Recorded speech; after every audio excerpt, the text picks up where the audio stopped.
Yamanda Kenshi is just an ordinary 35-year-old salaryman, until one day he suddenly tears through the game he's been stuck on for 3 years, and decides he's not done yet. The last game looked like a warm-up to him, so he dove in for the real grind 10 long years at minimum. Then he stumbled straight into the fantasy world of sword and magic, where a warning hit him hard. This game won't ever end. Can she really pull off something this perfect? And so the guy decides to tweak the game himself. In the game's difficulty menu, he slams on Hell mode, where the experience you need jumps a crazy 100x above normal, and the levels, there's no cap. With a smug little click, Yamanda locks in the mode you picked and boom, the game fires up. Vivid screen lights up with the characters from the series. Hell mode, straight up hardcore gamer energy, highest difficulty, dropped into another world with slogans screaming, "Put your life on the line." It's the hardest mode. The moment you choose it, and boom, you tear open a fresh page of that world's history, and it's right here on display. On a blazing sunny day, a little boy crouched by a barrel and guzzled water like he hadn't eaten in years yet. It's Yamanda Kenshi, a guy who once hit 35 with 0 girlfriend lives, then bam, he's reincarnated into a game world. And 5 years later, the old version of him is nothing but a fading echo of time. So this kid was born to farm laborers, and at first it didn't even feel real. Like, how could he be a child? But there was no way out, no choice at all. That farmhand isn't getting another job. He's stuck in this village forever, so you better brace yourself for a whole new way of life. After the whole body swap, the boy finally gets a new name, Alan, and his parents beam with pride over his unshakable integrity. The boy rushes to help his mom with her chores, but every now and then she shuts it down and tells him to just enjoy being a kid and go play. Yamanda gets trapped in a kid's body, and he's terrified because he refuses to scare his family and can't tell a single soul he's been reincarnated. Alan keeps a spellbook close, always itching to flip through its pages. Then, with its power, he summons insects into the world. Because he's a summoner, he wields magic to conjure fresh cards filled with summoned monsters. Then the boy crafts a card shaped like an insect and names it Denka, a grasshopper Denka with 3 strength, 2 damage, 5 defense, 5 agility, 1 intelligence, and 0 luck, plus its main skill jumping. All Alan can do is catch the blessings these summoned creatures drop into his hands, and the kid is desperate to get stronger so he can finally stand up and fight the monsters that swallow this world. Right now, the spellbook holds 20 cards each one, boosting Alan's stats like a surge of power until his strength matches an adult's. The bell shrills, noon is already here, and the boy slumps in the yard with his back pressed to a tree. Alan always lives in his own head, obsessing over his skills because boosting his stats means taking control of the whole game. He truly believes it. He just can't kick into high gear yet. Then bam. A tiny girl bursts in, sprinting toward them, waving her hand like she's got a mission, and the boy instantly hardens his game for the night. But she races right past her own surroundings and doesn't even see her foot land on Denka. She swings her leg up, then totally forgets about the bug. Alan greets his friend, and the girl lights up, grabbing his attention as she begs him to play. Turns out she's Alan's own sparring partner, and just like him, she's itching to hunt monsters. The boys face off across from each other and brace for impact, while the girl erupts, yelling that she's the Knight of Cyrene and daring him to duel. Then Alan jumps in, introduces himself as a knight, and right away accepts his friend's challenge. But right now, Yamanda feels completely out of place, especially since he's a 35-year-old man stuck having to say stuff like this. And yeah, it's not just a game, so he can't let his guard down for even a second. Suddenly, Siren lunges in and slams the boy with a lightning-fast attack. He barely has time to raise his sword in front of him. The girl keeps hammering him with attack after attack, and all he can do is scramble to defend himself, fighting with everything he's got. Even with his strength and speed climbing, his body still hasn't caught up with the power, so he's fighting to adjust. But Karina's beaming, because she's crushing it, and it shows. Then the girl slams her strike so hard that Alan's wooden sword snaps clean in two with a brutal crunch. This is already the 10th sword he's shattered, so yeah. The kid's done, sick of buying replacements every time, because his rival is just that damn strong. She finds sparring with Alan way more fun than fighting her own dad, and the moment the dust settles, the boy begs her, Don't you dare tell Uncle Jell what went down. Karina can't stop staring. Why is that boy panicking so hard?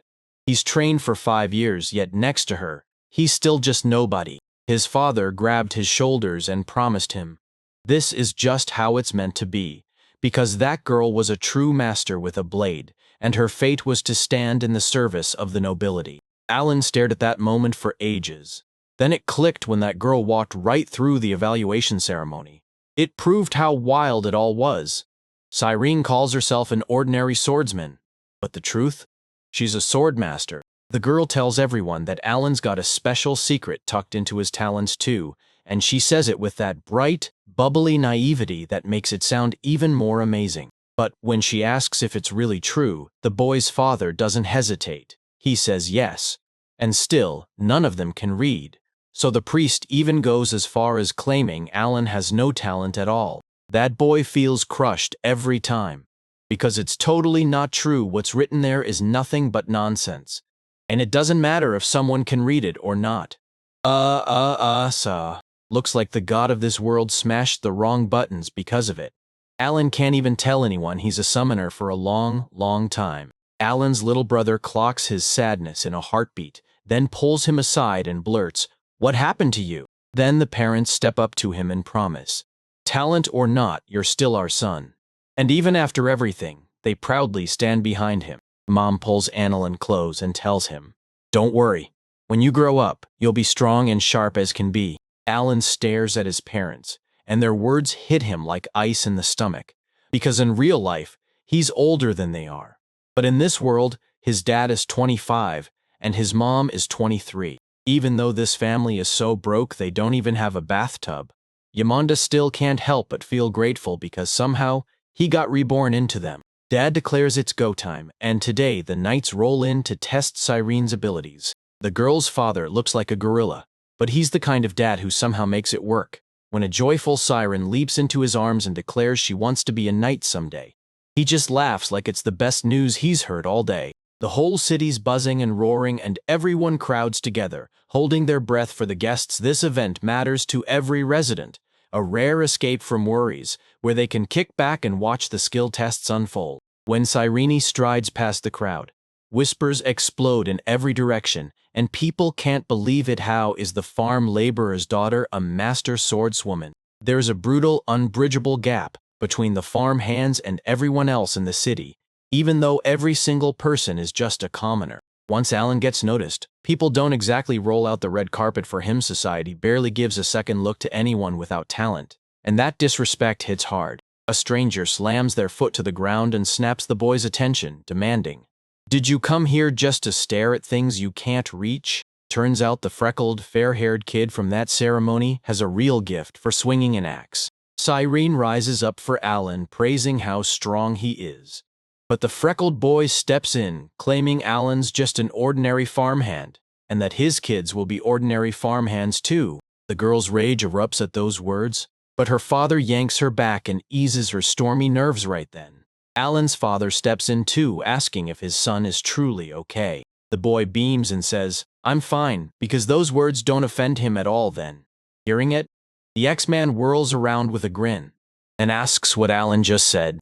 Right when the tension is about to explode, the village elders shout that night has finally arrived, and he orders everyone to drop what they're doing, melt back, and make room for the guests. The gates slam open, and those cold, serious men thunder into the village on horseback, 2 leaders charging at the front while their retinue streams in right behind them. The kids light up the second they spot the knight's commander himself, their eyes sparkling with pure joy as inspiration surges through them. The commander spots Cyrene and charges up to her, leaps off his mount, and asks if she's the swordmaster. Cyrene straightens up, proudly names herself, and as the commander leans in, the crowd roars behind them. Suddenly, word hits the world. Lying about talent is now a capital crime, death for the liars. To prove it, a duel is set to happen right away, and Alan and Karina's father are slammed with pure shock and fear. As the girl studies the knight's armor, her father tries to smooth things over, claiming his daughter's already been tested, but the commander snaps back, screams it out loud, and warns that if the girl says no, both she and her father will be executed. Alan is seething with rage, and the boy can't believe what he's seeing. This feels like pure madness. Right when his father is about to snap into action, the girl steps in, steadies him, and promises everything's okay, saying she'll handle it. Cyrene snatches a real sword, lifts it high above her head, then introduces herself like a challenger, while across from her, the knight Rayfront raises his own blade with a battle-ready grin, proving his deadly talent as a spearman. A terrified Syrian father is beside himself right now. He's begging to see his daughter, but they slam the passage shut with spears, blocking every step. Meanwhile, the captain just stands there, watching with pride, doing nothing. The battle kicks off. The girl dives in for a devastating hit, and the enemy watching her move counters it right back. Suddenly, everyone shuts up and stares as two blades crash together. Clank, clang, and no sound but the steel. Then the crowd explodes with cheers when the little girl proves she's got it, swinging that massive sword like it weighs nothing at all. Alan stares, because his friend has been grinding for this since she was 3, while he knows he'd never pull it off, not even if he turned on hell mode. Then, out of nowhere, her opponent snaps her strike aside with a clean parry. Rant cuts her off cold and sends her flying. She slams backward through a building wall with full force, then skids to the ground. The father nearly loses his mind at what he's seeing. He starts screaming at her, but she doesn't even hear him. And when he tries to rush toward her, strong force keeps him from reaching her. Alan is about to sprint toward Cyrene, but the soldiers slam into him, yanking him down hard. He can't take them on right now. The boy starts spiraling over his next move. Then bam, the girl shoots up to her feet, and the whole room goes dead still as everyone locks in, waiting to see what she does next. Haze looms near Cyrene, and Rafe clocks it at once, thinking it's a deadly special move. Then, in a blink, Cyrene rockets up midair and starts spinning straight toward her opponent. She smashes into him so hard he can barely stay upright.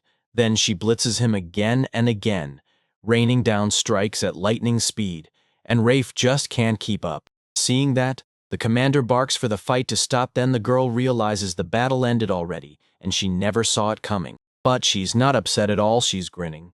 Karena thanks her opponent for the battle, praising him as a truly formidable grandfather. He tries to argue about his age, but boom, he crumples to the ground, drained.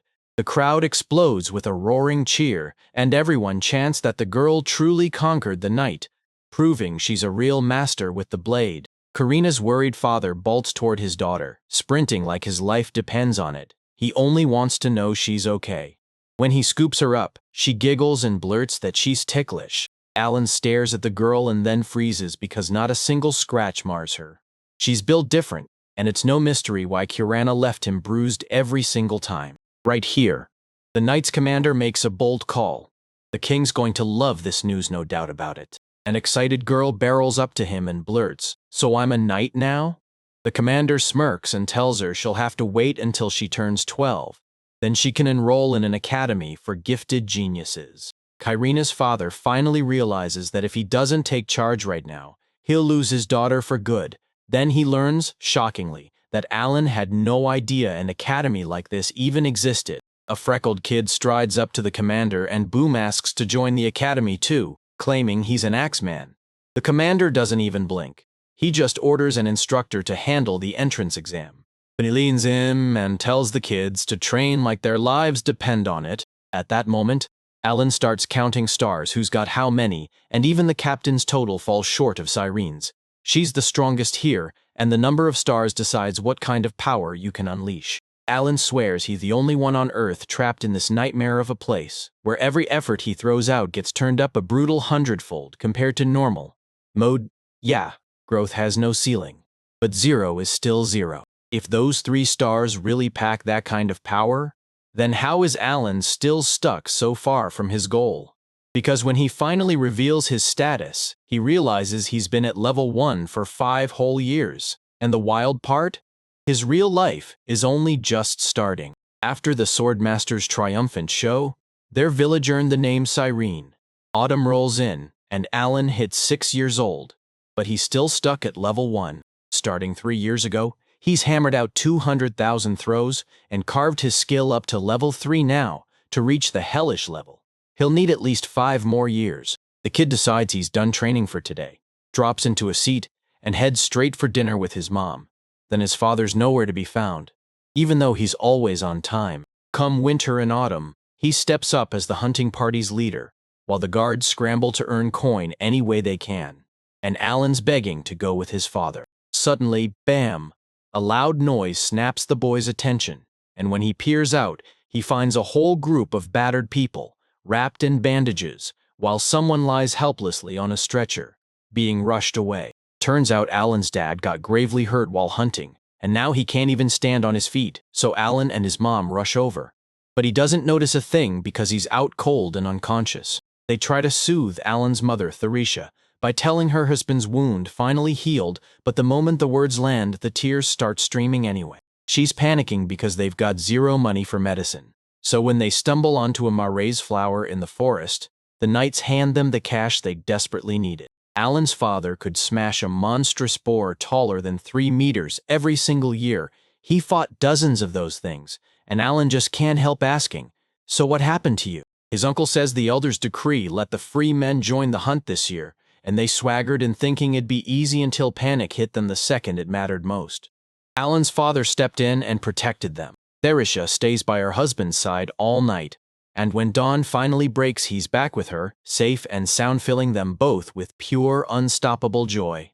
Even father's still got a fever, but now it's crystal clear. He's going to live. Alan's mother and brother yank the man into a tight embrace, and pure joy explodes through the room, tears spraying to everyone's eyes as relief and excitement hit all at once. Alan just watches it all, and suddenly his mind snaps into place. He's the oldest here, yet this eerie, invisible wall somehow keeps him sealed off from the family. Uncle Jell steps up to Alan's parents and promises he'll handle everything right down to the unborn child. Alan's parents told him, "Don't say never about this." And the second the words hit the air, the kid jumped in, promising he'd handle everything himself. The boy declares that from this moment on, nobody will dare touch his family, and the parents stare at him, shocked, while pride swells in their hearts because Alan is finally done acting like a kid. Next morning, the boy jumped in and took over every bit of work his parents usually did, straight away collecting water from the well, even though he was short. And despite that, Alan managed to fill 2 buckets, haul them onto the yoke, and carry them off with pure grit. At one point, Held meets him and just blows off the boy's words.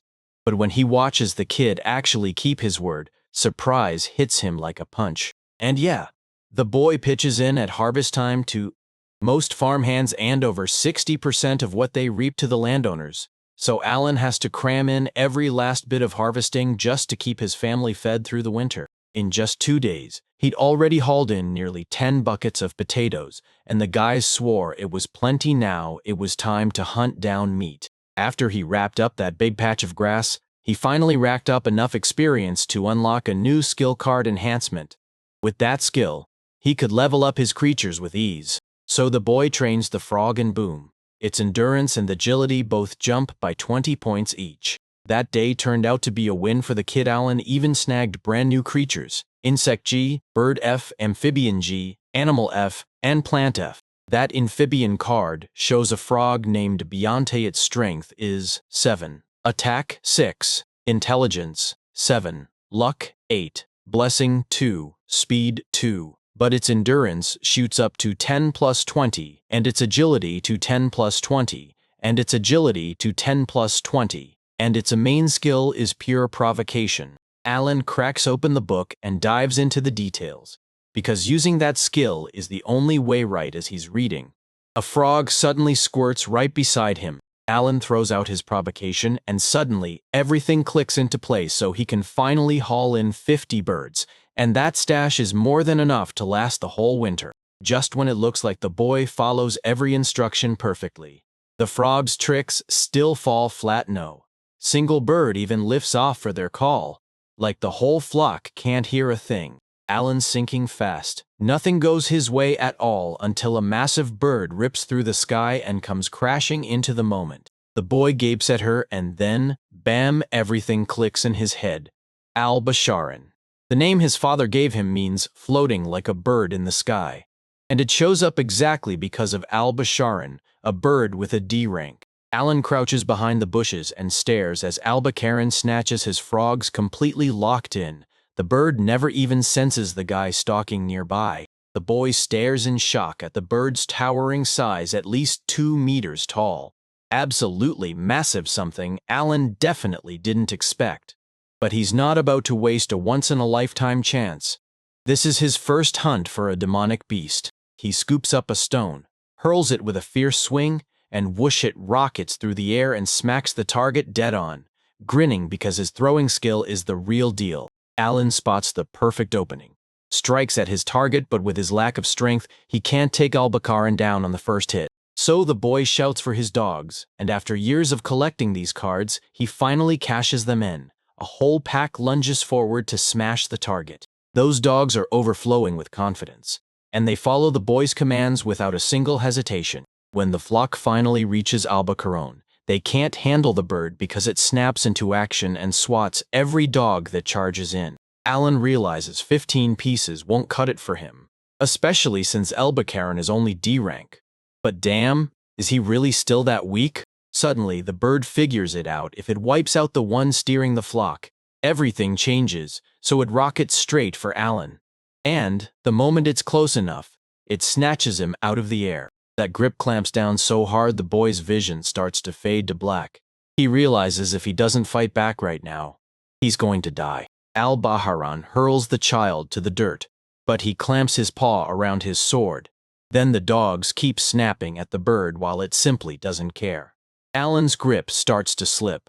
His strength is draining fast, and he knows he can't hold the line much longer.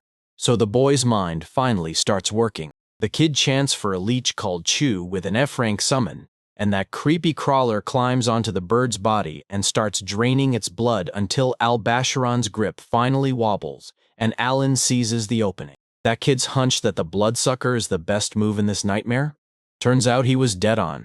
The kid threw 10 dogs and 3 bugs at it, and then the bonus stats crumbled down, but the real win was tearing Albacaran down and finally getting his shot to take it home. Alan strikes. That blow lands like a death sentence. Bam! The Basharan gets obliterated, and the boy's reward hits fast, 100 experience points. This moment lights up the kid's face. He erupts into joyful jumps, and his loyal dogs mirror every hop.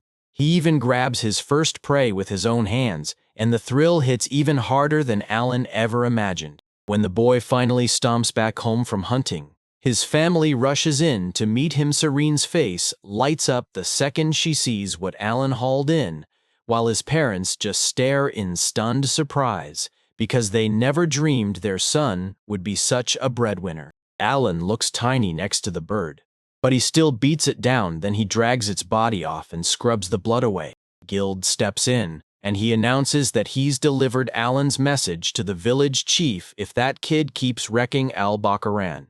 Then besides the wings and bile, he'll get the rest needed to cleanse the magic stones.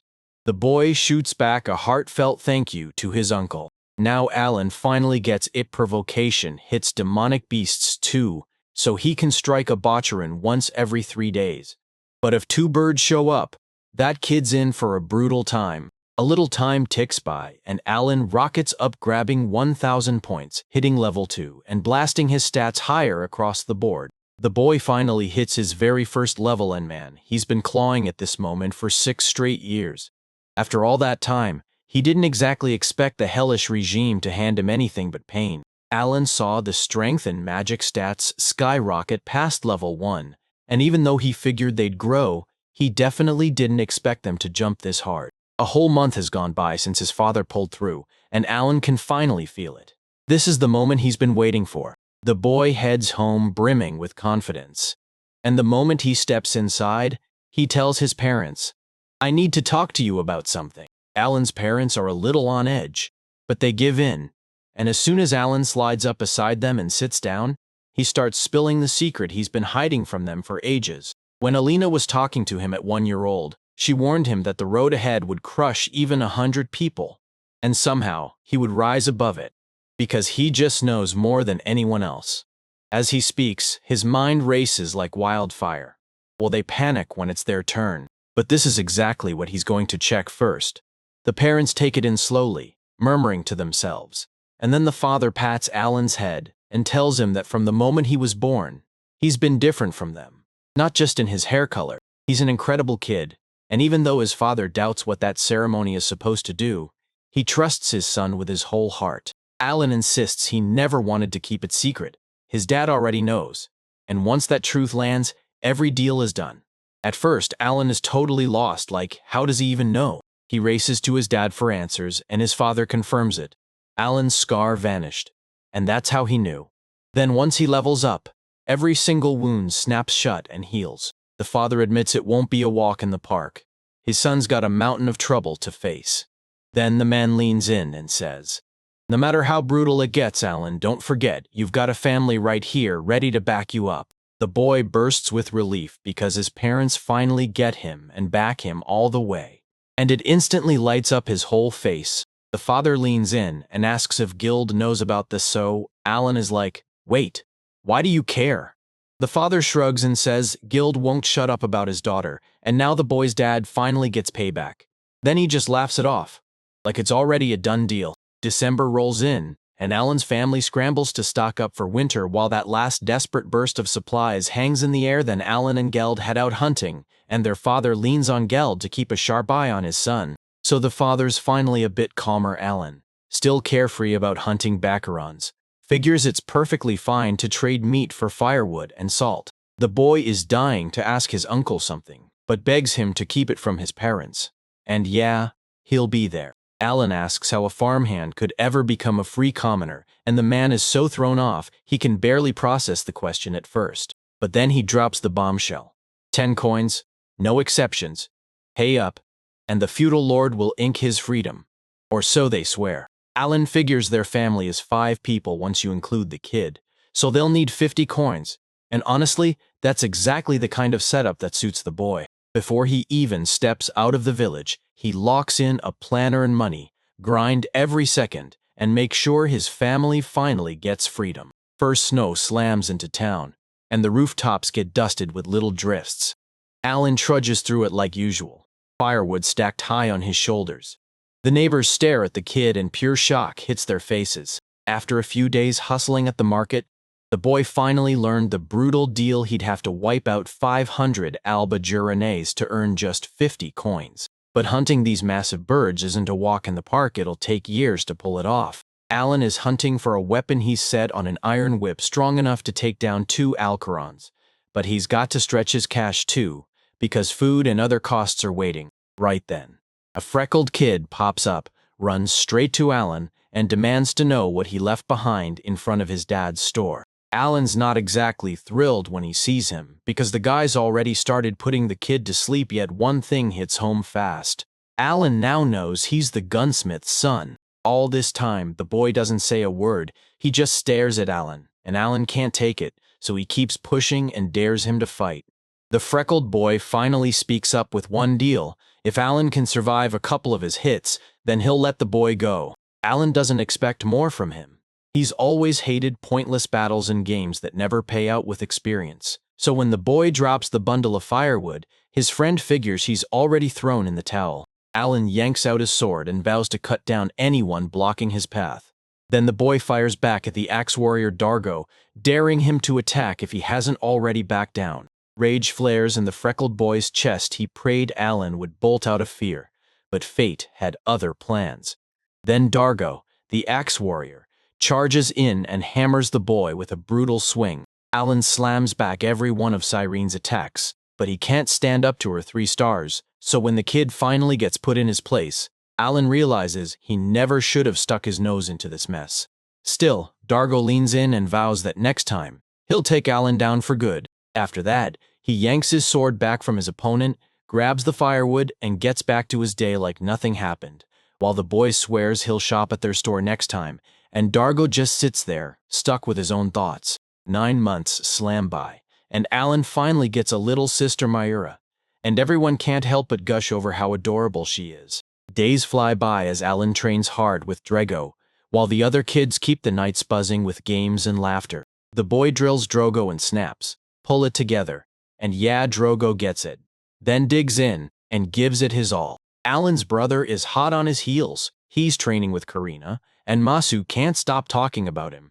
He's determined to be just like his older brother. Alan's been grinding training Dargo and Mash, and now Mash is a full 3 years old. The kid can't wait a second for Dargo's test, and that showdown is still 2 years away. Finally, Alan's father storms back home with Gelt in tow, and the men spill that the headman hauled them in. He jacked their job from 10 to 15 boars, so now they've got to hunt 5 more than ever. This year, more free men are stepping into the hunt, and it crushes the mother's heart. She breaks down into sobs and sinks into despair. The men try to argue with the elder, but the Lord's command shuts them down cold. Here, they're powerless. Held says next year the job might spike to 20, and once it's set, there's no backing out. Mother drains of color in an instant, but Alan straightens up and starts replaying it all in his head. The kid doesn't have the full details, but it sure looks like the Lord is hunting to wipe out even more monsters.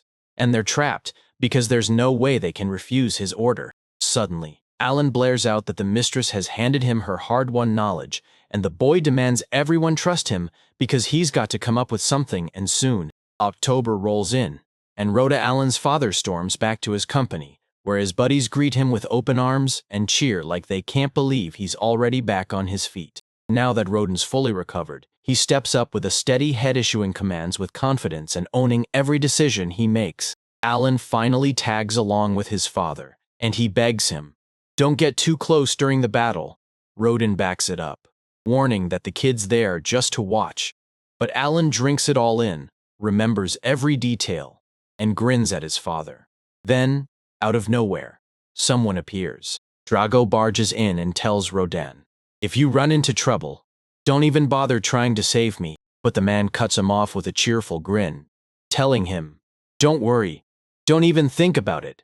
And Rodin pushes the boy to just focus on what matters. After a quick talk, the commander barks the command, everyone surges to move out, and the whole company yells in unison, ready to crash into battle. The workload kept climbing, so they needed way more hands, plus every new recruit's moves were going to be watched like a hawk, and yeah, that's what had the boys feeling tense. For 7 straight years, Alan stayed under the roof of the farm laborer's family, yet during all that time, he'd never once dared to stray anywhere near as far from the village as this. Now the boy stares down the endless, unknown road stretching into the distance while stumps line the sides, screaming that a forest used to stand here. The boy learns that knights once marched down this very path, and he can't stop staring. Everything feels brand new to him. Father tells them the knights are truly on the way, but they've got to head the other direction right now. Then him and the soldiers rush out together, and once the group finally reaches the big boar's hunting grounds, everyone snaps into position. Ahead of the soldiers looms Mount Hokulia, and when fall hits, the boars vanish from its slopes. Up at the very top, just like the name promises, a white dragon rules the skies. Alan can't shake the feeling that one day it'll be his hunt. While everyone sat on edge waiting for the scouts' news, the world felt weirdly calm until Rodin burst into a sprint toward them and screamed that their target was coming in fast. A monstrous boar barrels out from behind the bushes and charges straight for the man, roaring like it wants to tear him apart, growling even deeper to make its threat sound absolutely terrifying. The soldiers spot the boar at last, massive, brutal, and unstoppable, and they know beating it down is going to take every ounce of strength they've got. The command snaps move forward toward the beast, so the soldiers slam their weapons into ready position and surge ahead. The boar snaps their spears like toothpicks with that massive mouth, and it's terrifying, like every weapon is totally useless against a colossus this huge. After a while, the crowd finally locked arms and brought the beast down, and then the order hits: don't let up now. Keep it pinned. The soldiers play it old school, bait the target in, trap them in place, then line up their shots for every weak point. Alan's father cooked up this tactic, and then they actually put it to work, 10 whole years straight. And sure, even without special talents, people still keep using it. Alan's father and the newcomers whip their heads around, gather their nerve, and dive straight into work. Last year, on the Elder's order, ordinary free commoners were dragged into the hunt, but they were green and weak, and that chaos spawned a whole pile of problems. Rodan took a brutal beating, so badly hurt it felt like sending them to the front was a fatal blunder, and now they had to vanish and wait for the perfect moment to strike. Alan flicks on his animal summoning skill, calls in Dinku, and the grasshopper charges straight into the fight, helping Rodan slam a crushing hit onto their target. Everyone's power starts surging through them. Because this isn't just a game, it's a brutal test from the gods. Alan set the whole thing up, betting the boy would get them believing they'd stack experience fast. And if they keep pushing like this, they'll soon be ready to charge straight into the vanguard. After tasting real combat, they don't get a breather. They have to take down 15 boars before the danger closes in. Those soldiers bring down the great boar, and Alan cashes in, *400 Ochesk, pushing him to, *2000, 2000, leveling up to, *. His stats explode.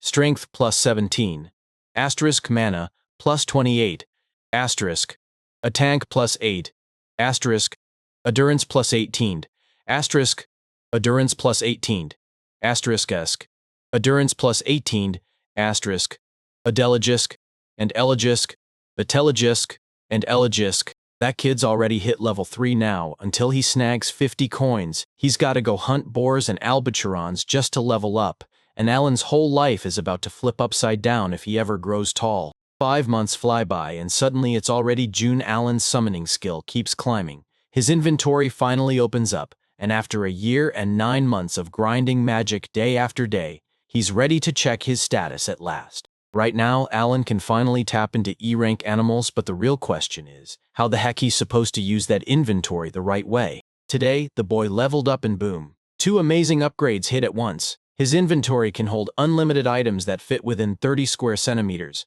and that whole upgrade is the skill known as inventory.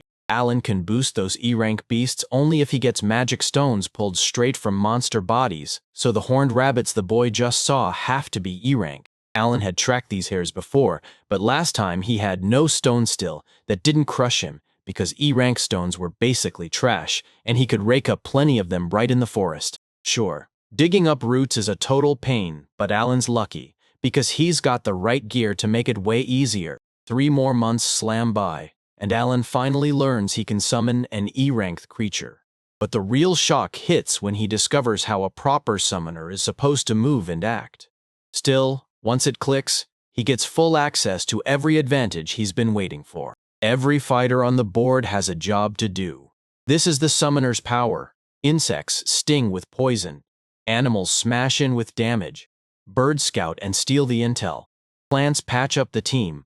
And stones stand guard and block the blows. Alan's eyes suddenly ignited with a terrifying vision of the future, an army of creatures so brutal it could smash any stronghold. And Alan would lead them all by himself. But is that the destiny waiting for him? As fall rolls in, the hunt kicks off this year. The Lord has ordered that 20 boars be caught. Alan stands right beside the man, and he snaps a warning at the boy.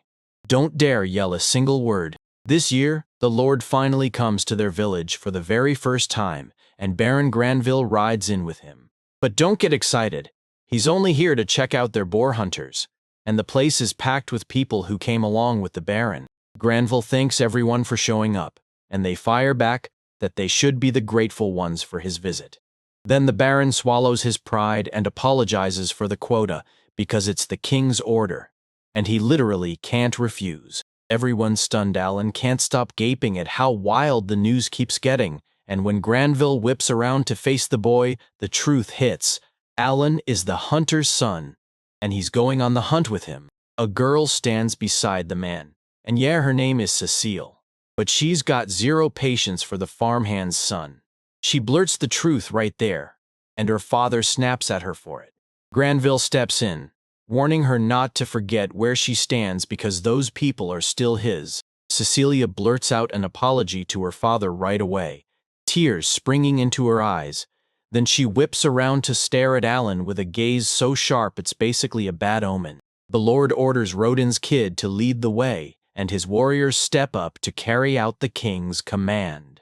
Then the boy says Cyrene can only hit the quota of 20 boars if everyone teams up, and Alan passes along his father's words. That line hits Granville like a truck.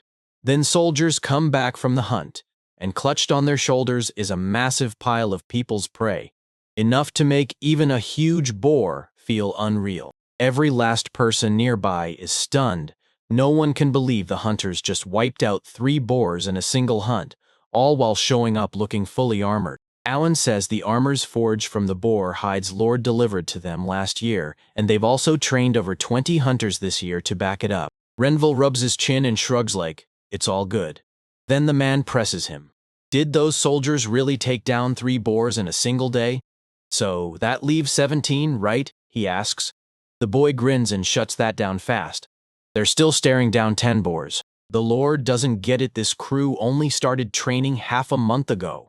Alan insists they've already got enough hands to slaughter more boars at every hunt, so this year, they'll finally handle the duty themselves. The Lord thinks he has nothing to fear while Alan steps in and begs the Baron to keep the boarskins for their future hunts, just like his father asked, and Granville shuts down any argument with a flat-out no objections. The Lord gets asked if Alan can be trusted, so they offer to test the boy.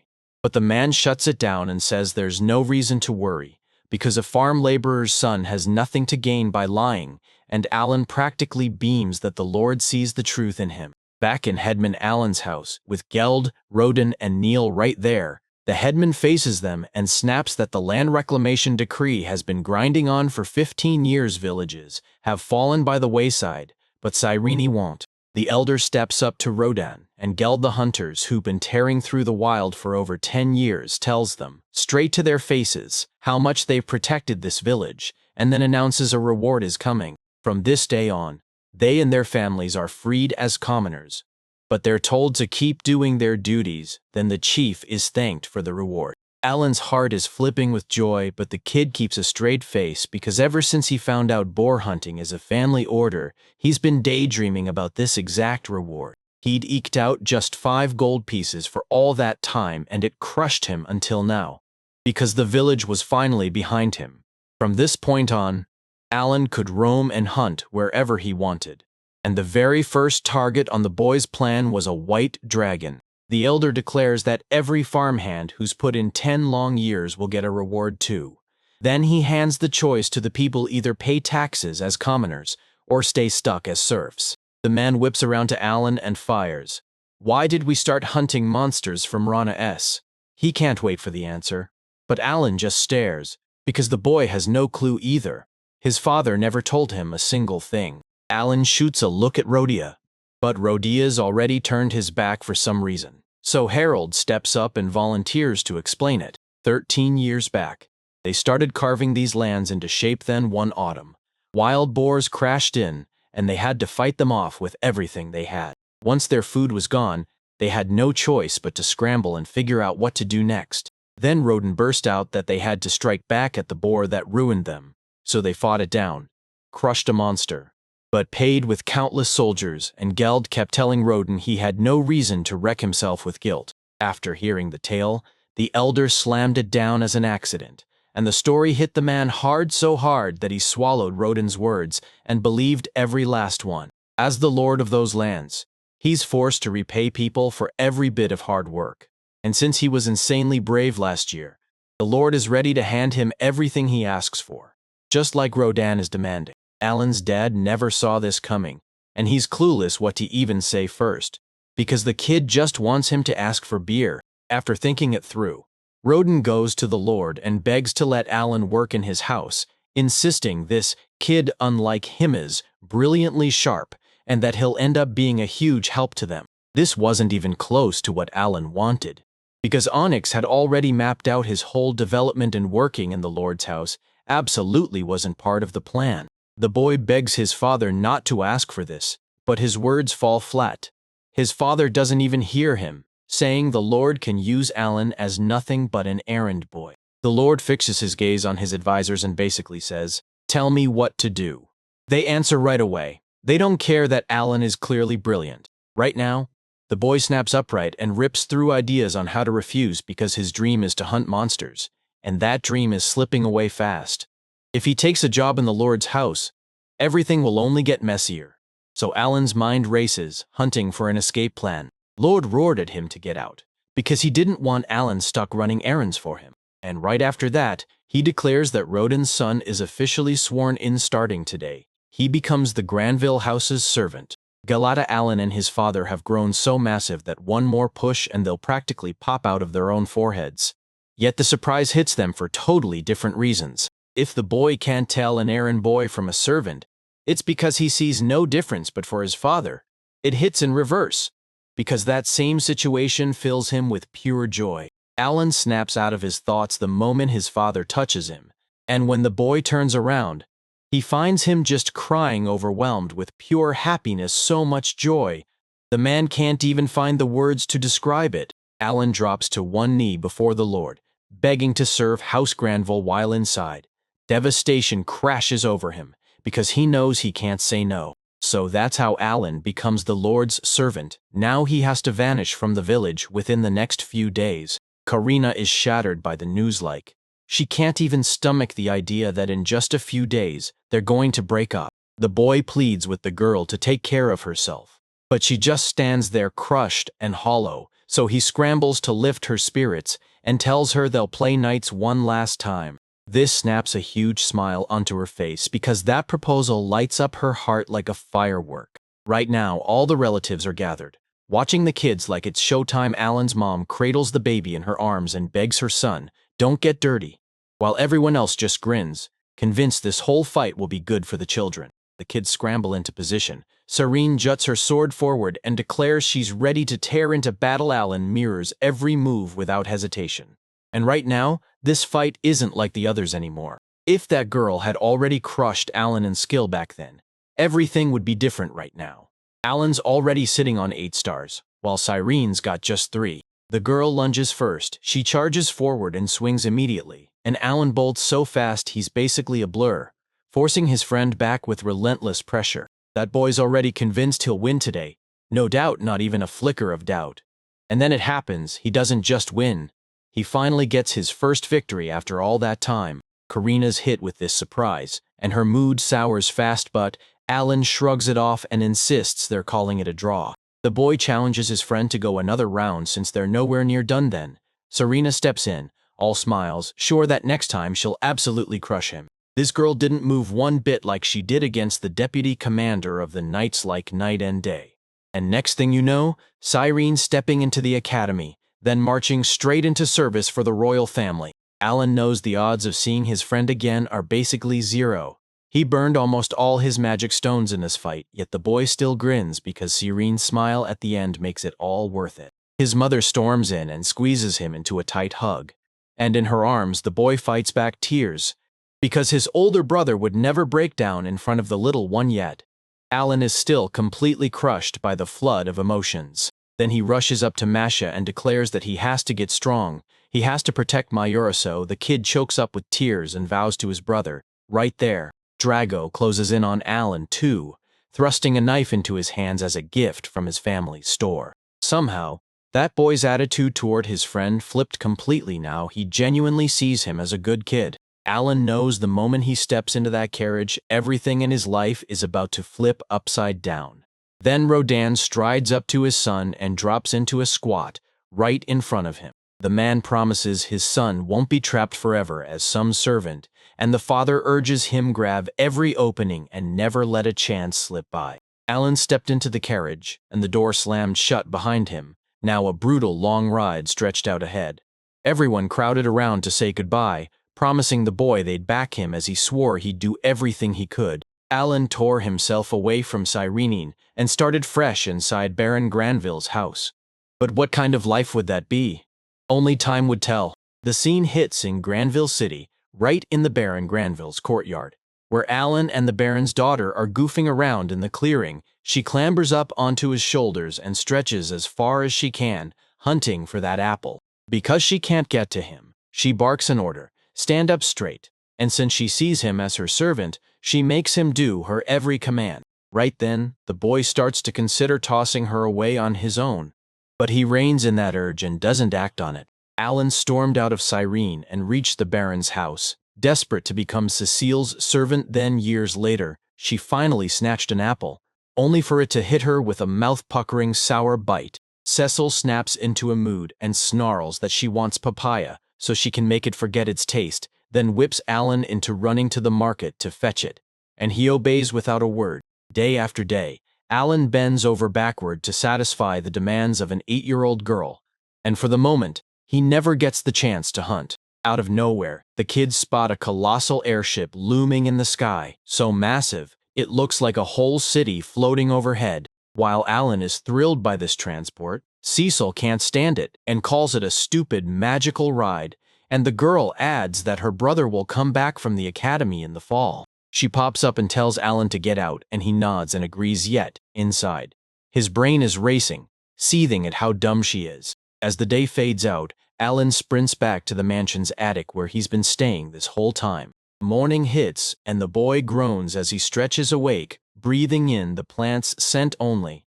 It's not just a smell, it's a skill aroma that lets Alan refill his mana for 5 or 6 straight hours. Of course, this room isn't an internet cafe at all, but since the only person here is that boy, he can grind his skills to his heart's content. He strides down to the other servants and dives into his duties, and the Lord's Wee greets him with pure joy. Then he demands, "Call me by my name, Riskull." Riskull can't help but feel bad for the kid, so he leans in and asks if he's really satisfied with the way he's serving Lady Cecil, and the two of them dive into the whole conversation. Only 30 servants run this place, and that's not even counting the endless courtiers plus. Anyone who's been here just a short time doesn't get labeled a servant. A boy rushes to Lady Cecil's side with 2 simple duties: guard her with his life and serve her faithfully. The servants' meals are plain as can be, nothing fancy at all, just like the Baron's family eats too, and Alan can't tell if they're playing it modest on purpose or if there's some bigger plan hiding behind it. Lady Granville assumes Alan's been working like this forever. But Alan's not the type because he used to be a farmhand. And Lord's assistant? He's convinced Alan has 0 talent. At first, the boy's stunned. How could he possibly know that? But then it hits him.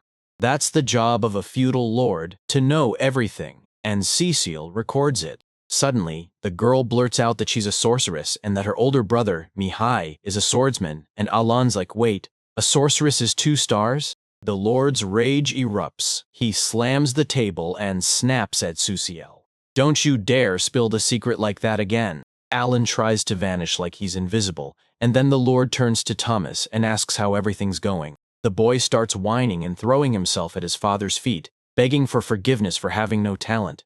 But deep down he still wants to study at the academy, just like his brother and Cecile. Talent is everywhere among low-born commoners and serfs. 2 out of 3 kids are born with it. But nobles? That's where it's rare. And just wait, there are worries about Alan that nobody even told him.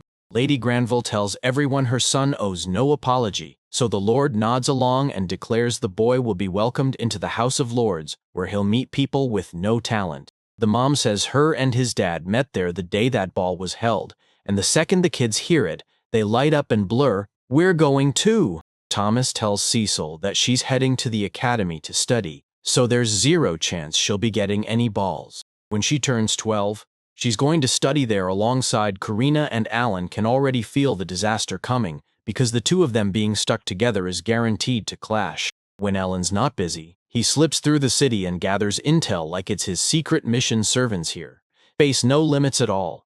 He just has to make it back to the house before morning hits. Nick's Market sits right by the northern gate, about a 2-hour hike from the central square, or a brutal 4-hour trek if you start from the southern gate. Alan's village doesn't even come close to this place then.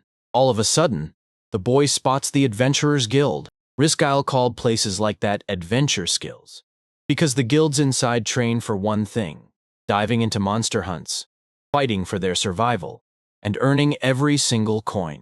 Alan convinces himself he can score both cash and experience, but when the boy rushes to join the guild, they shut him down too young. They only take kids from age 12. Even though the boy wanted to stay on as a servant a little longer because his father begged him, his feet still wouldn't quit the hunt. Alan stared at the bulletin board, and it was plastered with monsters from wall to wall, while a magical book started playing an automatic recording right beside it. Rank Horned Rabbit, 1 copper. Rank Doblin, 5 copper.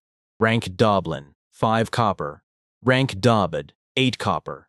Rank Sea Orc, 3 silver. Rank C armadillo ant, 3 silver.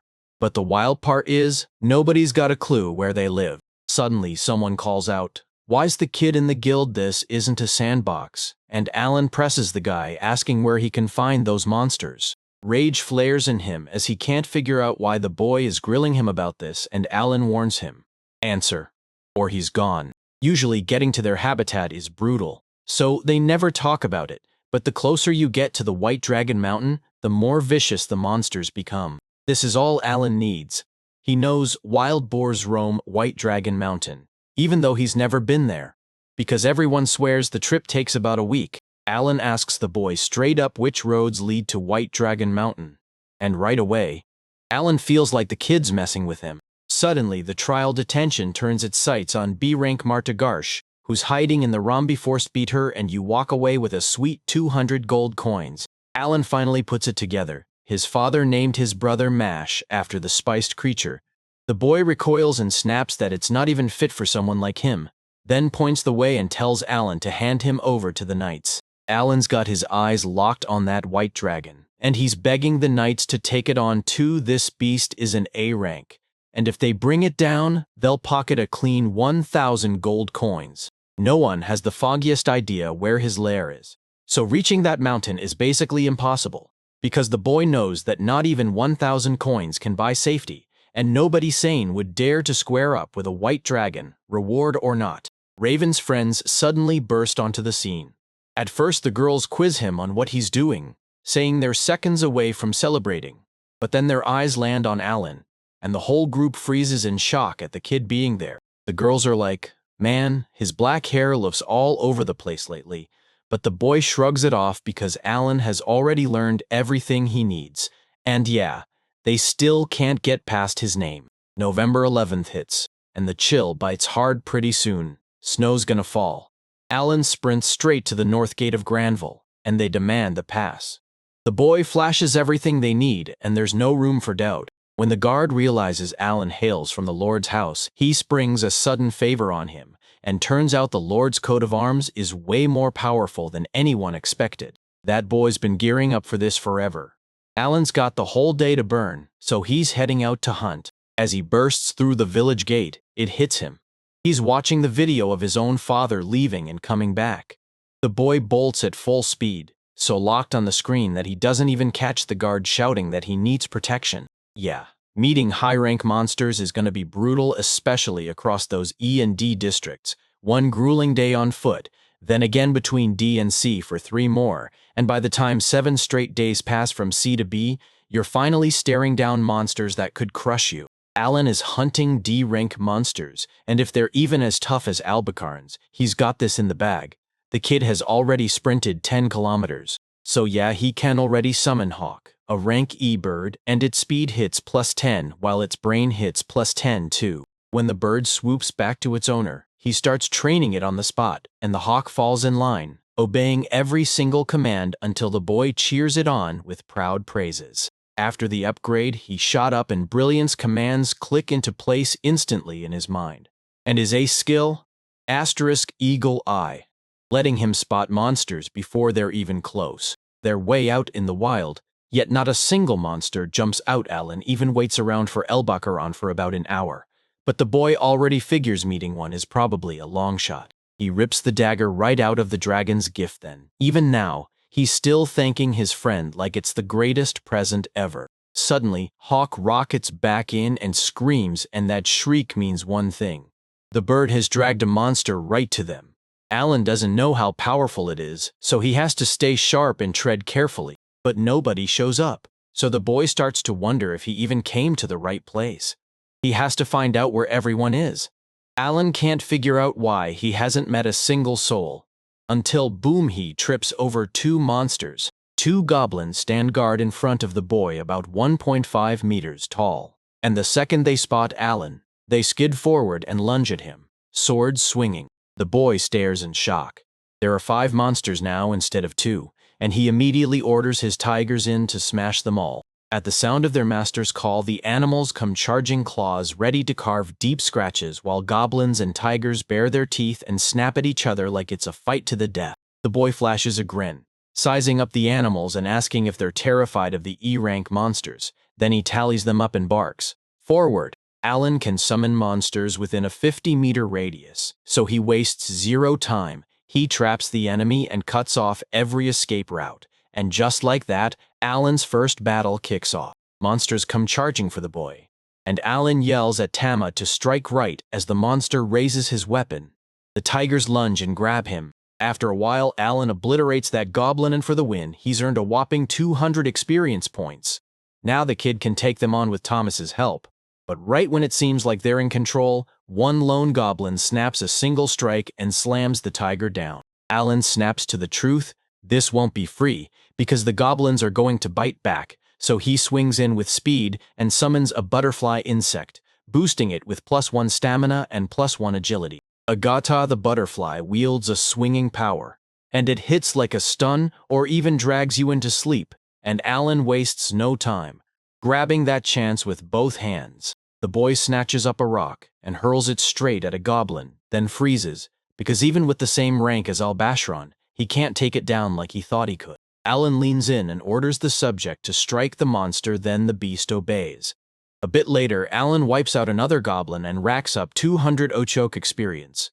And get this, only 2 hours have gone by and this young hunter has already socked away 1,000 experience from 5 goblins. When you're hunting, you don't waste a second, you chase the quickest path to power, and right now, goblins are paying off big since they're the best XP you can rack up. The boy stalks up to one of the dead goblins, and it's chillingly human under the gore.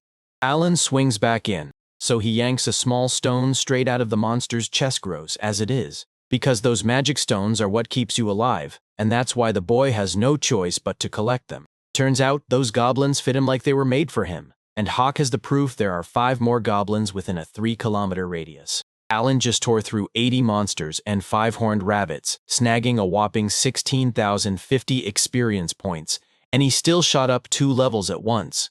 That kid didn't just have a weekend, he cooked. Now Alan finally understands how Ajaja's skill actually works. Turning an enemy to sleep isn't guaranteed. It's an 80% shot, and each summoned Ajaja can hit multiple targets with it. To hit a higher rank monster with that debuff, the boy has to stack summon after summon until it actually lands. You better start stacking those E-rank stones. Summoning Thomas is close and the night's creeping in fast. The boy snaps, telling Hawk to launch straight for the next target. But this time, the bird just won't budge, stuck like it's frozen. And the boy's eyes go wide because he can't figure out what's wrong. Maybe they're just worn out. Then Alan snaps to it. These birds can't hunt in the dark, and the summoning monster is basically night blind. So the boy has to read the city with his own instincts to find the right streets and the way to the place. So Alan's perfect day off gets smashed, and he picks a direction to go. Then a whole month slips by. Every 6 days, for 4 straight weeks, Alan is out hunting, and somehow he pushes his level up to 12. Each hunt he craved more and more.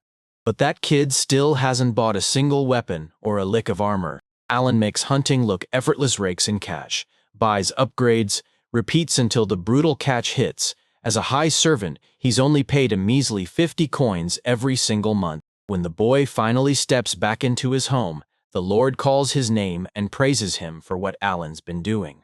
The butler reports everything up to the Lord, and every word comes dripping with glowing, over-the-top compliments. This morning the boy tried to sneak out of the mansion before sunrise again, and that man immediately snapped, asking what he's been doing every weekend for the past month. Like Alan figured, suspicion zeroed in on him fast. He's convinced that Gate isn't worth the trouble, or things will get worse, so he tells the truth, straight up, and says he's out hunting monsters. The Lord demands, "Why are there monsters?" And Alan shoots back, "Because I'm Rhoda, the boo hunter's son." The boy shrugs. He lives to hunt, the same way his father did. Alan is convinced his words come out smooth and natural, so he figures the Lord won't catch a thing. The boy can't shake one crazy thought: what if his rebirth beside his father isn't an accident? He keeps circling that question day after day. Maybe it was meant to go down just like this. Because the man finally gets the whole picture, seeing that Alan is the son of a hero. The butler leans in and questions the boy about those horned rabbits, and Alan realizes they think he's killing E-rank monsters. So the butler snaps that if the kid's selling their meat, He'd better stop right now. If that rumor spreads, it'll wreck everything. So the Lord's family steps in and buys them back for just 1 silver coin each. And that boy is over the moon. He rushes to thank the men. They hauled him out with cash and time to spare. Now he doesn't have to beg the swordsman again, and even that awful meat can be flipped into real money. 6 days crawl by, and the boy's back on Octa slumped in a seat, crunching an apple like he's earned it. Then he has to face 100 goblins, and the jester kicks off with 5 rabbits ready to roll. Suddenly, Hawk swoops in from the sky. Alan tells him to hold up, because he's still got his food to finish. Then the kid catches it. Hawk isn't here to wait at all. He's here to show him something. Alan chases Hawk, totally clueless about what's happening, and he sprints at full speed because that bird is cutting through the sky at insane velocity. The boy ordered the bird to hunt only within a 3-kilometer radius, but the bird just flew him way beyond it. Hawk drags the boy straight to the spot where the fight is exploding, and right away, you hear voices cutting through the chaos. Then the boy spots a girl going toe-to-toe with goblins, and right beside her, another girl trembles in fear, tears streaming down her face. Then Alan suddenly realizes these are the same adventurers he met at the guild, and the boy jumps in. He grabs 3 custom steel balls from the armory, while Alan swings up and hurls one straight at the monster. He smashes the target dead on, dropping the enemy like a ton of bricks. Then the boys' jaws hit the floor when they spot this kid, because they'd convinced themselves he was too small to do anything. But now he's the one stepping in to save them. Alan hurls his second steel ball straight into the bullseye, right on target. Then the 3rd goblin steps up and gets wiped out the same way as the others. But then the monsters surge up, and even with steel balls, Alan can't stop them. So the boy refuses to summon in front of a bunch of kids and decides to take on the whole mess alone. He tells the girl to slam the armless monster and promises he'll handle the lagging links. Alan's been dodging personal fights with goblins before, not out of fear but because he didn't want to end up with his dirty little secrets laid bare. The boy absolutely steamrolls his opponents. Meanwhile, the girls burst with joy and rush to their wounded friend Raven, while that other guy looks completely outmatched. One girl flunks the test, and she begs Mills to heal her, only to find her mana is totally gone. And that's when the whole group breaks down in tears because they refuse to lose their friend. The boy's bleeding so badly he can't even reach the city, and Alan just happens to have medicinal herbs on him. So the boy offers them up, ready to do anything to survive. The girls are so desperate to save Raven that they'll cough up any amount of money, no questions asked. Alan pulls out the herb of life, the Mamatero herb. Probably something medicinal, right? He doesn't understand how it works, so he decides to test it. He presses the plant onto the boy's wound, and before even a minute crawls by, every last cut on his body seals up like it never happened. Rita practically lunges into Raven's arms the second he shows up at Exicon, and he blurts out, "Did you cure me?" She smiles and says it was all thanks to Alan, and Raven can't stop grinning because the herb actually worked. Then he drops to one knee and presses the plant onto the boy's wounded arm this time. Alan pulls out a moraza flower, and yeah, he's got 2. The boy remembers how this flower once helped his father fast and straight to the rescue. Stand up moraza flower kicks you back to your strongest physical condition, and the herb of life seals your wounds and keeps you from breaking. Raven suddenly snaps back to the boy, asks what talent he's got, and when Alan blurts out, "I've got none," everyone's left staring in pure shock. After the boy saved him, he wants to thank him, but Alan has no clue what to give them, and he's only relieved they won't blab about what went down. Still, the boy's not done. He's pushing forward with his hunt. Raven shrugs and says he won't even worry about it. Then Spice steps in, offering to help their savior at least a little. The boy finally nods and takes the guy's help, then blurts out he collects magic stones, asking what happens to all the magic stones, including a whole 100 E-ranked ones, and even jokes that he's getting a bargain. The guy's group agrees to back him up. Alan asks, "Can the 3 of you reach the city?" And Raven grins. "I've already squared off with an armored ant, so a goblin's not killing me." Right before the hunt kicks off, the boy calls Hawk, practically begging for answers, while Alan snaps at the bird, demanding why it just ignored him. Hawk's gut twists with guilt. He knows that kid warned him not to get close to anyone, but he ignored it anyway. Alan leans in and asks if he's doing this because he wants to help, or if he's just aching to feel sorry for the boys. The kid glances at the bird for a beat, wondering could Hawk still recognize compassion? The summoned monster has to obey its master because it's basically just a bundle of skills and traits. But it flat out ignored the boy's command and moved on its own. Turns out this isn't some shameless beast at all, it's got brains. The boy gently strokes the bird's head, throws out an apology, and then insists, "I don't blame you." She's already planning what commands to yell the next time Hawk spots someone who needs help, and Alan grins like, "Good, because I'm counting on that bird." A few days have slammed by since Alan met Raven's crew, and now he finally realizes the summoned creature doesn't just follow orders, it has a mind of its own. And somehow, that boy snagged a full haul of 100 E-rank magic stones from that squad of weird adventurers. And from that moment on, Alan finally figures out how to climb his path as a summoner, then he starts hunting, because every hunt pays off big and rakes in serious money. In early December, Alan is out there sweeping the yard when the Knight's commander finally shows up and greets him. After 2 months, the man's like, "Whoa, the boy's finally looking better," and the Knight's commander drops in now and then to give the Baron his reports. Knight's duty is simple: stand between his lord and danger, hunt down robbers, and smash every monster that dares to show up. This isn't an army meant to clash with other armies. This country doesn't even seem to understand what war really is. And that ignorance is being sold as happiness for the people. The commander gets ushered to the table, and right then they start talking about what's being served. So the commander demands to know if it's the horned rabbit meat Alan caught for his mother-in-law. Cecile lights up and declares that Alan bagged 5 rabbits in a single day. The man knew Rodin's son would pull this off, and he even drops a bit about Cyrene too. The village follows the order, and just like that, they snag another 20 boars. Everyone just worships Alan's father until Thomas blurts out, "If you caught that much, why didn't you send us anything?" The boy's mind flashes to last winter when they had to survive on boar meat. Alan couldn't stop thinking about it. Those boars were supposed to mean piles of meat, not silence. So why did they load him onto an airship and send him straight to the capital, right to the king? The Baron snaps at his son, warning him not to act like a brat at the table. And Ellen can't help but think how brutal it is to raise kids still. The boy sides with the Lord then, out of nowhere. Thomas blurts Ellen's name. The Baron's son promises to get a white deer for the table next time.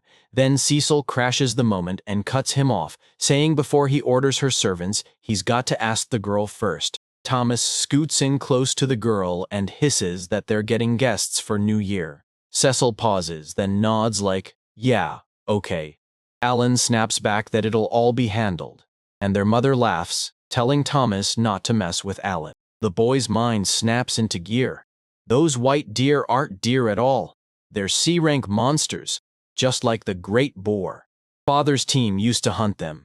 Now it's time to see what Alan can do too. That boy is already on the hunt, stalking his targets step by step. Alan even uses frogs as bait, and the instant they leap up, they croak like a dinner bell. Then the bait finally strikes, an enraged rank C white deer materializes, and the boy insists he can't become a summoner unless he leans on the powers of summoned creatures. Alan set a trap for the sacrifice. He dug a deep pit so the animal would drop straight in, and with that move, he finally brought down the white deer, earning 2,500 experience points. Alan wasn't satisfied one whole day, and he'd barely scraped enough XP to call it progress, so he decided it was time to go after goblins.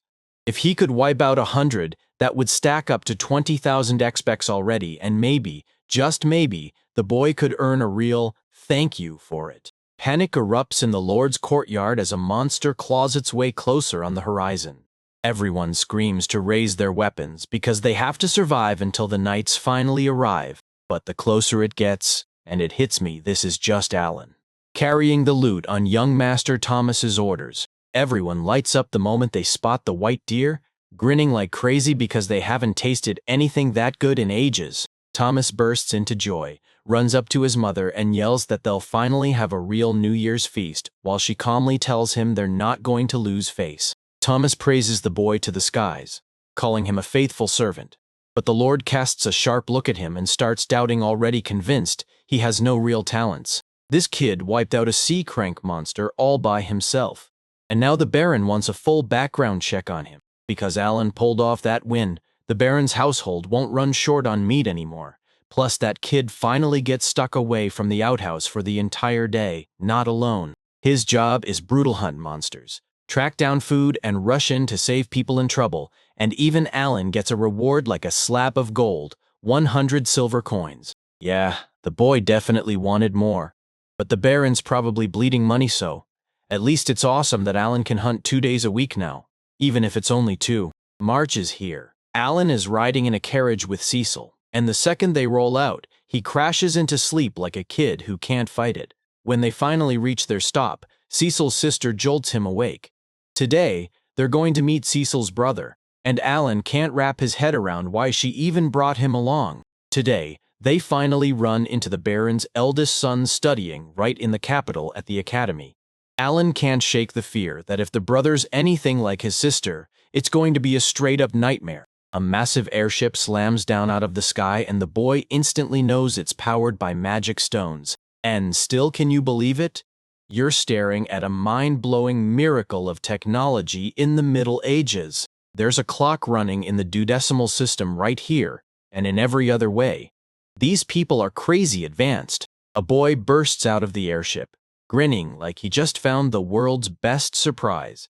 Then he wildly waves at his sister, and she sprints straight into Mikhail's arms. The boy spots Alan and blurts, "Who are you?" And his sister shoots back, "He's our new servant," explaining Alan's been with them since last fall. Cecil lets it slip that Alan's a hunter too, and that older brother is thrown for a loop when he realizes their father even let her bring along a personal servant.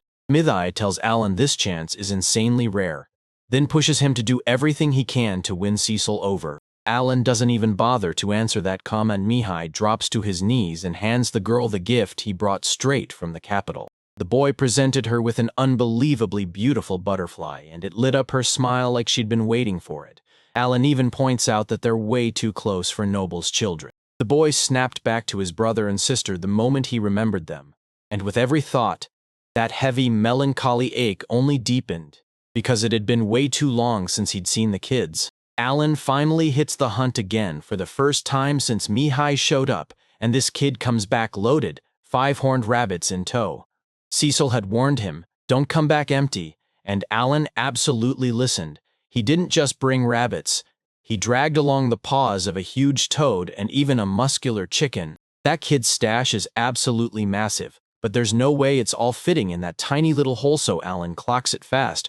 Walking around town like this is drawing way too much attention. As the boy steps into the courtyard, he spots Lord and Mihai throwing down, and Alan watches his lord finally draw his sword for the very first time, while the men and their son are already closing in on the end. In the span of 1 year, Mihai's skills skyrocketed, and by 13 years old, Honore can't help but see himself as still pretty young. Cecil spots Alan and barrels right up to him, and the girl just smiles like, "Our cook's gonna be thrilled today." Mihai offered Alan up for a fight because the kid was too good to ignore. Then Alan immediately shot a look at the Baron, basically begging for permission, and the Baron just nodded, giving the go-ahead. Alan gets handed a mithril sword, and that means a commander's duty on his shoulders. Then it hits him. This is his first duel since Cyrene's days. Alan's still locked in hunting mode, but now he's ready to go all in, serious fight only. Cecil eyes the kid and asks if he can really handle a blade that heavy, and Thomas just laughs. Of course he can. After all, this boy already took down a C-rank monster. The boys scramble into position. Right between them stands a judge who barks, "Get ready for battle." Alan, the summoner, flexes with 8 stars blazing behind him, while Mihai, the swordsman, has just 1 star left to his name. The referee barks for the fight to start, and Alan's stomach twists because he's terrified he'll end up hurting that kid. The boys clash blades. Alan swings first, but before he can breathe, Mihai steps in, blocks clean, and slams a counterstrike that rocks Alan backward. The boy freezes in shock. Did he really land such a weak hit that Mihai didn't even so much as react? Alan's confidence crumbles as he realizes he's outmatched, but he can't pin down why. Maybe he's just too slow. Then the boy springs up, launches into a wild somersault flip, and smashes the Lord's son, only for the son to swat the hit away with one hand. The Lord's wife is panicking over her son, and the judge steps in, promising her Mr. Mihai trained at the academy for a whole year, so he won't get beaten by anyone who never even showed up. Here Mihai knocks the weapon clean out of Alan's hands and the duel is over. The Lord's son still believes Alan is good enough, because getting made a servant at that young age wasn't some accident. But the boy finally clicks, quote, he's only a servant because his father's done the heavy lifting. The credit rolls for Cecil and Thomas. The girl practically beams over her brother's win, and he even jokes that it'd be pure shame to lose because he'll be battling inside the dungeons this summer. That's where they'll face the monsters and the weaklings get kicked out. And yeah, this news rattles Cecil because Mihai won't be home this summer. It's a rough road. But Dobre handed me a holy sword, so yeah. Maybe this kid finally gets to kick back and enjoy it. Alan had heard Dobrig somewhere before, and the second it clicked, frustration hit hard. This kid just got dumped without an academy, a dungeon, a holy sword, or even a proper hellish setup. Like that's what talent looks like on regular difficulty. Cecil leans in and demands when her brother's coming back, and Mihai answers, he'll be home next spring. Suddenly, Alan grabs Meihi's attention and demands another fight. Meihi lights up and agrees at once, then asks if Alan made sure he'd treated his sister right. And Alan promises he did. The boy's ready to hunt every single day. But first, he has to escape that humiliating service only. He's terrified he'll bring shame on his father if he does it wrong. A few days later, Mihai storms back to the academy, and the other boys crowd around to see him off again. Alan knows that at that academy, Karina, Drogo, and Sassel will end up playing their part yet. All he can think about is one thing. He has to get to the dungeon. And sad thoughts crash down into his head. Early April is here, and guests are pouring into the Lord's house. Then the man leans in and tells them, with real pride, that welcoming them is truly an honor. Viscount Carnell showed up to visit them, and the moment he spoke, he said his city was so loud he just wanted to slip away for a few quiet hours out in the wilderness. Viscount is even higher than a baron, so when Alan rushes in and apologizes, he sets the dish on the table, and Cornell squints at the kid's jet black hair, muttering that a servant with that kind of hair is practically unheard of. The man snatches the rare boar meat the baron hid so carefully, and the lord sneers that they'd never dare keep a thing from the Viscount. Now Alan finally knows who snitched to the king about the barons keeping unjust holdings, so he strikes back by slapping taxes on them. And Granville and Carnell sit side by side, walled off from each other by the White Dragon's Ridge. Mithril threads through the entire mountain chain like a buried treasure, yet because the White Dragon roosts on Granville Island, the only place mining truly blooms is the Carnegie Aid domain. 100 years back, a dragon terrorized the Viscount's territory, and the whole world was flipped on its head because Vela was nothing like the person we know now. The two domains kept clashing non-stop over the White Dragon and the Mithril mines, and even when the Viscount tried to twist everything with his attitude, Alan still knew one thing: slandering the king over boars was nothing but a pathetic low blow. The Lord demands what they owe, and the Viscount snaps back. Kolka days ago, my youngest daughter finished her ceremony of evaluations, and I'm rushing to tell you the results. Alan assumes his daughter is Masha's age. Then the Viscount suddenly drops the bomb. Somehow, his daughter is totally untalented. Carnell snaps Granville's attention, and the man slams his fist on the table, jumps to his feet, shouting that the Viscount will someday have a gifted child too, because he'll fulfill his duty as a true nobleman as well. Alan can't wrap his head around why talent feels like a curse, because a commoner is literally ready to gamble everything and leap into the sky just to chase it.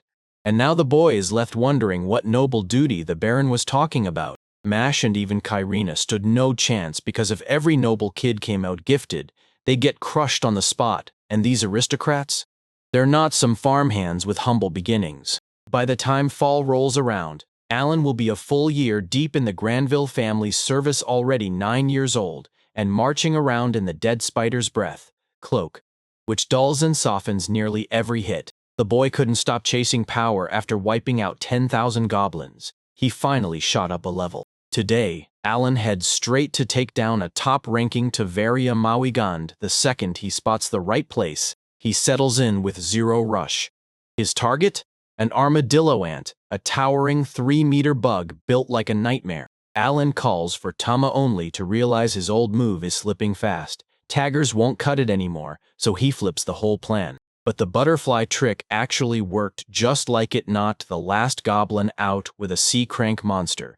But it's not perfectly reliable, and you can even use it to hunt white deer. Right before the monster bolts awake, the boy seizes the moment and goes for the final strike. Only Alan, climbing onto the ant, isn't checking the tiger wounds like he should be, and then everything spirals. The boy's attack is 438. He's clinging to that number like it'll save them. But once Alan goes in, the blade can't even break through the neck. So yeah, they're gonna need a better dagger, fast. But the monster starts to stir, and the boy refuses to let it slip away. He smashes the ant with one crushing, final strike, and boom. He earns 3,000 experience points. But right then another nightmare hits. The shell blocks the boy completely, and the stones slip out of reach, so all his hard work gets wiped out. Alan decides to hunt the orc down right now because his creatures never tire. But monsters do, and this is the exact window to strike. The orc the boy found is dead asleep. Alan lets the tigers loose, and it works till the orc muscles through and starts crushing them back. Then he blasts 3 of them out with a single strike. But the boy keeps unleashing tigers over and over until the orc finally goes down and falls defeated. Alan gets 1,500 experience points for the job, and right then, he starts dreaming about the one he'll crush later. This time, he slices cleanly and pulls the magic stone free. Alan can't stop thinking about how many stones he'll need next, and just when it matters, he smashes through the C-ranked bridges without a single trap. Honestly, that kind of win is a huge deal for this kid. Suddenly, Alan snaps back to the time he got crushed by that 15-year-old kid from the academy, and that memory hits him so hard, he feels completely drained. Academy grads like the Knight Commander plus his deputy are way stronger than a commoner like Mihai. Even the deputy got absolutely wrecked right by 5-year-old Karina, and after that, everyone at this academy just turns into untouchable, power-brokering big shots. They're basically nothing under 1% of the population, and Alan is sure he has to grind for more experience and a stronger suite. Today, Alan dared himself to take on 2 orcs at once, and he already crushed 1 armadillo ant and 15 orcs, earning 25,500 experience points. This is a legit breakthrough. Before, the boy could only top out at 25,000 experience by hunting goblins. But now Alan is already sure he can raft with 40 orcs in a single day, pushing it straight to 60,000 experience. November rolls in, and Cecil snaps at Alan. "Don't you dare mouth off to the teacher." Good news though, today Alan gets to sit in class with the girl, and it's a reward for a whole year of hard, loyal work. The boy runs up to the teacher and blurts out whether Alan has any questions. The boy fires back, asking, "So when can I actually use magic?" And then, boom, he declares he's got the gift of a summoner. Plus he's got one wild hypothesis. So the summoner's intelligence is capped at S, and the moment his level climbs, learning hits way easier because turns out you probably need real intelligence to master magic. Cecil's nerves spike, and she blurts, "Why would he even need to know this if he's got no talent?" And Teach quickly fires off a brief explanation to the boy. You gotta have real talent to even use magic. And the moment the teacher finishes, Alan realizes this whole thing is totally useless for him. Cecile pulls out a glowing magic ball, and the boy blurts out, "Let me try. How do you even become friends with magic?" But when the moment comes, he discovers the harsh truth. Magic just isn't for him. So Alan's theory got completely crushed, and the boy's drive took a nosedive. Alan stands there clutching boxes jam-packed on both sides, while Cecil's things get hunted down again, because that boy just can't stop shopping. Once he double-checks he hasn't left a single thing behind, he bolts for the exit. On the ride back, the boy gets stopped by a familiar man, who grabs him with gratitude and thanks him for everything Alan did for him. An old man spills the story of being boxed in by monsters on every side. He already felt the end creeping closer until, out of nowhere, a boy bursts in and pulls him from the nightmare. Alan stays humble and insists he was only doing what he was told.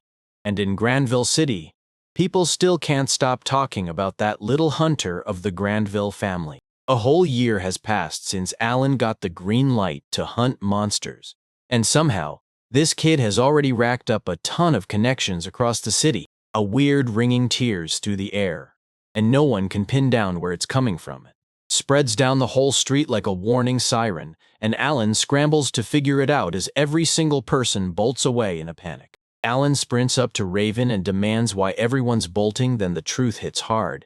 A terrifying giant and a layer of martyr garsh have crashed in right beside the southern gate. At first, the boy figures they're about to jump him, but then he realizes only the mightiest man in their domain could take on that monster, because that's the commander of the knights. But now it's a huge crisis. Neither the commander nor his deputy is anywhere to be found. So the only thing they can do is rush everyone to safety, and they've still got a little time before it all turns deadly. The boy finally grasps how hopeless this gets. Most adventurers in the city are talentless, so when a monster like this shows up, they can't even stand a chance. Alan snatches control and storms straight toward Marty Gresh, the B-rank monster, demanding a fight, so he sprints to the scene. And when Raven blinks and asks where he's headed, Alan answers without hesitation. He's going to scout what's going on. Panic explodes everywhere. Screams crash through the air as people sprint every which way, praying they can make it out alive, and then the first injured finally stumble into view. Everyone gets ordered to freeze and step back, giving the rescuers a clear path to help the ones who need it most. The soldiers grit their teeth and hold the line, refusing to let the monster surge into the city. Then a command snaps through the chaos: close the gates. One man begs for one last second while his carriage sits outside the gate.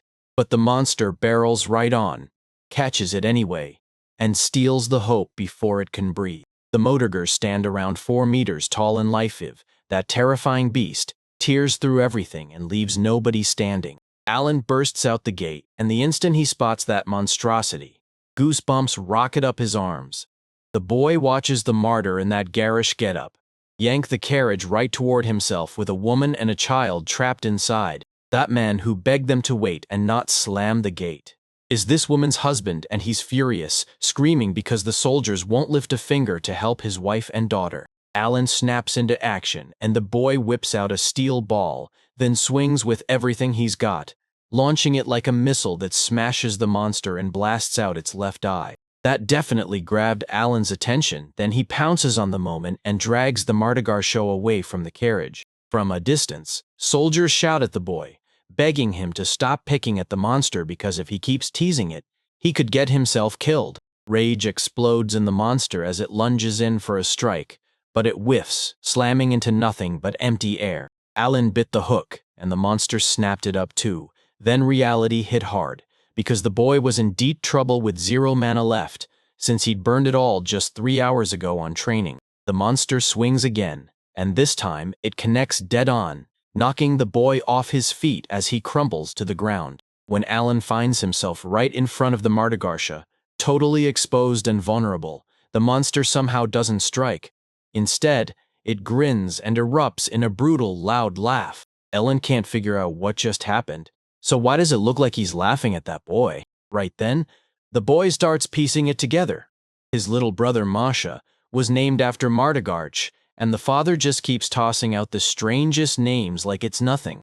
Mardigargoyne's joy leaves Alan totally speechless. Then the man finally snaps into action, and the boy gets the perfect opening to strike without a tremor. Alan boosts his agility and hardens his defense, sliding out of every enemy strike. Then he snaps into a sprint, charging straight away in the opposite direction from the monster. The soldiers freeze in awe, staring at the boys like legends because he threw himself into the danger as bait. Alan has already dragged the monster well away from the city, and now the kid yells for Aged and the butterfly to knock it out and send it to sleep. Once Mardigarsha's power kicks in, she drops into a deep sleep for a bit, but the boy's attitude flips fast, and instead of attacking, he bolts away. Alan finally pushes into the forest's thicket, then drops his guard to catch his breath, because despair still claws at his heart, and the fear that he's truly lost won't let him settle. His debuffs bounce right off that monster. Mardigarch feels downright invincible to the boy. But Alan refuses to fold. He keeps leveling up, choosing revenge for later. And at least he dragged the beast away from the city, so it's still better than standing there doing nothing. Suddenly, clunch branches snap. Alan freezes in place and won't dare look back. And for a few breathless seconds, the world goes dead silent. Then right in front of him, someone rips a tree out by its roots. It turns out to be a goblin. But the boy doesn't get to panic for long, because Marta shows up again. For 3 non-stop days, Alan tore through the forest, wrecked and barely standing, until he finally lurched up to the city gates, and then he crumpled into unconsciousness. Soldiers sweep him up and haul him inside. Then they send people running to tell the Baron, so Alan gets dragged straight to the Baron's house, where they finally start helping him. When the boy finally wakes up, the first face he sees is a worried Sassel who's staring at him like something's wrong, while the girl leans in and asks how he feels after those 2 days of sleep. Because Alan was Lady Cecil's personal servant, it was only natural for her to worry about him. She thrust food and water into the boy's hands, but he's still clawing his way back to his senses, and the rest of the house's residents rush in too ready to welcome the little hero. Thomas lets out a huge breath of relief that Alan's okay. Then the butler shoves a message into his hands. Alan's got to come to the bear later. The boy's stomach drops when he realizes he totally messed things up without permission. Meanwhile, Alan's a little terrified, because the Lord is probably rending and hurling everything in sight. The moment the boy faces the Baron, he snaps. "What were you thinking?" Alan admits all he did was run, regrets every reckless move, and begs, "I'm sorry for that." The Lord's message is clear. Protecting the people is the knight's duty, and the knight commander steps up, thanking the boy for carrying that burden while every other knight was away. The Baron insists Alan did nothing wrong because of him. The city was almost totally spared. The Lord cheers him on and hands the boy a bag of 10 gold coins. Then Alan gets 10 more from the family whose carriage he saved. So in the end, he walks away with 20 coins total. Alan can't stop smiling about the Baron's generosity. Now he'll finally get a weapon way better than that beat-up rusty sword. And the second he's free, he's sprinting straight to the gunsmith. The Lord tells Alan, "Next time you go monster hunting, don't push so far away." For once, nothing blew up. Everything slid along way smoother than expected, and the kid swore he'd be careful from here on out. Alan's back on the hunt. He whips out his brand new mithril sword and tests it hard, and it nails its main purpose instantly. Now monsters and thick, tough armor don't stand a chance against him. Of course, that power set him back 25 coins. Alan made a shocking discovery. Every time a monster gets summoned again, it carries the old one's memories too. Hawk still remembers that brutal fight, and he keeps his eyes locked on Martagarge. The summoner guides his summon like it's an ancient heirloom, passing down memories so real they replay every lesson, right through the mistakes. But that giant D-rank bird and those brutal goblins, they're C-crank monsters, and no adventurer in their right mind can take them solo. And just when you think it can't get worse, a B-rank monster pure nightmare fuel hunts humans like they're snacks. And it's all heading straight for Alan's path. Yet he keeps charging forward even as the world's monsters prove how brutally strong they are. Spring's rolling in, and now it's time for a second duel after Granville's eldest son comes back. Alan's leveled up a bit since last time, but Mayhai is climbing so fast he's leveling 3 times quicker. Every kid in the house crowded in to watch the duel, and the boys kicked off the fight. Some were buzzing with excitement, while others clenched their fists, terrified for them. Steel on steel clanks fill the room as the boys trade sharp, skilled strikes. Then Alan suddenly drops his stance, and Seal catches it instantly. Mihai swats his blade right out of his hands, and Alan's done. Rage surges through him. He trains like a monster, gets stronger than last year, and still can't win. Mihai's congratulated him, and when the Knight Commander praises the boy, he nods at the man, then immediately turns his attention to Alan. Mihai brags that he's gotten insanely strong, and Malik fires back that Alan still has a mountain to climb before he catches up. Mihai stays cool, knowing the boy is CC's Seal's servant, while the girl marches up to Alan and whispers and tells him to sharpen his fencing skills even more. Mihai nearly choked with shock when he found out Alan had battled the Martagarsh. Cecil swore the kid fled that monster for 3 brutal days, and after that, for 2 more days, he just lay there like he was already dead. Mihai pities the kid, and Thomas leans in to ask his brother if he can beat Martigarge, only for the boy to snap back that no cocky little ball can take down a B-rank monster by himself. The Lord says, "Then my son better buckle down and work even harder." Suddenly, night arrives and the Baron is stunned. Turns out the white dragon has vanished to somewhere else, and the Lord can barely even process it. Alan had heard whispers about the white dragon long before tonight. It's a rank A beast that's ruled those mountains for centuries, and if you bring it down, you walk away with 1,000 coins. An adventurer spotted the dragon tearing through the skies toward Carnell, and the Lord, who'd waited for this day for years, finally watched it swoop overhead. The man snaps that this needs to happen right now, then orders the Knight Commander to immediately scour the Mithril Mines area for answers. First, they've got to track down a brand new dragon rockery, then once it's theirs, they can hit all 4 zones and dig up the deposits. High-level goblins and orcs prowl the mountain forests, and this journey is going to chew up months because the Lord is counting on his knights to carry the mission. Thomas is over the moon, like history just snapped into motion right in front of him, while Cecile can already picture the townspeople buzzing with joy.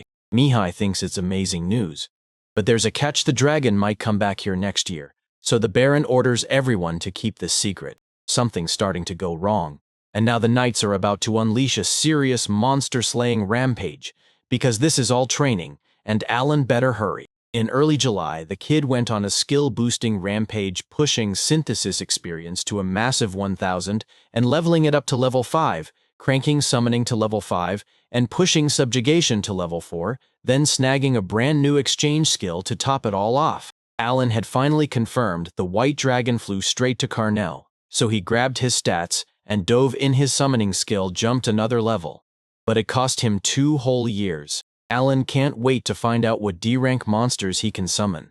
But before he does, he hits the exchange skill first. Alan is praying this new skill hits as hard as the inventory one. Then, once he tries it, his whole world flips, because now he can literally see through his creature's eyes. Now he and the hawk lock eyes, and it hits him. He can feel the world through both lenses at once, his eyes and the hawk's, like they're sharing the same heartbeat. When the bird explodes into flight, the boy gets slammed with pure delight, and the rush of soaring feels unreal. He even hears everything clearly in the same way. Alan swears it's like he's flying on a hawk, riding the sky with 0 limits. Alan can even fire up Eagle Eye.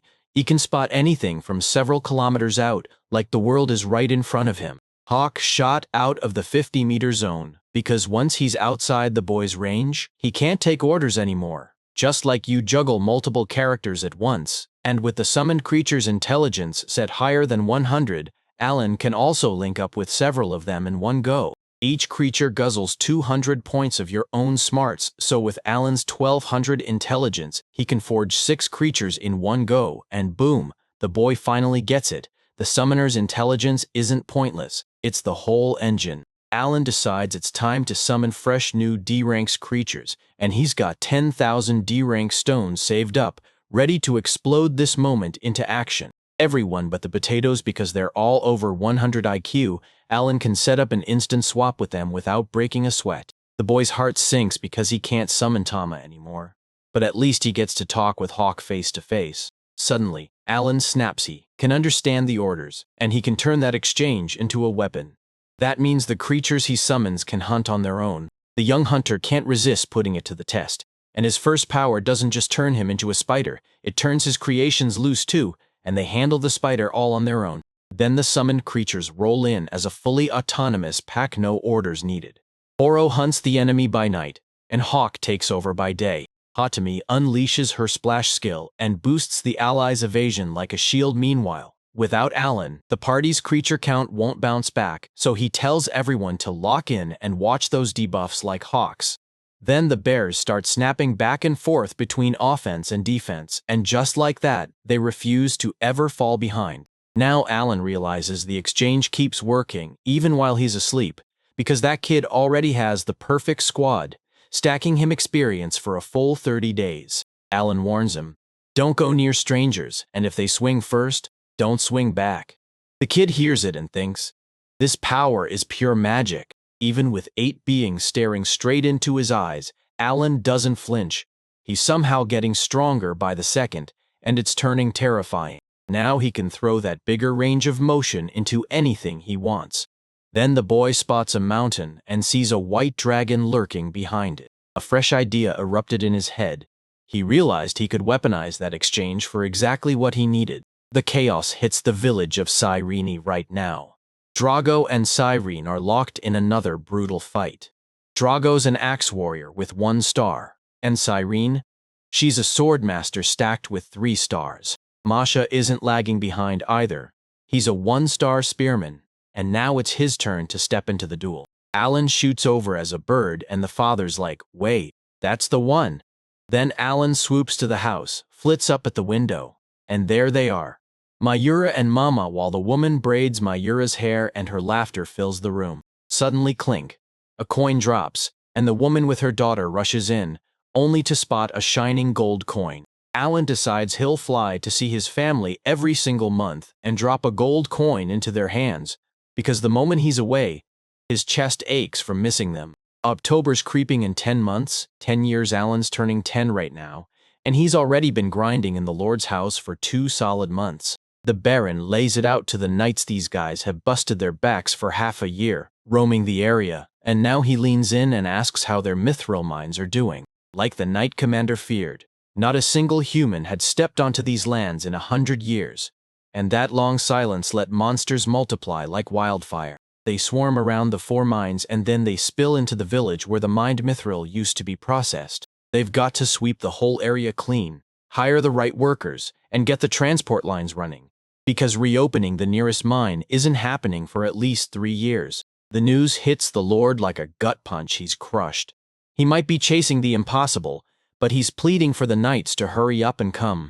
The Baron leans in and asks how Carnell's lands are holding up, and the knight commander snaps back that as the Viscounts keep pumping out mithril, they've just raked the dragon's wrath across their heads. It all boils down to one thing: mithril mining. So Alan is honestly thrilled he didn't send his bird over there just to gawk at the dragon, because that dragon probably has its own eagle eye, and the kid's convinced it's way too soon for him to hunt an A-rank monster. With mine work grinding on becoming unbearable, the Viscount is probably lost on what to do next, and everyone's about to watch his reaction like a hawk.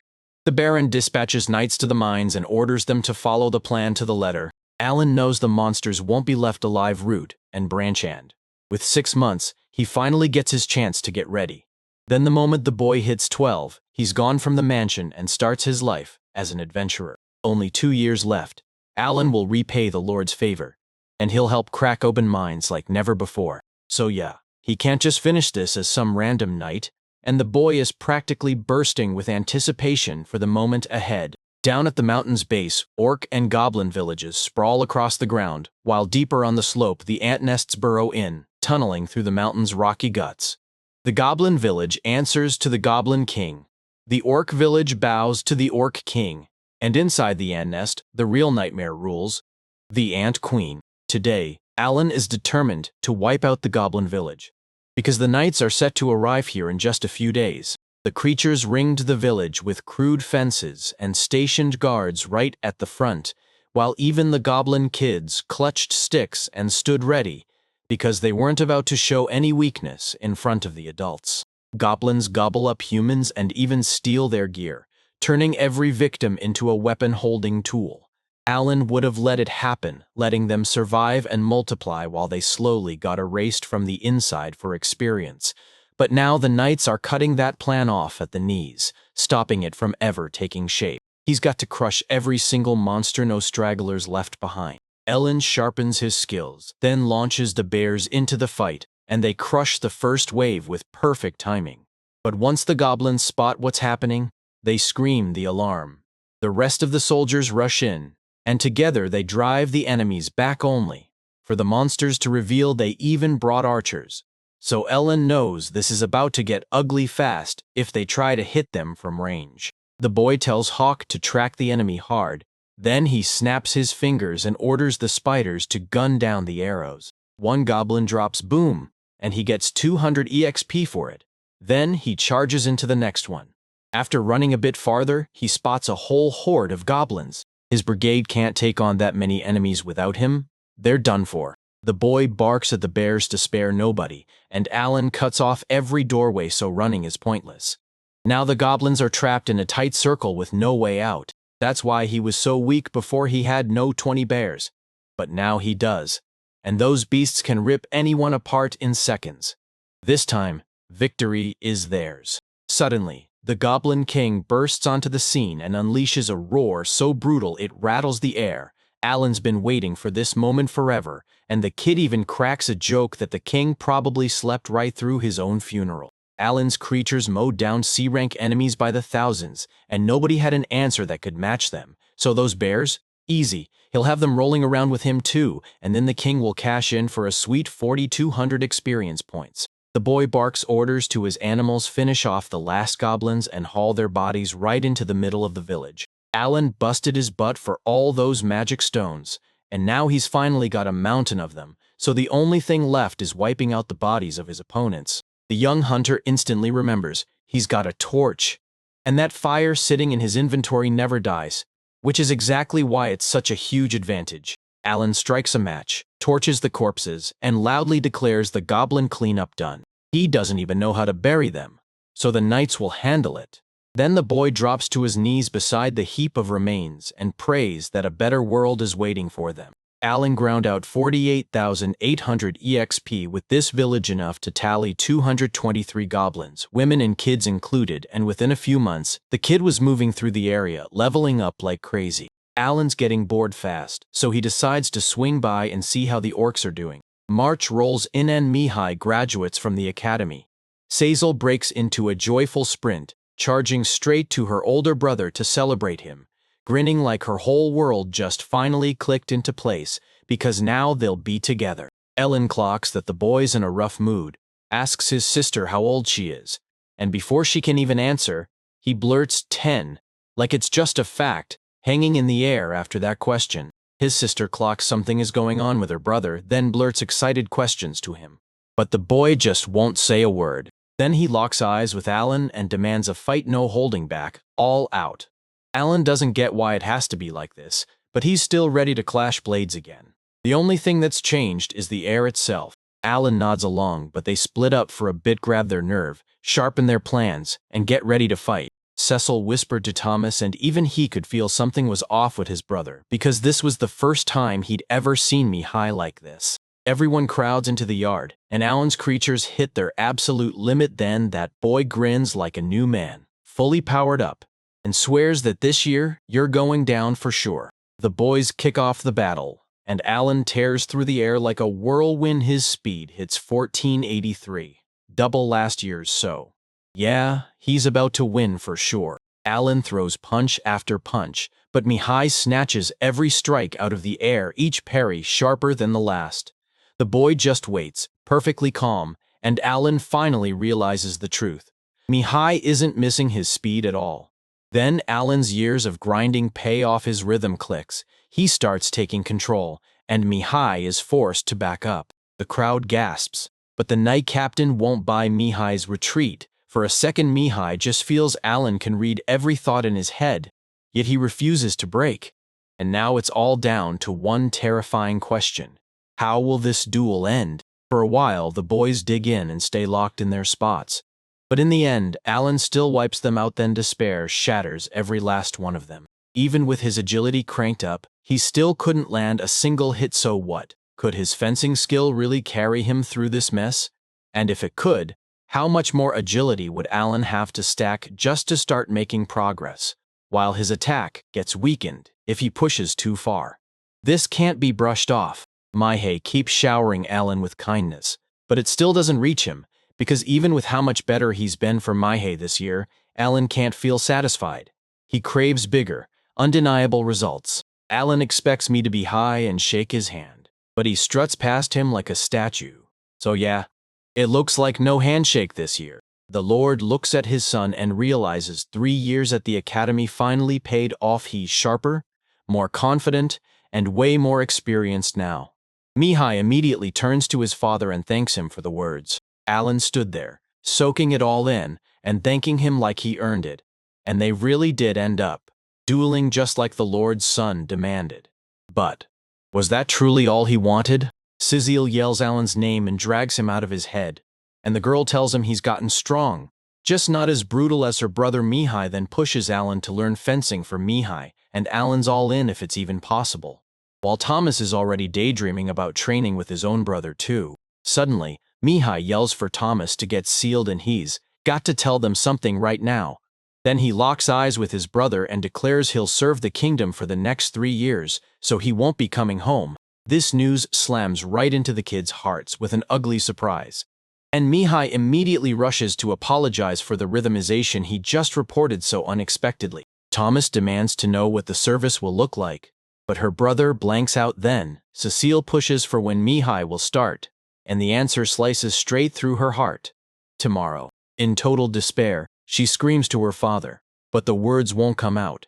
Then Cecil grabs her brother's hands and insists it was a happy thing, convinced they'll finally be together again. I rush in with me to calm his sister, swearing that he'll write to her as often as he can because in just 3 years he'll come home and everything will be okay. Cecil's eyes suddenly brim, then tears spill down her face, because 3 whole years is a painfully long time, especially when she'd spent all that waiting, aching for her brother like her heart couldn't stand it. Alan can't stop spiraling. Mihai got snapped up into service the second he graduated from the academy, and the boy keeps repeating the Viscount's words while the Baron still hasn't returned to himself.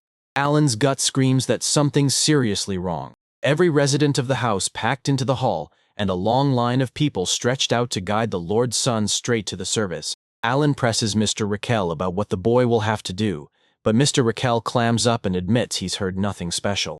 Alan couldn't believe it. Rickle's been slaving away in that mansion for 12 years, so how on earth could he have stayed clueless about everything? Metal armor clanks down the corridor. Then Mihai steps in. The boy charges down the stairs and pushes ahead. Cecile just stands there, silent as stone, while the girl's throat tightens with crushing melancholy. Thomas shoves his sister forward so she can't stay quiet, urges her to say goodbye to her brother, and the girl trudges toward Mikhail at last. With tears streaming down her face, she vows she'll wait for him to come back. Then the boy pulls his little sister into a hug and gently strokes her head. The Lord beams with pride over his son, and the boy's mother clings to him with parting words. Push through your duty and come back home fast. The butler shoves his master onward, then Mihai rockets up to Alan and wraps him in a shaky hug, trembling as he begs the boy to watch over Cecil and do everything it takes to keep his sister safe. Born into the Granville family, Mihai steels himself and sets off to do his duty while Cecile keeps waving, begging him to come back safe and sound. For the next 3 years, Alan plots his escape from the mansion, while Cecile prepares to finally enter the academy. But right up until that day, he can't break his word. He has to guard the girl with everything he's got. 2 months have blown past since Mihai left. Since October, Alan has wiped every last goblin village clean. Even the White Dragon Ridge is totally cleared, and he's gone from level 30 to 35. So now this kid is charging straight into another village to push his power even higher. The knights are crawling in slow, so we've got to rush. This village is ruled by a B-rank monster, and the boy has never faced anything like it before. And yeah, he can't even count how many orcs there are from up above. Just like Goblin Village, Alan will let his creatures get into position. Then he'll spring the trap and wipe out every last one of his opponents. This time, the boy pulls out Braun to shield him from the enemy archers and the orc king. He types in the stone rank the name Braun, then locks in the stats. Strength 200 plus 200, Magic 0, Attack 188, Endurance 200 plus 200, Agility 100, Intelligence 140 200, Agility 100, Diligence 142, Luck 108, Bonus Strength plus 240, Luck 108, Bonus Strength plus 20, and that special skill. Defense, Endurance plus 20, and that. Alan throws open their first hunt in the orc village, and the moment it starts, the creatures surge into battle. They're confident they know exactly how to take down monsters, and Braun handles the protection flawlessly. He even survives the blast, and man, it's heartbreaking the kid can't feel how much life those creations still have left. Up to now, they've been fighting non-stop, yet if they take too much damage, they'll still be gone. The boy barks orders and the spiders swarm to shut the archers down, and it works like a charm. Alan's already plotting to unleash even more spiders next time. Alan presses forward with his creatures, and ahead lies a massive enemy army just waiting to crush them. So many it might be 100 or maybe 200. And honestly, that's great news for the boy because this is the kind of battle he lives for. Alright, the squad's going in from the other side. Everything hits like clockwork until the fresh cleanup drags on way longer than it did back in the Goblin Village. Alan has already carved through 100 orcs, but their king is still nowhere in sight, so he has no choice. He'll smash his way through the entire village, taking down anyone who dares to block him. Suddenly, the boy spots a glittering sparkle in the distance, and before he even thinks, he snaps at the hero to set up a defense, because right then, a massive magic ball rockets straight for the lane. The boy's head spins. He can't tell if the Orc King stands right in front of him because the boss is supposed to be alone. Alan locks eyes with monsters that fling magic for the first time, and now it's anybody's guess how this young hunter is going to survive what's coming. Alan can't tell if the Orc King is lining up on him or if that spell is meant for Braun. The magic ball is floating back over the monster, ready to streak straight to the mark, and Alan shouts for Braun to defend himself. Alan watches the summoned creature shove the attack back yet. He can still feel that magic ball burning hot. Suddenly, 3 more of those same balls rocket toward the boy, ripping apart everything they touch, and the young hunter realizes he's completely out of strength. Alan refuses to quit and cranks his attacks to the absolute limit. Then he slams the orc and wins, earning 2,000 experience points as his reward. The young man is convinced that the orc has what it takes to claw his way up to rank C, and he's so confident he can take him out with a single throw. The boy grips his iron balls and slams one into the monster's forehead, crunching straight through, leaving only 2 iron balls left. Alan was ready to hurl it. Then he spotted fresh magic balls bursting out of the enemy shelter, and their whole fight power instantly crumpled. Alan feels like he's trapped in his own personal hellscape, and right in front of him, there are still 100 orcs left to slaughter.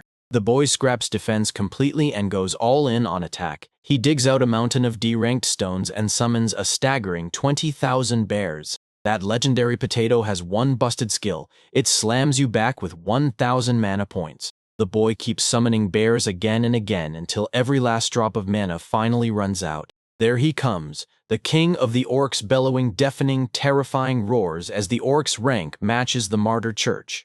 Rank B. Compared to a bear, this thing looks enormous. Alan clocks it at roughly 4 meters tall. With one brutal swing, the monster wipes out several summoned bears, and the boy has no choice. He scrambles to enhance, create, and unleash the creature. Things are going terribly. Alan expected the bears to keep up, but the opponents are tearing through them faster than he ever imagined, and the Orc King's massive attack range means the bears never even get close. Suddenly, a fresh magic ball streaks past Alan and smashes Braun to pieces. Then the boy taps the potato skill, slurping back a full 1,000 mana. But time is running out, and he can't afford to just sit around until they're drained, or until the king finally gets bored. When Alan senses the end is coming, the Knight Commander barges in out of nowhere. Then he realizes the boy is in real trouble. Alan's stomach drops as realized he messed up. He'd assumed the captain would show up tomorrow, but the guy told him he spotted smoke, so Alan rushed out to investigate. That night, the boy's creatures show up, and the knight itself grills him. "So, what are you?" Heat floods his face as he realizes he's been caught red-handed, and Alan can only pray the commander will chalk it up as just monsters. He has to summon every one of his creatures back while the knight just shrugs off the beasts. He doesn't even blink as he charges straight for the Orc Kings. The boys heard he can take on a Martigarge, and honestly, this guy is the strongest knight the Granville house has ever had. The man swears he'll crush the orcs himself, and tells the boy to hang on while he handles everything else. Then a spearman steps in, almost like he steals Alan's hard-earned experience from him, but Alan isn't mad at all, because this is the perfect excuse to watch real pros at work. The spearman looks careless, and the Orc King barrels forward fast as attack reaches huge. The commander strides up to the monster without a shred of panic, and snaps a calm, precise strike into it, and Alan can't help but stare in awe. That night, Captain was feared, and the streets had a name for him, Wardaman Zinov, because his raw, unstoppable strength was the kind that made people whisper in awe. Rage boiled in the Orc King's veins. But the Knight Captain didn't even flinch at the monster's assaults. He could take every hit with ease, and it didn't matter how big the enemy was. The spearman isn't far off either. He matches his opponent's move for move, cutting off every hope they had of winning. The Orc Captain and his assistant blow the boy away with their skills, and he's convinced Zenimf is pulling the exact same special move Cyrene used on him back then. Turns out the swordsman and spearman don't win on brute force. They win on pure talent, and the captain shut down the Orc King in seconds, like it was nothing, without even breaking a sweat with his own special skill. After the fight, the man strides up to Alan and begs him to help get them to the city, and Alan's gut twists with worry, because the man had seen everything and still never even questioned him. Alan rushes up to the captain and demands permission to pull the rocks out of the monsters, and the captain doesn't even argue. Alan swings his sword with razor skill, and it's over fast. If they leave everything like this, other orcs could flood into the village, so Alan is convinced he made the right move. With the knight's orders, everything else gets handled. Since the sun's nearly gone, the boy's invited to sleep in their camp. Then they'll march him straight toward his baron's fate. They pitched camp, sparked the fire, and, after a little downtime, the whole crew started cooking up dinner and dug in right after. The commander leans in and asks Alan if he wiped out every last goblin village. Alan grins and says yes. He stormed through all 52, and at this point there probably aren't any left. The captain nodded, and then he launched into the wild story. 4 years back, the village of Cyrene started hauling in Albajuran carcasses, and they poured in by the tons. Later, she multiplied the boar harvest again and again, starting from just 10 carcasses a year. And soon enough, Alan was pulled into service at the Granville mansion for his help. The moment the boy showed up, monster carcasses piled up near the city, each with carved stones wedged into them. Then the truth hit. Every goblin village around here, the ones packed with carved magic stones, vanished, and every single settlement got burned to the ground. Alan didn't just hunt game, he single-handedly wiped out C-rank monsters too, and when the final duel with Mihai hit, he proved himself so hard Mihai started sweating like crazy. The boy realizes every secret he fought to keep hidden has finally been exposed. But right then, Alan is slammed with the cruel news that he has no talent, while the priests all swear one after another that what they're saying is absolute, undeniable truth. But do they even remember what happened 5 years back, when that room flooded with blinding light? Back then, the boys' talent column still showed a few symbols, yet they couldn't make them out. Alan's magic power was low too, so they swept it aside and declared he had no talents. That night, Captain swears the kids got real talent right beside the very animals he once fought shoulder to shoulder. Alan shuts his mouth for good, because if he speaks one more time, the words might spill out, and then a whole storm of problems is gonna crash in. He leans in and asks the man if the interrogation is over, then promises this talk will stay just between them. But honestly, the Baron had already clocked Alan's gift, seeing how he couldn't stop hunting. And yes, the raccoon was the spark that landed him his current status. So he basically let the kid run wild with whatever he wanted. That night, everyone knew he'd eventually snap with curiosity, but he couldn't spill a single word. Then the man told him, "If you want answers, ask the bear inside you." And the boy just stared, thinking, why does this guy talk so weird? The captain swore he'd keep every detail under wraps on one condition. The boy would follow his lead and learn exactly how he wiped out those monsters, because they weren't enemies at all. Shame burns in his chest, but he nods anyway. And just like that, he won't have to hunt for experience anymore. One of the soldiers darts up and tells the captain the hot water's ready, and then Alan, all grateful, asks the man if he can rub his back. The moment he turns his back, the boy clocks the massive scars and fresh wounds carved into his back, and all he can think is, what kind of miracle let the captain survive that? He asks, "Does it hurt?" right as the wounds throb in silence. The boy's got restorative magic ready to go, but the man shuts him down.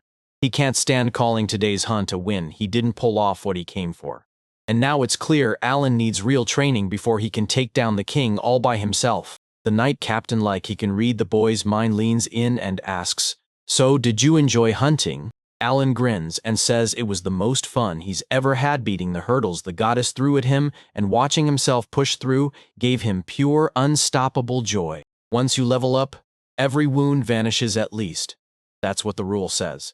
But as far as the boy could remember, when the commander finally showed up, his face still had the exact same scars, and Alan couldn't shake the thought, was leveling up really that hard? Once the man wrapped up his water treatments, everyone slipped into bed together, and on some nights, because the stakes never slept, he stayed on night duty. The very next morning, the Order of Knights stormed in and announced they'd wiped out those monster-infested spots, like they'd finally reclaimed the land. So Cecil, who'd been panicking about that boy non-stop, saw him and lunged straight into his arms, sobbing into his neck. The Baron beams when Alan shows up.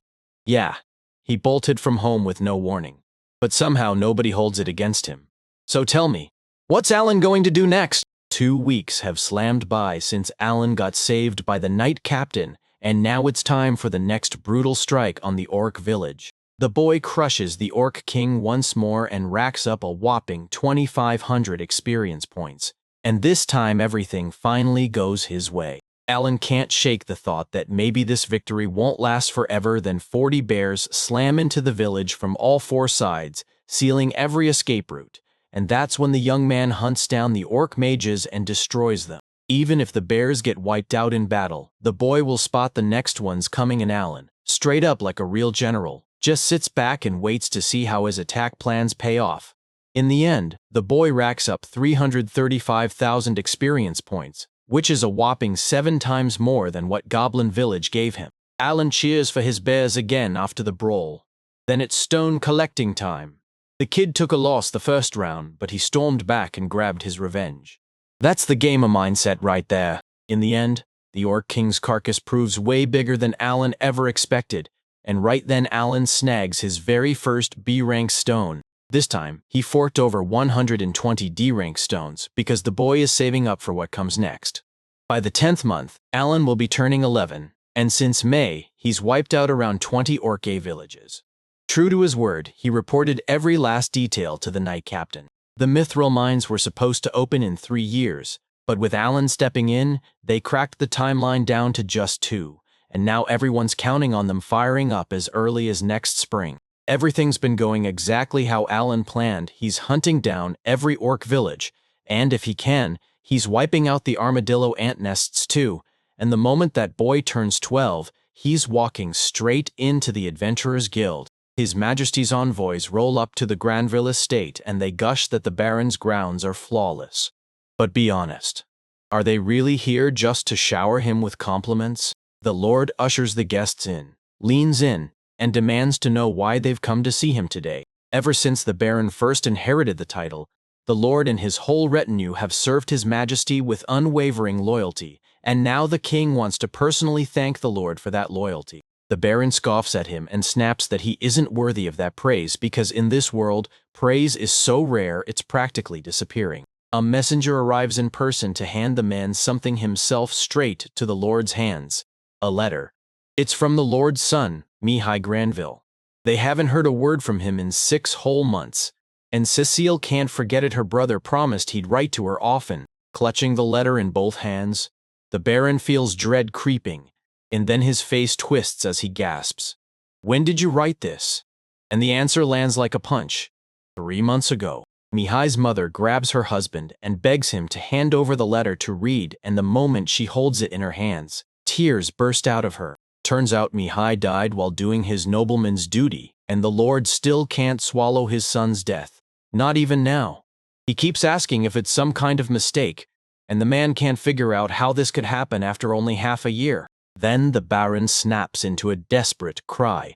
Mikhail just graduated from the academy, and suddenly the question hits. Were they really shoved into a deadly place just because they're low-ranking aristocrats? The king's messenger leans in with a clear threat, demanding to know if the Baron dares to defy the king's will.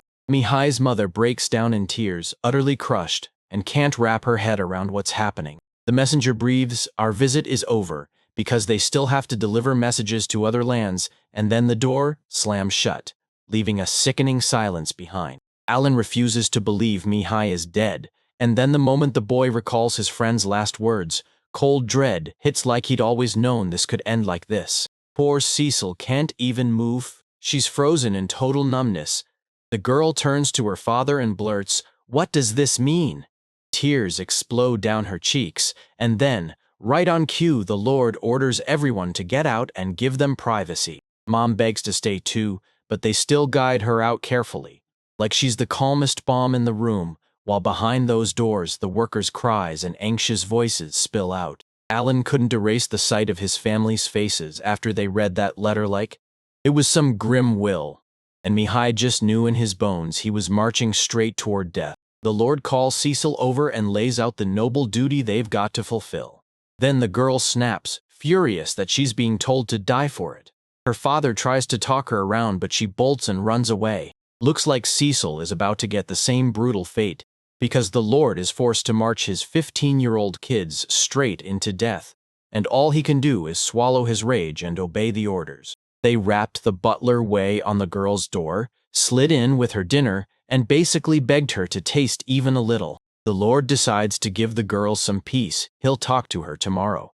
Later, after a while, Cecil finally nods off and falls asleep. Rage boils in Thomas's veins because they left him in the dark, so when the boy finally becomes the next head of Granville House, he's going to uncover every last secret. Morning hits, and the butler's panic spikes. He's terrified she hasn't touched a bite since last night, and he has no idea if she'll even agree to breakfast. One guy tells me he heard about the Granville family's tragic end before he even showed up for work here. Turns out Mr. Granville's parents and brothers met the same fate too, and somehow he still thought it wouldn't end with him, dying at just 15. The boy can't forget how Mr. Mihai always had his back. Then it hits him. Being born into a wrist of crap is the worst curse imaginable. Panic detonates in his chest, and when he looks around, Cecil is nowhere in the room. Cecil thinks Alan is the only one who ever really needs her, and then she snaps, screaming at him to go back to where he came from. Her stomach growls like a beast because Cecil hasn't had a bite since yesterday. Alan flips out his pockets and dumps everything he's got, some fruit and one lonesome potato. At first, the girl glares at it like it's disgusting, but the moment hunger hits, she throws caution aside and starts devouring it. After a while, Cecil starts crying all over again because the moment he remembers Mihai promised to come back, it hits him like a punch. The girl leans in and asks Alan if her brother was really strong. Then he nods instantly, because he's never once been able to beat Mikhail. Cecil is freaking out. She's sure she'll die. Alan instantly knows what she means. With her face shoved into her knees, she whispers that this country hasn't been at war for a long time, so it'll finally churn out soldiers worth fighting for. Alan finally gets it. He isn't just here by chance. He's the one who'll decide everyone's fate. After thinking it over, the boy tells Cecil to ditch the city with him, wipe the slate clean, and start traveling together, especially since Alan still has a stash of savings. The girl's indignation starts to flare because what Alan's doing makes zero sense to her, and she's done wondering who he thinks he is. The boy admits he's been thinking about waiting till he turns 12, then walking straight into the Adventurers Guild. Cecil swears she'll study at the academy, then dismisses the cartridge case as pure nonsense, while the boy fires back, asking if a girl even needs to be there in the first place. He leans in and tells her she alone gets to decide what happens with her life and exactly how she wants to live it. After racking her brain for a while, Cecil finally snaps and decides to head back.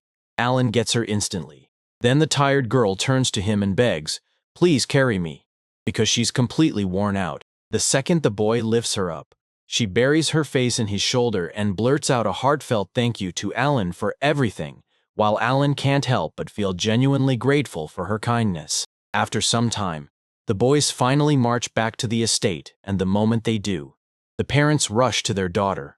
Cecile's eyes spill with tears as she sobs, begging for their forgiveness.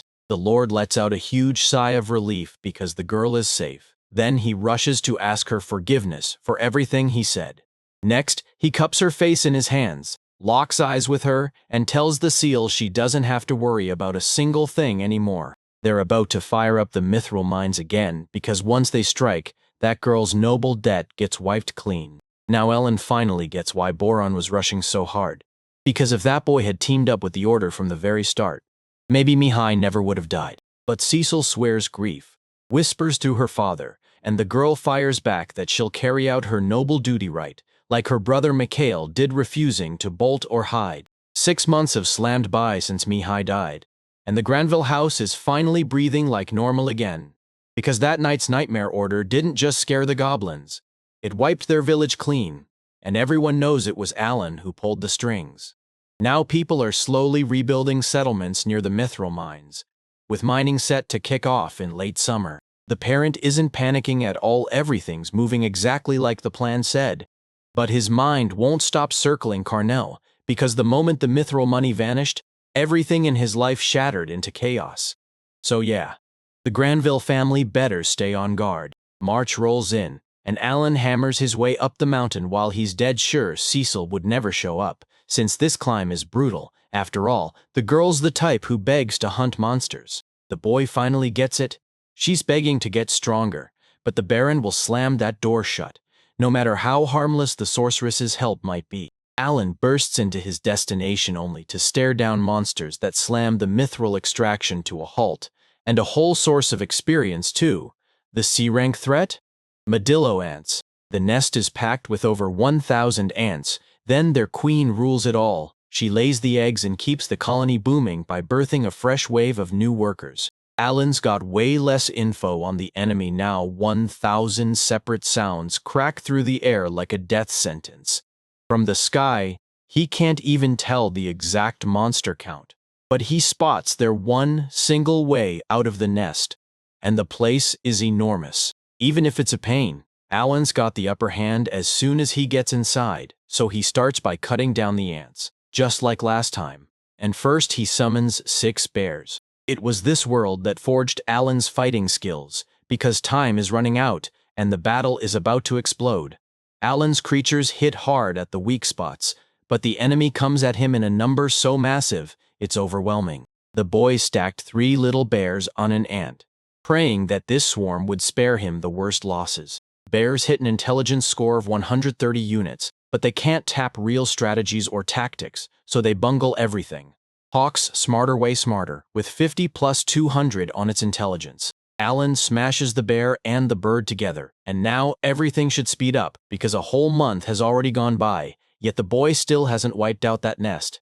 Twice a week, he's facing 200 of them, so by now he should have mowed down way more than 2,000 opponents, and if those rumors are true, he should have cleared the nest long ago. But the craziest part hits a few days later, right after the answer killed them. Their corpses just vanish, like they were never there. And the nasty suspicion is that the queen is munching on them to churn out fresh ones. Alan racks up a mountain of experience, but the ants keep streaming out of the nest one by one, so the boy can't grab a single one the usual way, and he has to switch tactics on the spot. It's May, and Alan just got the Baron's green light plus the power to reshuffle his schedule, and he wastes no time, battling 2 days straight to finally wipe out the lair. 2 months in, 5,000 people are dead. Alan doesn't even blink, rushing back and mowing down 300 at a time. At last, everything goes quiet because the boy has finally cleared the lair. Even though the lair is mostly wiped out, the queen ant is still breathing, so Alan locks in. He orders Hawk and the other birds to scout ahead and gather intel. This cave is a maze of rooms and tunnels. But then one of the birds drops dead, so Alan has to yank another into the plan, and he shuts down the bears too.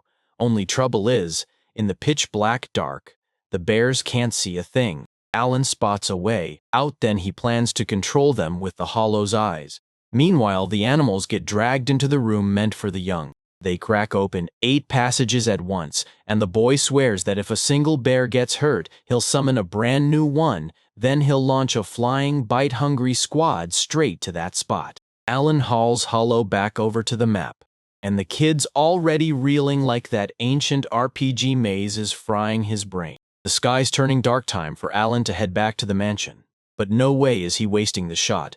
After quick, sharp calculations, he spots the queen ant, then wastes 0 time and strides toward her with total confidence, making sure every step lands right. Alan forces himself to stay calm, This is a B-rank opponent, and with his brain on full power, he only has one move, an exchange with B-rank creatures. The queen's chambers sit 5 kilometers from the entrance, guarded by 10 killer ants, and the boy has to pull off another strategy. Alan clings to Hollow and begs the bird to lead the way.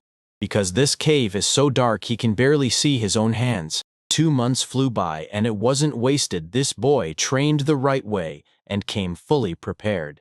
After seeing the Queen of Ants up close, he couldn't help noticing just how monstrous she is. Because her head is about the same size as his, they'll go right back to those ancient tactics. Then the bears start wiping out their own minions. After a while, Alan gets hammered in the fight and loses a bunch of his creatures. But still, they manage to wipe out the minions. The losses keep piling up, but the survivors refuse to vanish. Those queen ants just can't crush them fast enough. Because she's clumsy, Alan snaps the order make them hit her in the stomach, and for some reason, it looks like the creatures are actually landing the shots. A little more time slips by, and the queen finally goes down. Then the boy gets 45,000 experience points for it. He burned through just 20 creatures to deal with her, but it always took 100 at least to bring down the Orc King. Looks like Alan's stuck spending the night here because right now they won't let him into the village at all. The boy's praying nobody lashes out at him, since this time the Order's boss can't cover for him. So Alan has one mission. He needs proof that he's won. That ant nest reeked so badly it made Alan gag, and it took him 2 full months to scrub it clean. Back then, he slaughtered 5,000 ants right when the queen had already crammed in 4,000 eggs, and that's exactly why she looked so weak. Monsters still need food and energy to power up their strength, so did they really think they could drown Alan with numbers alone? Once the boy has gathered every magic stone, it's time to hit the road. Suddenly, Alan's eyes catch a glittering flash. He leans in and spots a new stone, one nobody's ever seen before, and the second he studies it closer, a wild idea sparks in his head. The very next day, the Lord rips into the boy because this is the second time he's missed the return time, and the Baron is already about to unleash the knights to hunt him down. Until the man snaps that if the boy's got a defense, he'd better start talking. Alan shoots an apology and blurts out that he'd been clearing out an ant nest on the White Dragon Ridge, and then yesterday he finally crushed the Ant Queen. The boy insists he did it for the Granville lands, because he wanted their prosperity to soar. So Seal erupts in fury, and when the girl discovers Alan lied to her, rage floods her face too. Now she's not just mad, she's crushed, and even more disappointed in him. The boy remembers they have no idea he single-handedly wiped out whole villages, so he decides to prove it to them. Alan unveils the gigantic shell of the queen ant, and the Lord and his men react in this weird, unsettling way that makes the boy's stomach drop. He'd figured something like this would at least make them happy. The Lord claims he heard the queen has a weird shell color, so the man fires a question at Zenoff. Is that really her shell? The knight captain swallows his pride, apologizes, and admits he can't answer because he's never laid eyes on an ant queen before. The Lord demands, is Zenov right? Can the queen truly never be destroyed? And the man nods, dead certain. But even the order's full might still isn't enough to pull it off. Alan's jaw drops in shock. Cecil swears the boy cheated and slapped paint on the shell. The boy blurts out a desperate excuse and swears the knight's order would handle the queen just fine. Enough says there are over 1,000 warrior ants packed inside that nest. Sure, you might win the fight, but once they're all gone, you'd still vanish in the dark tunnels, so many lives would have to be sacrificed. Even adventurers don't try this, and the knight commander has never even heard of someone clearing out a nest like that. Their only mission was to wipe out orc and goblin villages.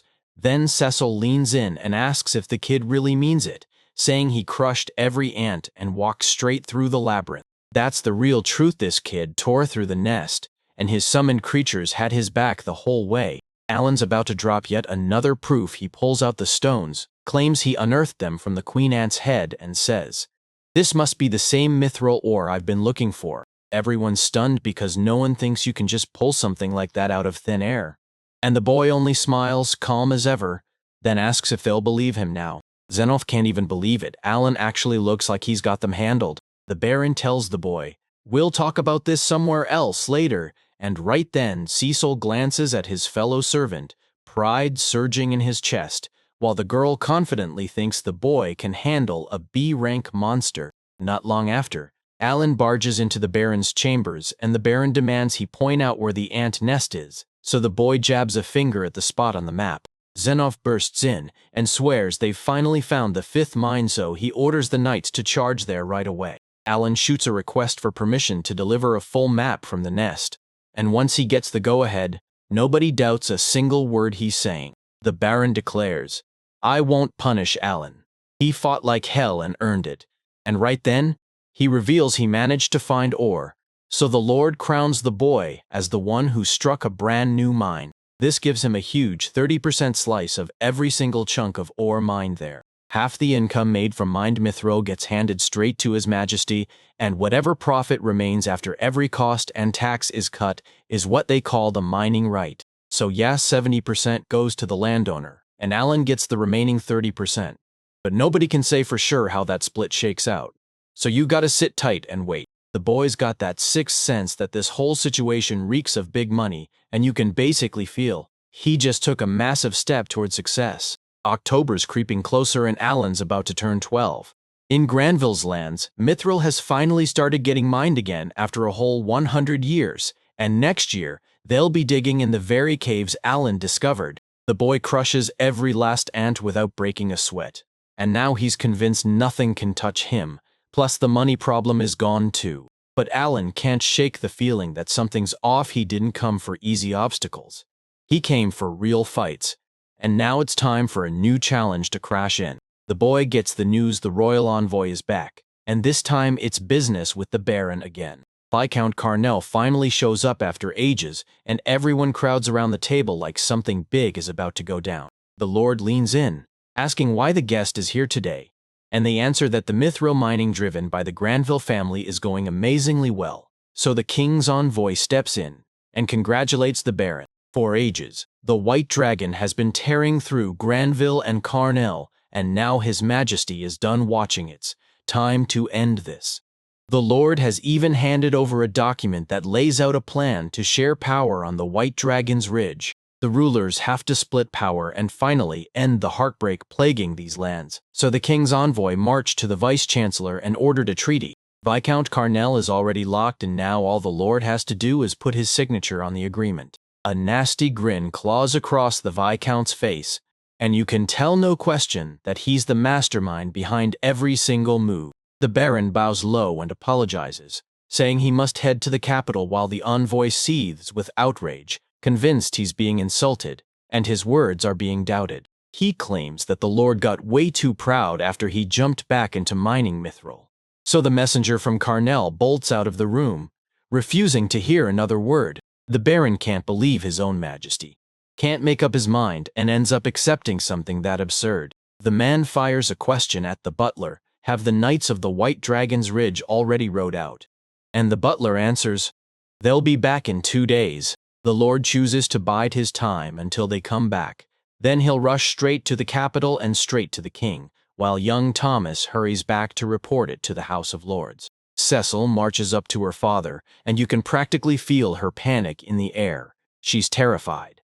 The Lord snaps, "Don't worry," like he's steadying her heartbeat. Then her father steps in and promises, with total confidence, that no one will ever be allowed to steal their property. Alan realizes quitting now won't be easy. Then he hears it.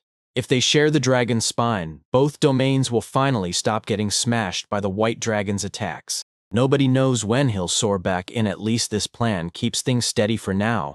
But honestly, I bet Count Carnell would hate that because he's nothing but a ruthless traitor. If the Baron refuses, it won't end with peace. It'll turn his life into a storm. And Alan starts weighing which move could actually keep the Lord satisfied. Suddenly clash and panic erupts as everyone bolts to the second floor, praying Cecil is okay. When Alan bursts up the stairs, he spots a huge dent smashed into the wall. Then, just a little lower, he finds one of the butler's bodies lying there. He takes another step and spots Cecile and a bunch of people dragging a girl away as they start the kidnapping. The boy snatches his sword and charges to rescue his mistress. Just as the bandits are about to slip out the window, Alan swings and smashes into one of them, but he redirects the blow. The clash begins, swords scream through the room like thunder, and because the enemy's impossibly strong, Alan knows he'll have to call in a summon. First, the boy grabs a magic fruit and blasts his mana back up straight to 1,000 units restored. Alan uses a healing herb to fix the servant up, and just like that he restores a full 1,000 units. The bandit starts messing with the boy and he doesn't even get the chance to finish. Alan snaps into action, pummeling him at breakneck speed, and the bandit's caught completely off guard. Right then, the Lord gets the news bandits are attacking, and someone's trying to kidnap Cecil. One thug hurls a smoke bomb, and the boy panics, thinking it's poison. The alarm screams to life, and everyone bolts for their weapons. Alan spots Cecil. She's out cold on the floor, and he's begging the universe she's still alive, because right then the boy feels his own mind slipping away. Somebody in that room grabs Alan for kidnapping, and panic slams into his head. His mind won't stop racing, but his legs won't even work, because all his strength has vanished. And the only thing Alan can think is how insanely lucky he is. They didn't just kill him. Summoned doesn't even need to open his eyes this time. He summons a flock of trappy birds with locked-in stats: Strength 7, Mana 0, Attack 5, Endurance 6, Agility 10 plus 200, Intelligence 10 plus 200, Luck 8 plus even more bonuses. Agility plus 2 and Intelligence plus 2 while they come with a special skill, Voice Imitation. Alan swaps minds, and suddenly he's steering the birds, and the boy starts sizing up exactly what's going on. 3 people crowd the room, and it's got the vibe of a kitchen. Then, out of nowhere, a voice cuts through the air. A man storms into the room and snaps, "Why are 2 kids here?" One bandit smirks and says the Dark One can handle a sword, so maybe they can use him somehow. But the man closes in on his comrade and, no warning at all, drives a knife straight into his stomach, because he won't tolerate a single bit of wiggle room. Step out of line, and they don't just get punished.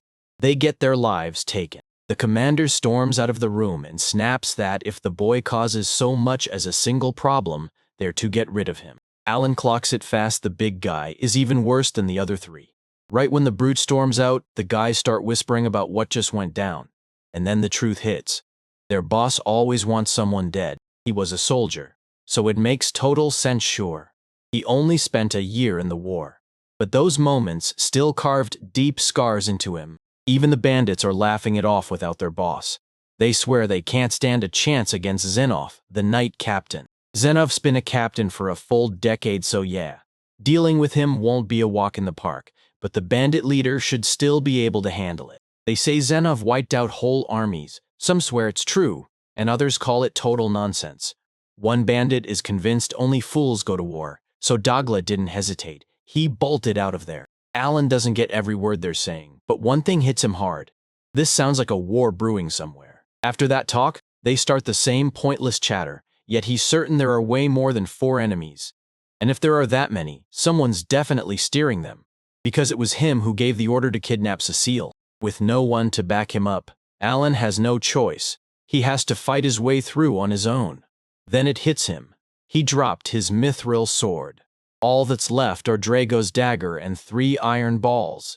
And even that isn't nearly enough to keep him fully safe. One of the men tries to slip away, and Alan wastes no time. He bursts out of the room as a bird, then immediately sets out to find where the exit is. A guy spots this bird and immediately turns to his friends, demanding where it came from. Then they tell him it's probably just a rich man's fancy parrot. Alan just assumes they're on a ship, but wait, are they really out at sea? And the boy can't even name a single senior Granville. The boy rockets forward and then he spots it. The ship's massive, towering like a whole world. Right then, a window flashes into view. Alan blasts upward, presses close, and stares out. Outside, it's pitch black, and the sky is littered with stars, like night has slammed into place. The ship starts to lurch and sway on the waves as the loudspeaker blares. "Thanks for choosing Beacon's company. Now we're entering an air current zone. Don't worry, it won't change the route of their magical vessel. But yeah, expect some shaking." Alan finally realizes where they are too late to run now, because they're up in the air, soaring above the clouds, and the only shot at escape is getting closer to the ground. The boy decides to snoop around a bit more and bolts on his way, trying not to catch the eye of that doglotch. As Alan scouts the area, he runs into people everywhere and even spots a full-on restaurant on board. The guests are swarming, but can they truly help save everyone?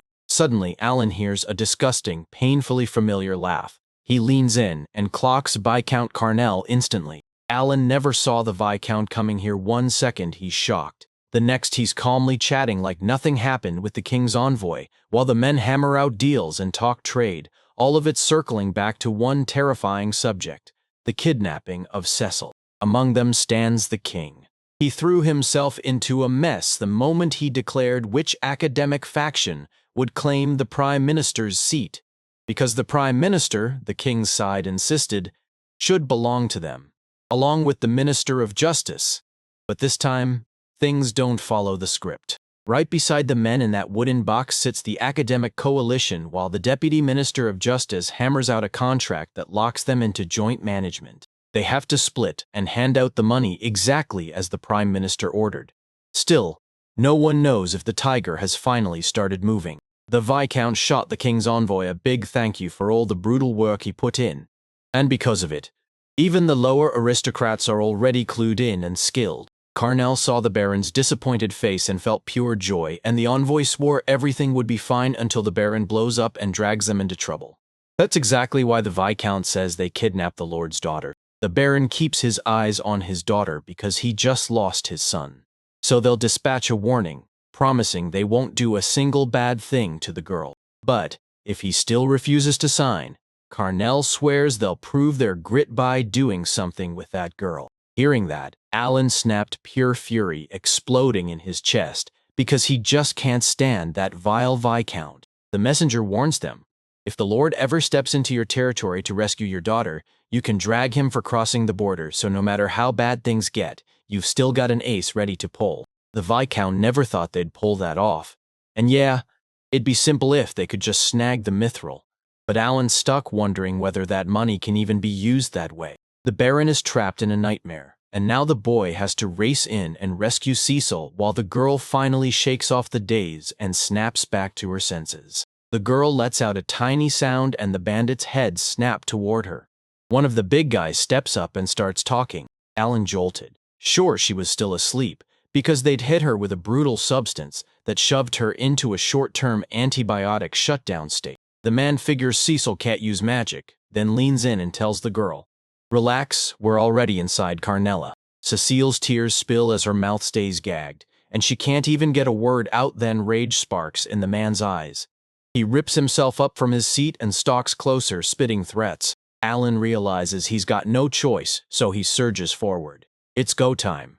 The boy locks in, braces himself, then snaps his command to a butterfly he summons and orders it to tear into the enemy. The bandits shake in their boots because they've never laid eyes on summoned creatures before. So yeah, that butterfly hits their minds as a full-on demon monster. But Alan finally realizes his blunder when he sees the butterfly's stun and sleep power won't work on people at all. While the bandits are busy looking the other way, the boy tears free. Now he's finally poised to fight back against every last enemy. The men corner the boy and swagger, claiming they've got his weapon in hand, then telling Alan he has zero chance of winning. But the real twist? He's got a summoning skill. Alan blasts bears into existence and orders them to rip into his opponents. The bandits can't figure out how the animals wound up here, and now they're scrambling to flee the predator's relentless attacks. Alan bursts into the fight too, while the second enemy is already primed for battle, and the boy's strength slowly starts roaring back. One giant monster is still standing, and the kid has to take him out fast, or reinforcements will flood in. Alan's dead serious and will do anything to win, so the boy calls on Brown, and Brown fires up a full shield of protection around him. Because the enemy dropped the bear with one brutal strike, Alan instantly knows this opponent is going to be a nightmare. The summoner commands a worm, a spider, and a salmon. Then the boy barks for the salmon to scatter.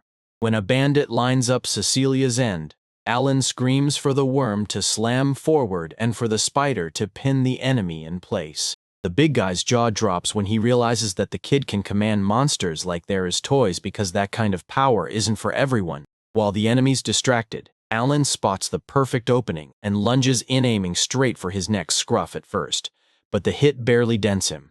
Turns out Alan's stamina is way higher than the blade needs. The boy springs upward and unleashes every ounce of power in that strike, then boom. He knocks the opponent down for good. The ship's loudspeaker blares that we'll be landing in Carnell any minute, and the crew immediately warns everyone to stay sharp and be careful as we drop. Alan sprints up to Cecilia and snaps her handcuffs off. And before he can breathe, someone bursts into the doorway. Douglas, the killer. He reels in with a crazed laugh, targeting the boys. Alan stiffens, ready to snap at Bran, but he doesn't get the chance. Douglas slams him with a brutal hit, sending the boy flying straight into the wall, and that enemy is freakishly fast. He only had time for one frantic glance back then. The enemy was already there, landing the hit like it happened instantly. 1 second, they vanished. And the next, they reappeared in a completely different spot. Alan knows the end is coming, so he screams at the girl to run for her life, then gulps the herb of life and slams his body back with 1,000 units of restored strength. Douglas clocked it right away. The kid had already played dirty with the grass. Then Cornell snapped and started yelling at him to shut down the seals ASAP, only for it to be revealed that Alan had been using Chappie's skill the whole time, voice imitation. Chappie can copy the exact voice of any object if he knows its name and has heard it before. For the boys, this is their shot at salvation. So the boy snaps orders to the spider to fire up the entangling thread, and it works. Alan snatches the girl and bolts for freedom, while Douglas's fury flares until the web clamps down and stalls him for a while. The boy knows he has to stop him, so he orders Bronn to harden into a wall, because that spider thread is about to snap, and once Bronn gets destroyed, they've got almost no time left. Alan sprints to the window, yanks it open, and calls down to the seal. "You've got about 100 meters left, since the landing has already been reported." He tells the girl, "Get ready, we've got to jump."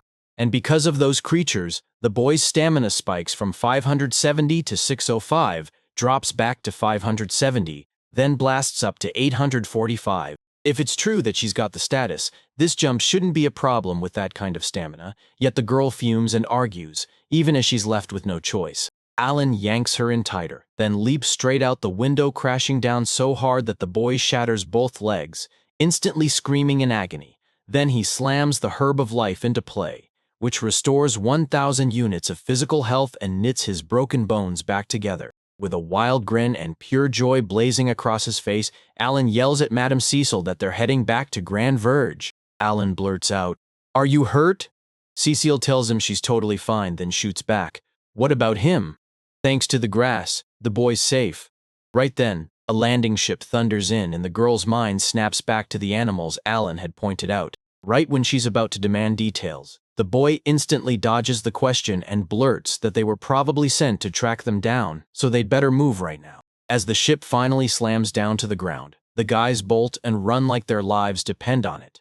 Alan snaps that he'll sprint as hard as he can, and Cecil's job is simple: cling to him with every ounce of strength. "I need a way out of Carnell's enemy territory fast." The boy scouts the place by using birds to spy on everything. That's when he realizes the Viscount is actually talking to Douglas, the same Douglas Alan swore he'd already killed. The guy talks about the boys, but it's pitch black out, there's no way they can spot the fugitives, and Douglas can't shake the fear that nobody could survive a plunge from that height. Carnell urges them to hunt down the kids' corpses. Alan knows why. The Viscount needs proof they're dead, and if the boys are alive, they'll immediately unleash people to hunt them down. Bolting into the kingdom, the boy flashes the Granville family emblem, and the soldiers immediately bark questions. Why are the kids here with no guards? Alan cuts in fast, saying it's Lady Cecil's own wish. Those boys hit the jackpot. Security practically ushers them in, and Cecile clocks it instantly. Alan's a master at lying. Because the airship was heading that way, the White Dragon's ridge had to be staring back the other direction. Alan has no clue where they are, but he's sure there's a customs post sitting on the ridge between the holdings, so he pushes them there, just to be safe. The girl blurts out how many days this journey will take, because it's pitch black here. Seal can't see a single thing at all, and pure fear is crawling up her spine. The boy shot back, promising her he can see perfectly in the dark, because right now, the only thing that matters is escaping this city. If the boys can reach the marked spot, they'll be safe. So a few hours later, they finally crash for a break. Alan hoists Cecil onto a rock, and the two start talking, because once they launch, They're running for ages, and the boy warns her to use the toilet now, before the sprint never stops. Alan stepped up with the food too, shoving a mouth-watering sandwich and a cool soda into the girl's hands. Then she demanded where he even got it, and Alan just waved it off like, "Eat, no questions, no explanations." At the table, Cecil blurts out whether Alan can actually speak the languages of animals and birds, but Alan only understands his "Uties," the summoned creatures. Saying that, the boy softly strokes his bird and it croaks like it's perfectly happy. Meanwhile, the girl still feels uneasy at the sight of summoned creatures. But when Alan asks if she's scared, she forces a steady smile and swears she's not afraid at all. Cecil starts petting the bird, and she tells him that after 4 years, she's finally learned to roll with all his crazy antics. Alan taps in again, jacking his consciousness into the bird's body to sniff out the situation only to see Carnell and his crew already have the kids figured out, meaning they know the children are still alive. The group starts hashing things out, and then, bam, Douglas rockets off in a blur like a bullet. He can't afford to chase him once he thinks the man slipped out of the city. He's sure he's heading straight to those guys. Can Alan Warren track the danger? Lady Cecil tells him they're being hunted, so they've got to vanish right now. While the girl demands proof, Alan just snaps that he witnessed it himself. No time left to spell out how. Good now that the boy's agility is finally up, he decides he'll try to slip out of the enemy's grip, but first he has to figure out exactly how his skill works. Alan scoops up the girls and sprints like his life depends on it, and she's still totally baffled. Like, wait, what's happening? Douglas snapped his focus in one direction like he was blazing straight down the kid's tracks, and Alan immediately clocked it. This man had real scout talent, because he could track people like it was second nature. In this moment, the boy yanks the plan apart, ditch the tracks, and fling himself into a tree, and it works perfectly. Douglas is right behind him. Then poof, he's gone. And now Douglas is almost certainly not getting them back. Cecil fired off a question, asking the boy if he was really going to fight. Then the boy shook his head and said no, while Alan remembered facing this same enemy on the ship and knew he couldn't beat him. Cecil fires off, asking what they should do next, so Alan tells her he already dumped Douglas off the trail.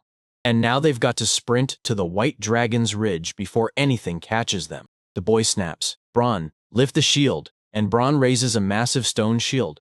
Its power hits +20, and its endurance surges to +20.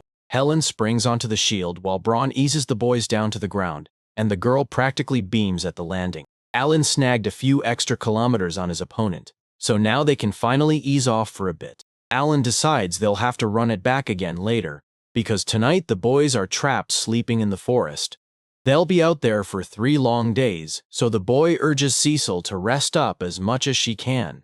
She doesn't argue, and she curls up to sleep. She asks if Alan's heading to bed too, and he grins. "Of course. I'm going to sleep and rest." A little sad, she shuts her eyes and slips into the kingdom of Morpheus. After a while, she wakes up and realizes Alan never even went to bed, so she goes straight for it.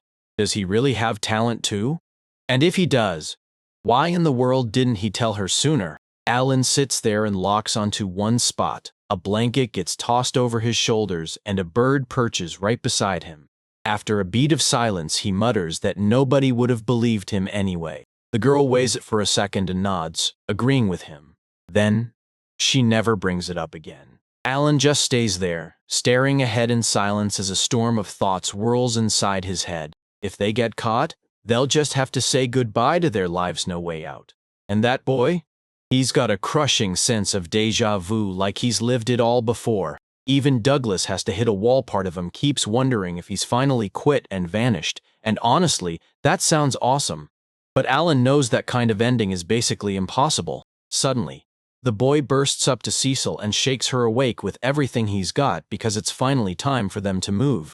Alan sensed the enemy had slipped into the trees to hunt for tracks, so he snapped to a new plan and moved out fast. The wild part is, this boy tried to leave 0 traces for miles yet. Somehow it doesn't even seem to bother Douglas. The man clocked that Alan had cracked his skill, so he ditched the old plan and switched tactics. Then Douglas snapped his tracking ability on and blasted through the area at breakneck speed, hunting the guys non-stop. Alan lets his mind slip back into the bird and rockets straight at the enemy, and he knows Douglas is going to chase his own tail until he spots the tracks. The boy flat out refused to believe it was possible, until he realized the man wasn't joking for a second, and the guys couldn't even breathe easy. Suddenly, a horrifying creak snaps through the air. Douglas hears it at once and bolts straight toward it. Alan has to wipe out his own tracks again and again, and it keeps slowing him down every time he tries to move. It's the morning right after the escape day too, and Cecil and Alan sprint straight to the White Dragon Ridge, where a customs checkpoint is waiting.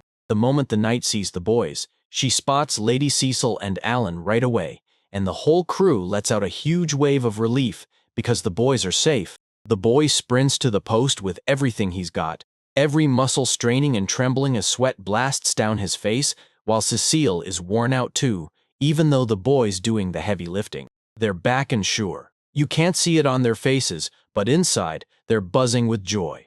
The boys sprint straight to the gate, and the guards offer to put them on horses, but Alan snaps no. He insists he'll run even farther because he swears it'll be quicker that way. The guard can't quite get what the boy is saying, but Alan barrels right past him at full speed, and the moment slips away. Cecil demands what's happening, and the boy snaps back that his birds have vanished Douglas from their sight. Then admits he's pulled the same trick he used on the ship. Even with Hawks's eagle eye, the boy still couldn't lock onto his enemy. Did he finally spot the birds he sent out? The boys refuse to stick with the guards because they won't let anyone get hurt, and Douglas is the kind of guy who doesn't flinch when it comes to spilling human blood. The girl blurts, "Why won't you leave me and save yourself?" And Alan just waves it off, saying if he sprints hard enough, Douglas won't catch them. Timmy's in and reminds her, "I promised Mihai I'd take care of the little lady." That's why they'll find each other again right after those words. Tears burn in Cecile's eyes, because even a hint of her brother feels like a blade straight to the heart, and she turns to the boy and thanks him. Sure, Alan's playing the daredevil, but he won't mess around. He fires the birds after Douglas. It's the morning of the third day since they broke out. If they keep their pace, they'll be home by tomorrow morning. The boy hands the girl the herb of life so she can finally recover, and then the clock starts screaming because they don't have long left. But right out of nowhere, they run into a martyr gash on the road, probably the very same one, because Alan crushed its eye 3 years ago. Trying to dodge two enemies at the same time feels impossible, but Alan has no choice. He has to cut down the monster, because the boy won't let him interfere, and Cecil is all in on Alan, especially after he just wiped out the Ant Queen, and now he's face to face with his old adversary again. 3 whole years gone, and Alan never expected this day to arrive, but the moment is here, and he'll take down that monster in no time, because the time for revenge has finally come. Cecile crouches behind a tree, while Alan faces a towering martygarge, and the girl can barely hide how scared she is for her friend. But she clings to every word Alan drilled into her. Stay silent, and never let that monster catch your scent. That kid has to take down this monster before Douglas barrels in, because Alan's game plan is simple. He unleashes his giant army and the battle erupts. As always, the bear crashes in with a savage attack, so the boy can't just throw his whole army away. Right when the monster goes after the animals, he snaps and calls Brawn. With the help of the bronze, the boy unleashes a full siege of Martygarsh, and Alan is really praying it's enough. It is. The boy snaps and orders the bears to strike while the opening is still there. They lunge onto the monster and start tearing into it with savage bites, and the Martygarsh's confidence instantly collapses into fear. So Cecile just watches it all, and suddenly it clicks. She finally gets how magical creature battles go down and exactly what Alan is doing out there. That boy's got the power to crush the Orc King. And since Mardi Gras is just some B-rank monster, Alan's gonna wipe him out in a blink. Brawn snaps his shield up just as the monster lunges again. Then everything goes sideways, and the creature snatches Alan in its grip. Everything's gone horribly wrong. Cecil snaps, screams at the boy like she can't take it anymore, and then he shoots back that it's all under control and tells the girl to stay put. But in his head, the boy dares the monster. If you want to have fun, then go on, tear me apart slowly. Alan grabs the herb of life and floods himself with 1,000 units of power. Then the monster rakes the boy again, tearing him open until blood pours down his legs. Then the martyr with that awful glare yanks him by the body, slams him up into the air, and starts tearing into him like a feast. Cecile's horror hits like a wall, because she can't even process that this is really happening. But the boy doesn't die. He grabs the blade and drives it straight into the monster's second eye, and just like that, he finally gets his second eye back. The martyr Garsh snaps and chomps, throwing wild jaw feints like it can finally bite him. But it lands on nothing, then the monster hooks him.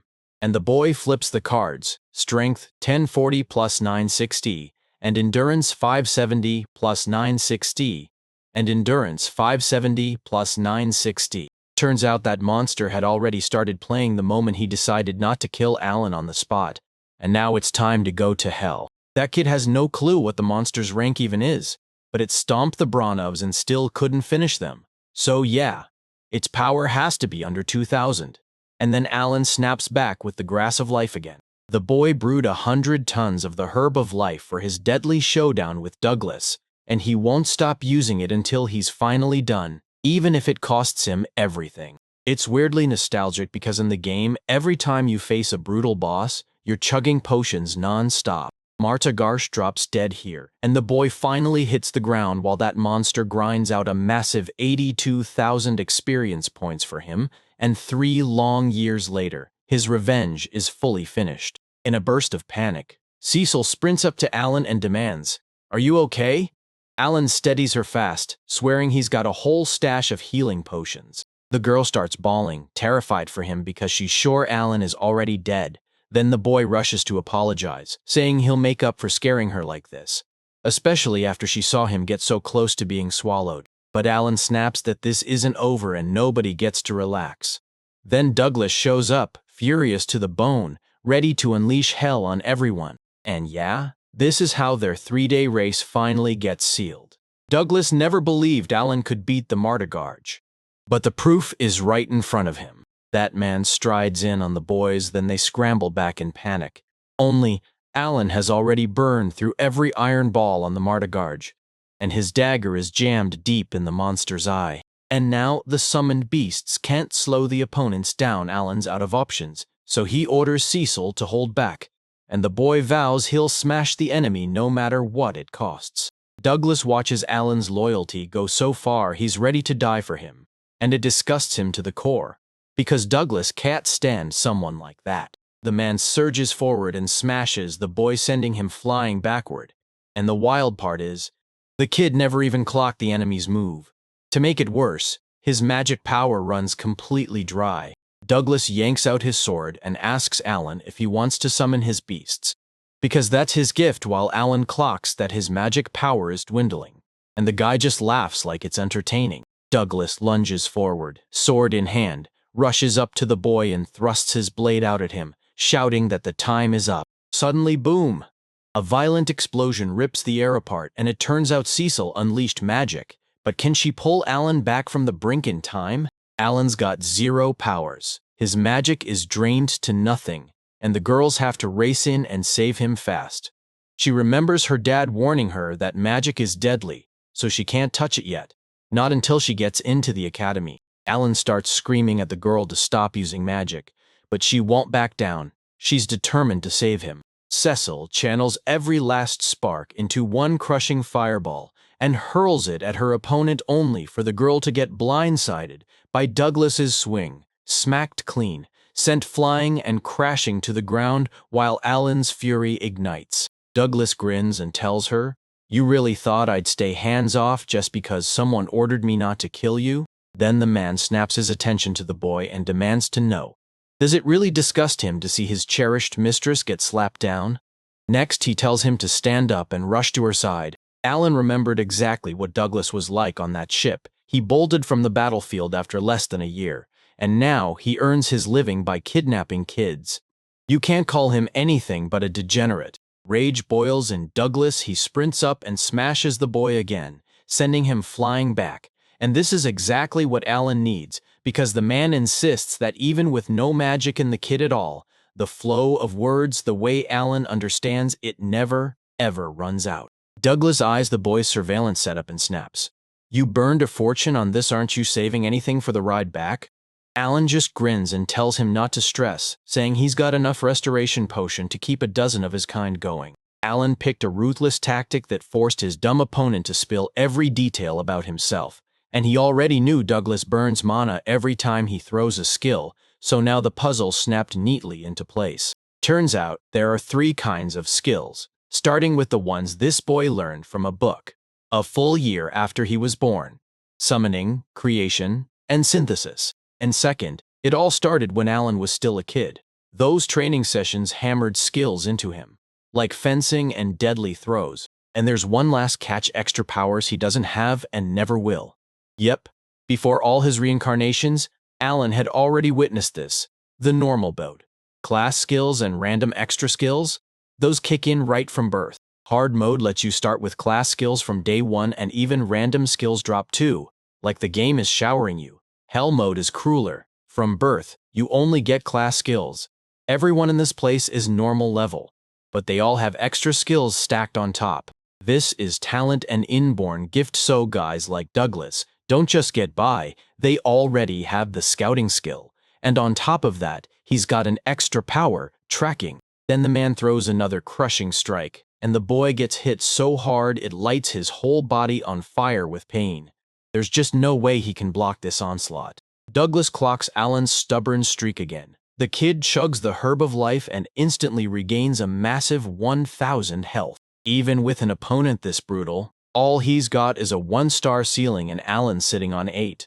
The boy can't help but stare at the sky like, so, what insane heights am I about to reach? Douglas stared at his victim, disgust crawling across his face, and he was convinced Alan was the one person worth wiping from this world. The man yanks out his sword and swings with raw power, smashing the boy backward. Then blood starts pouring from his wounds. But he won't quit. Alan keeps pounding the battlefield with healing potions, while Douglas snaps with irritation as the man's already worn to the bone, wondering how many more potions that kid's hoarding on himself.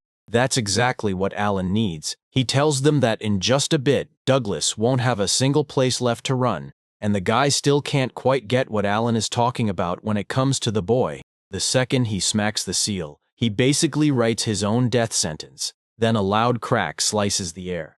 A bird shoots across the distant sky, the exact same one that man spotted back on the ship. Just when it looked like it was only the bird and Douglas, someone else came tearing through. The distance dust erupted in a roaring cloud, vision blurred, and then, after a moment, the silhouette snapped back into view, a fully armored man sprinting straight at Douglas. As the stranger sprints closer, Alan's eyes snap open. It's the night captain.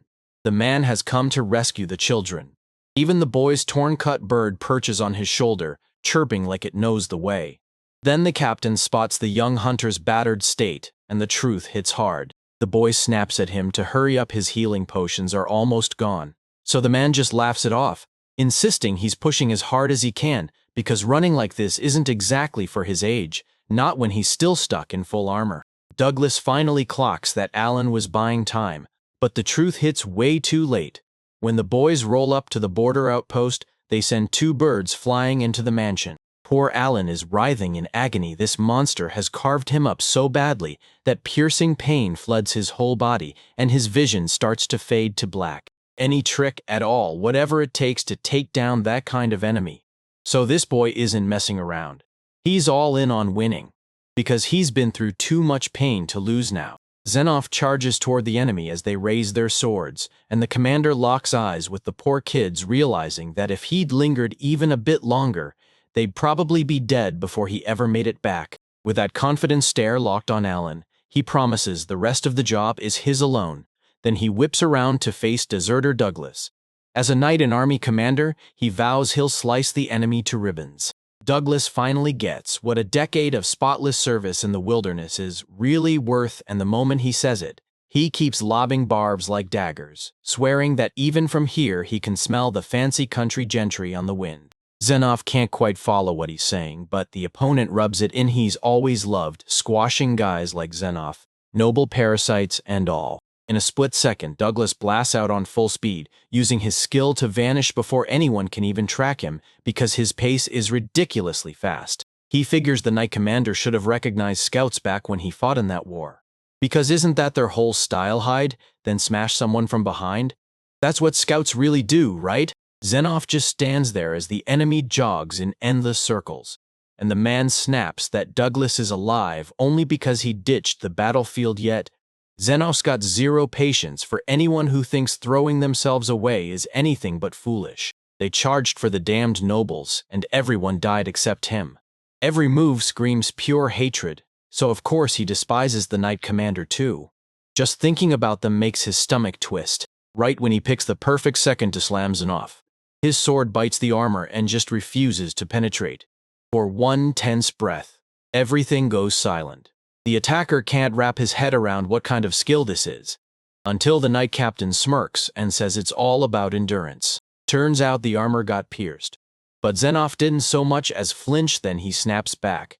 So Douglas really thinks he's the only one who lost someone he loved. His comrades threw their lives away so the Knight Captain could keep breathing.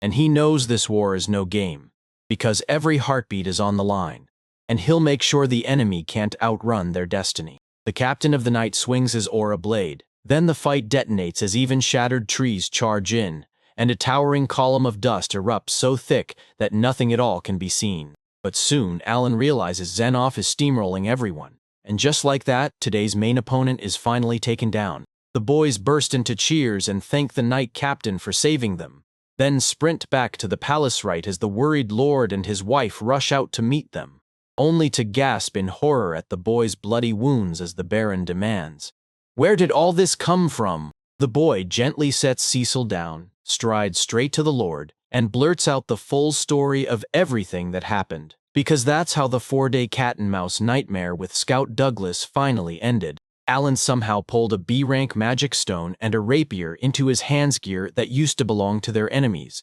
Martyr Garsh, and Douglas and the kid is absolutely overflowing with gratitude toward the Knight's commander. At last, it was Alan's turn to hit the shower, and man, it felt unreal, like he was finally sinking into a real bath for the first time since being reborn. Alan feels like he's walking around in an aristocrat's life.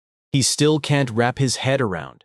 And just a bit later, the boy starts replaying everything that's happened, clutching the memory of the kidnappings and realizing with a jolt that surviving was nothing short of a miracle. Still, he had a ton to figure out, so he'd have to study everything like crazy, map out what to do next time, and for now, the smartest move was just grabbing his clothes first.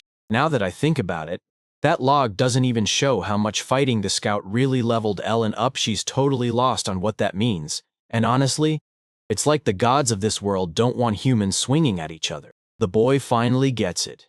This is the moment to head to the Ram, because the waiting for his report has drained him dry. After dressing, Alan storms into the room where everyone's already waiting for him, and he blurts out the whole story packed with razor-sharp details, while the Lord instantly realizes it was Viscount Carnell pulling the strings behind every bit of this wicked mess. Alan smirks and confirms the Baron's hunch. He started all of this just to seize joint control of the myth remains, and he walked into the school right alongside the royal envoy. The Lord's wife can't wrap her head around what he just did.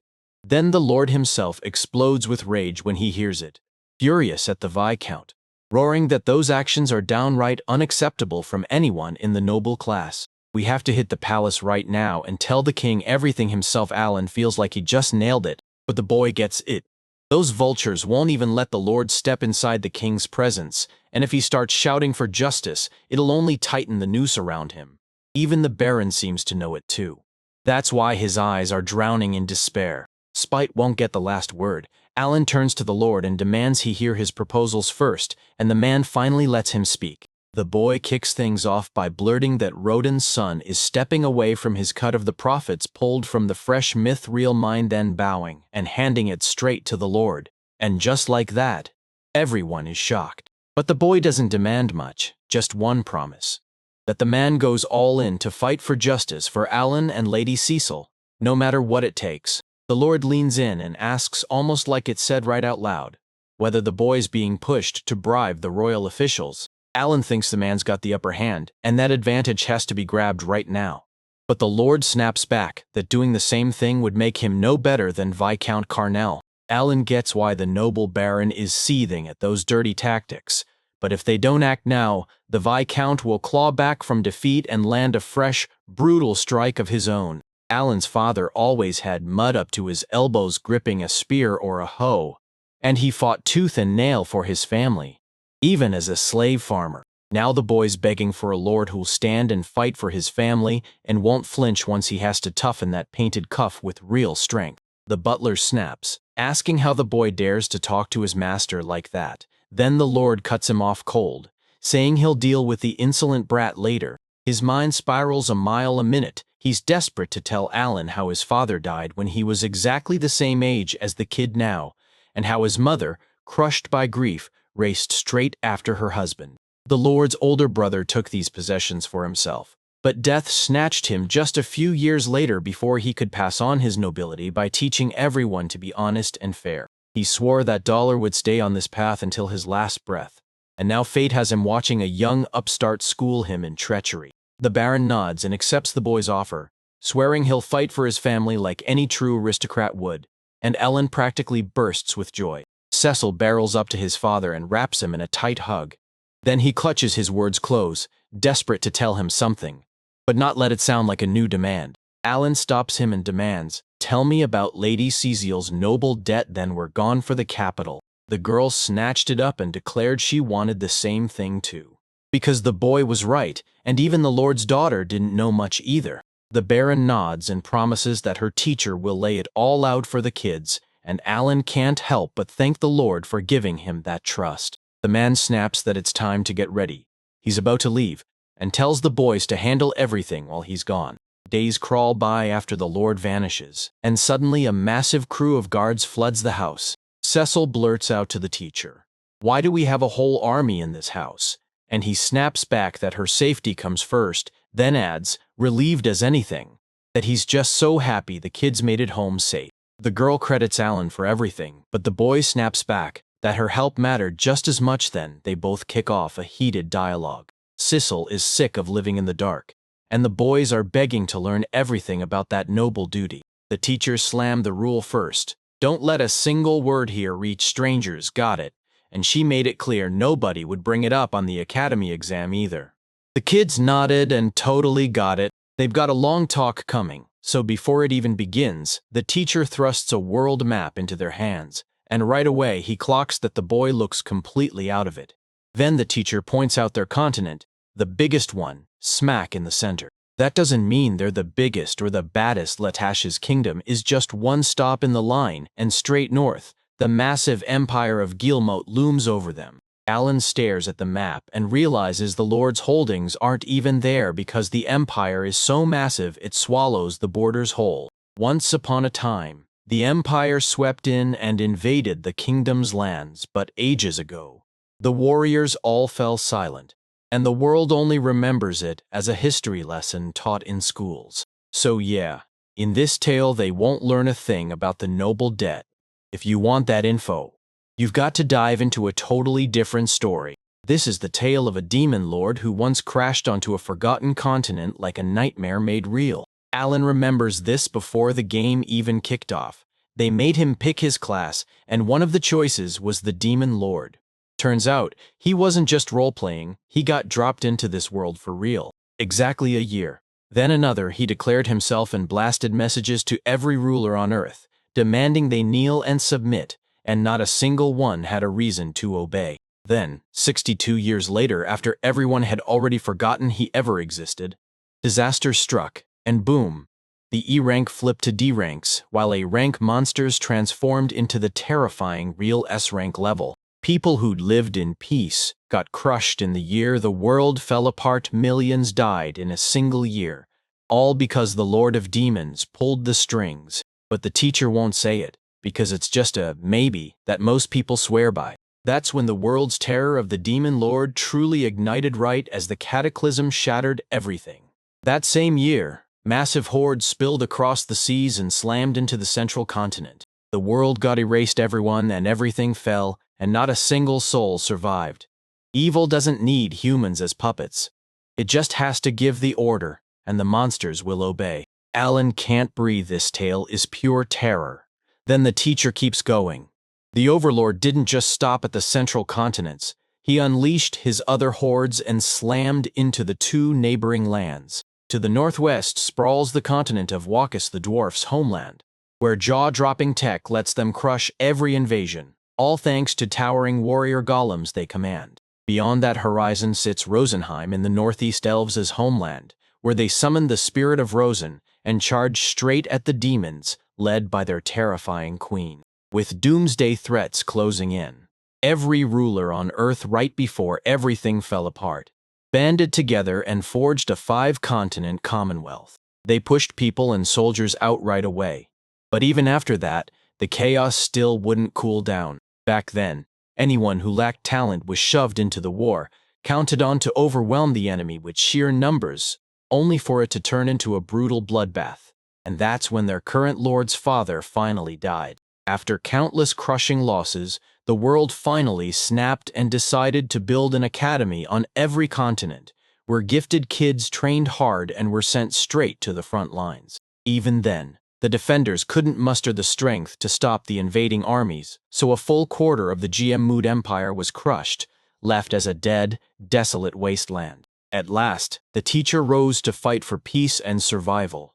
He charged back in, but in this savage war, not a single comrade made it out alive. And the decades kept rolling by. Nobody thought the Demon Lord could ever be stopped. But Lord Elme, the God Founder, refused to give up and poured hope into the hearts of the people. Her name was Hermiosound. From the day she arrived, she was born with the heart of a hero. In the Empire of Guillemot, no one like her had ever been seen. Until now. Hermia stepped into the academy at 12, stormed off to war at 15, and then confidently reclaimed every last inch the Empire had seized. Now at 22. He's still standing strong, holding their brutal onslaught back with pure control. Alan realizes these aren't just people, they're absolute one-of-a-kind monsters with 5-star talent, and somehow, that kind of power shakes the whole world. Because the demon army still hadn't crossed into their kingdom's lands, they had to smash into the front with everything they had. So an order hit the books: carve out fresh territories to grow food and keep the troops fed. Turns out, that kid's village wasn't built by luck at all. It was forged to stand between the world and the Demon Lord. Now it's crystal clear why the Lord demanded a bigger Bormit harvest.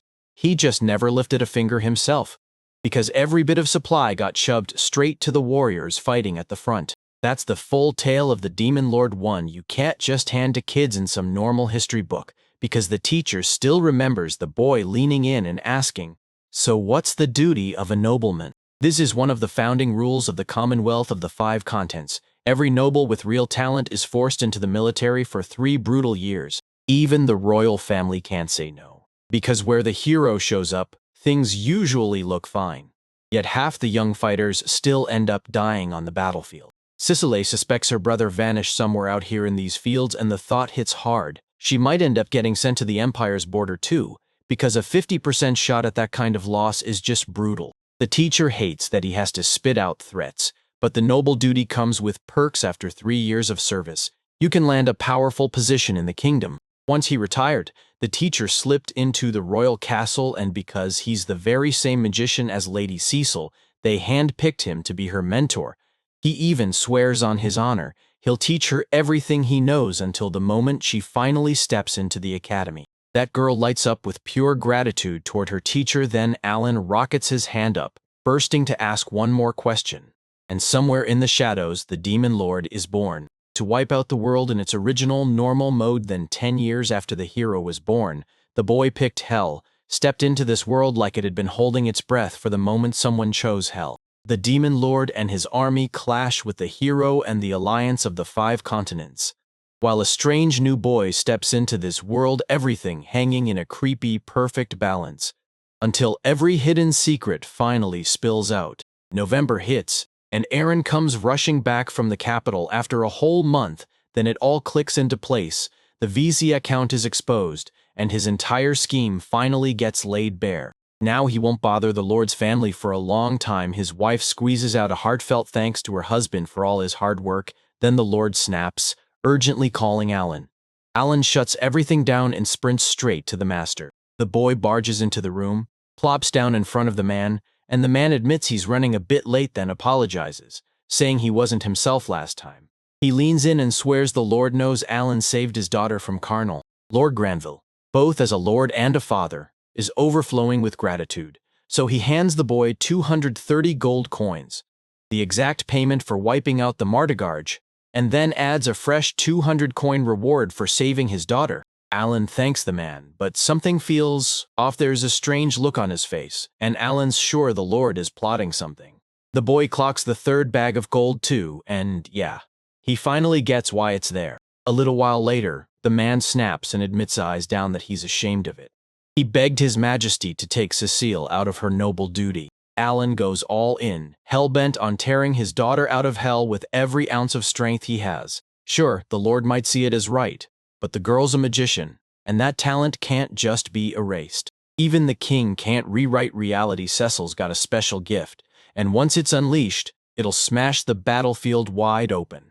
The moment it hits, the man starts to tremble, and he blurts out that he only has one request for the boy. He tried to keep his talent a secret, but 4 years later the Lord finally saw Alan for what he was, a man you could trust. Then the guy handed him another bag and told him it held exactly 200 gold coins, and that was all he could give. The Lord orders the boy to escort his daughter to the academy, keep Genia in his sight at all times, and guard her with everything he's got when the battle starts. Altogether, that's 600 gold coins plus a little extra for an aristocrat who can't even afford meat. First, he recruits him as his hunter, and now he's trying to move him into the role of bodyguard. So, after a long pause, Alan finally speaks up. Your talent? You're a summoner. The church dismissed him as talentless, so he kept that gift buried. Then he gratefully accepted Lady Cecile's troll escort, and the Lord was thrilled to no end. But the boy steps up and demands a rewrite of his reward. He hands the man back 400 gold, wipes out every duty and tax hanging over his family, and even begs to have Cyrene's family included too. The Lord agrees, right on the spot. Then the boy shoots him a grateful look, because now he can march into the academy for war, and finally stop worrying about a thing. But now he's done playing servant. He turns his back on serving the Lord, and a servant of Cecile walks into the academy with her, because he'd rather be a plain free commoner, and only that way will he follow her. In Elena is thrust a blade like a royal welcome from Viscount Granville, and the poor kid can't even wrap his head around why he's suddenly being honored. Turns out his advice worked. The Granville family snagged the hereditary title of Viscount, and yeah, he basically just bought the whole thing. All right, I had to hand over every right to pull Mithril out of that new mine to the crown, because that was the only route to real justice. Alan figures the newly minted vacuant has been leveling up in the art of intrigue, just with a little help, so the boy shoots him a congratulatory grin and blurts, "Wait, what do you mean by guest?" The Viscount clocked it the moment the boy hit 12. He'd been dreaming of becoming an adventurer for ages, but the thought of letting him go that easily still stabbed at his heart. The title guest basically guarantees one thing: the Viscounts of Granville will back him no matter what. And that dagger is the cold, hard proof. For 4 long years, Alan served them like clockwork. Now the man steps in and, for Alan and his whole family, asks for permission to let the boy join them as their guest. Alan is buzzing with excitement from this news, thinking, the Viscount. January rolls in right in Carini village in Titson. The boy in that image tears back to his family in a rush through the sky. They're over the moon to have the bird home again. But they can't shake the nagging mystery of who's actually flying into them. They swear it looks like an ordinary parrot, yet their village has never had one of those in their whole history. Then, boom. The bird morphs into Alan, and the boy shocks his whole family on the spot, yelling that the bird's name is Chappie. His family practically bursts with joy as they finally see the boy again. After years, his parents crush him in a tight hug and marvel at how much he's grown. Because, yeah, 4 whole years have gone by. The boy stares at his brother and sister and realizes, whoa, they've all grown up way too fast. Mayura ducks behind Masha, hiding like a kid who can't handle the thought, because when her brother left, she was only 1 year old.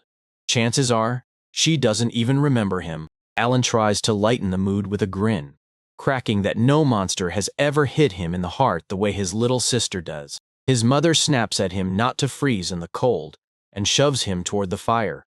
And then his father swings in with a bowl of hot soup he can't refuse. The whole family gathers around the pot and starts eating. And right away Alan feels like their house shrinks around him until his dad bursts into laughter and tells him, "Nah, you just grew." The boy finds out the family only eats meat once a month. No surprise, they've done this before.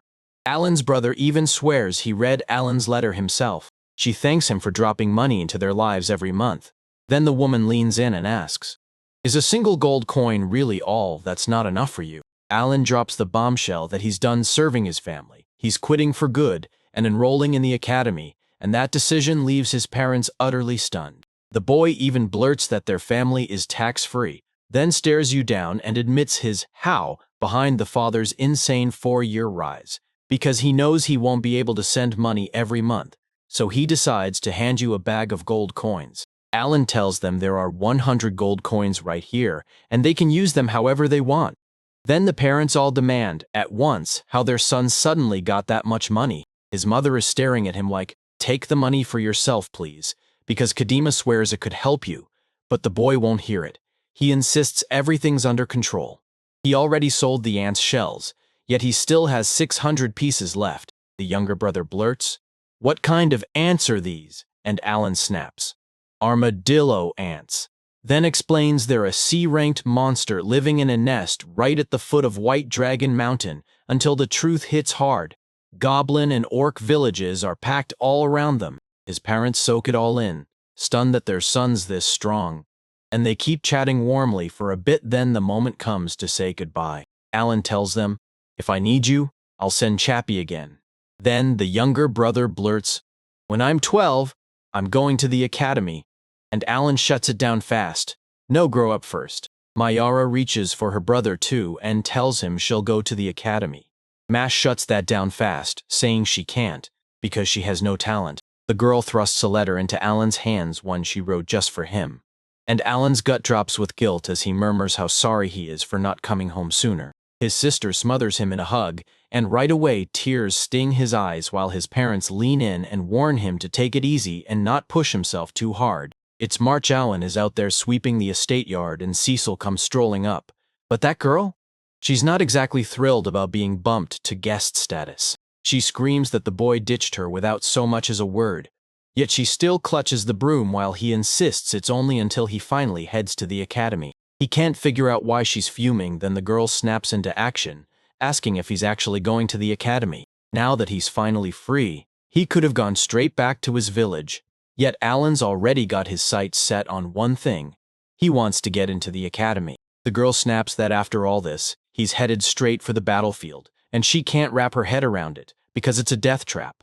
Still, he owes her nothing anymore. That boy can't stand how fast everything slams into place, and Cecile tells him he's acting weird again right when the carriage suddenly arrives with a loud, shocking sound. A joyful siren barrels out and throws her arms around the boy's neck, but Cecil's not thrilled at all still.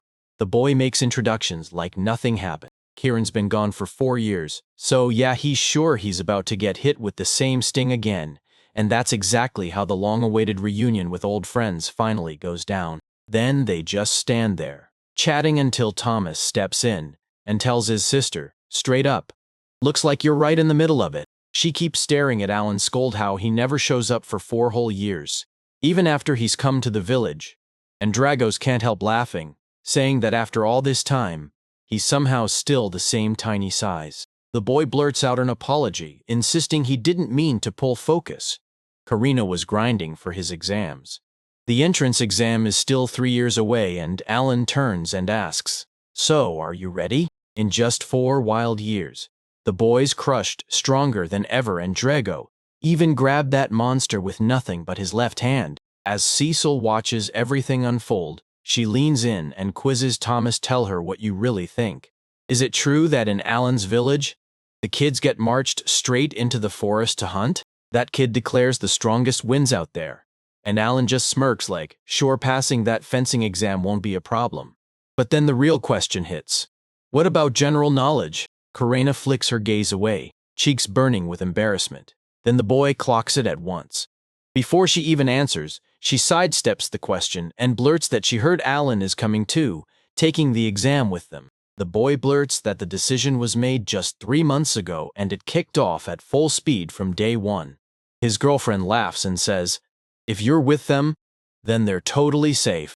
Drago always sensed his friends had real talent. Then Alan showed up and blurted out an apology for hiding it from them. Karina erupts in laughter and tells Drago that Alan didn't nearly beat him to death for nothing. Drago admits his girlfriend nearly got wiped out by him before he left. Alan lunges in to calm them down, then promises, "I've got someone for you, let me introduce him." The boy points to the son and daughter of Viscount Granville and reveals that their Grace is his master, the one he served for 4 long years. Cecil grins and blurts that she's so happy to see them, then says the boy's words are flying ahead of everyone. While Alan spots the girl has already flipped the switch on the aristocrat, Thomas steps in, introduces himself as the girl's older brother, then drops the bomb. He's a second year at the House of Lords University.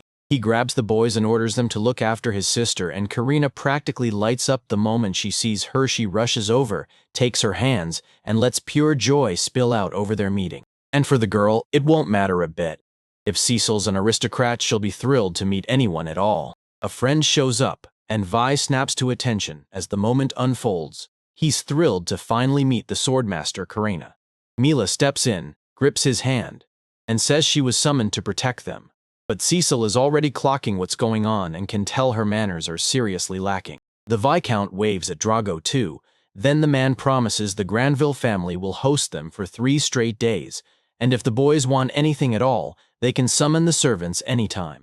Siren skips into the estate, grinning like she's in a dream because she's never seen a room this luxurious and every corner feels brand new. Meanwhile, Drago walks in far more modestly than his friend, then quickly bows his head and apologizes for bothering the servants. At the table, the boys act way too wild, but somehow everyone shrugs it off because, hey, they're from the village. Cecile can't shake the feeling that Cyrene isn't who she says she is. Then Alina drops the truth with total certainty. Cyrene is the real master of the sword. And honestly, that's always been her thing. For years, the kingdom's first true swordmaster stood alone until only special people, with a bond like no other to their own strength, could truly match that fire. Siren rockets onto the bed and bombards her with questions about what this academy is really like, convinced there's a dungeon and monsters waiting inside, and she can't wait one bit to fight them. Drago dreams of becoming a knight. The kid can't wait to wrap up his studies, and right now he's just carefree and grinning like everything's going his way. Alan and Cecil stare at the scene, cheeks burning with secondhand shame, and Cecil blurts, "Is it really fine to keep kids clueless? Because they don't even realize they're about to be thrown into war." Alan shoots back, "Relax, when the time is right. We'll tell them everything." For now, he tells the girl to hang in there, because even if every one of them dreams of becoming knights and marquises right after the academy, the same truth is waiting. Their noble debt will demand payment, side by side, with Cecil on the battlefield. Drago's itching to jump in right away, but because they're all studying together, Alan pushes for everyone to become real friends first. 3 days fly by, and now it's time Cecil and I set off for the academy. Mother pushes Cecil out the door, telling her to stay safe and take care of herself. Thomas closes in on Alan and demands he hear his final whim, because he needs the kid to back his sister in the battlefield. Alan totally didn't expect Thomas to spell out every last detail too.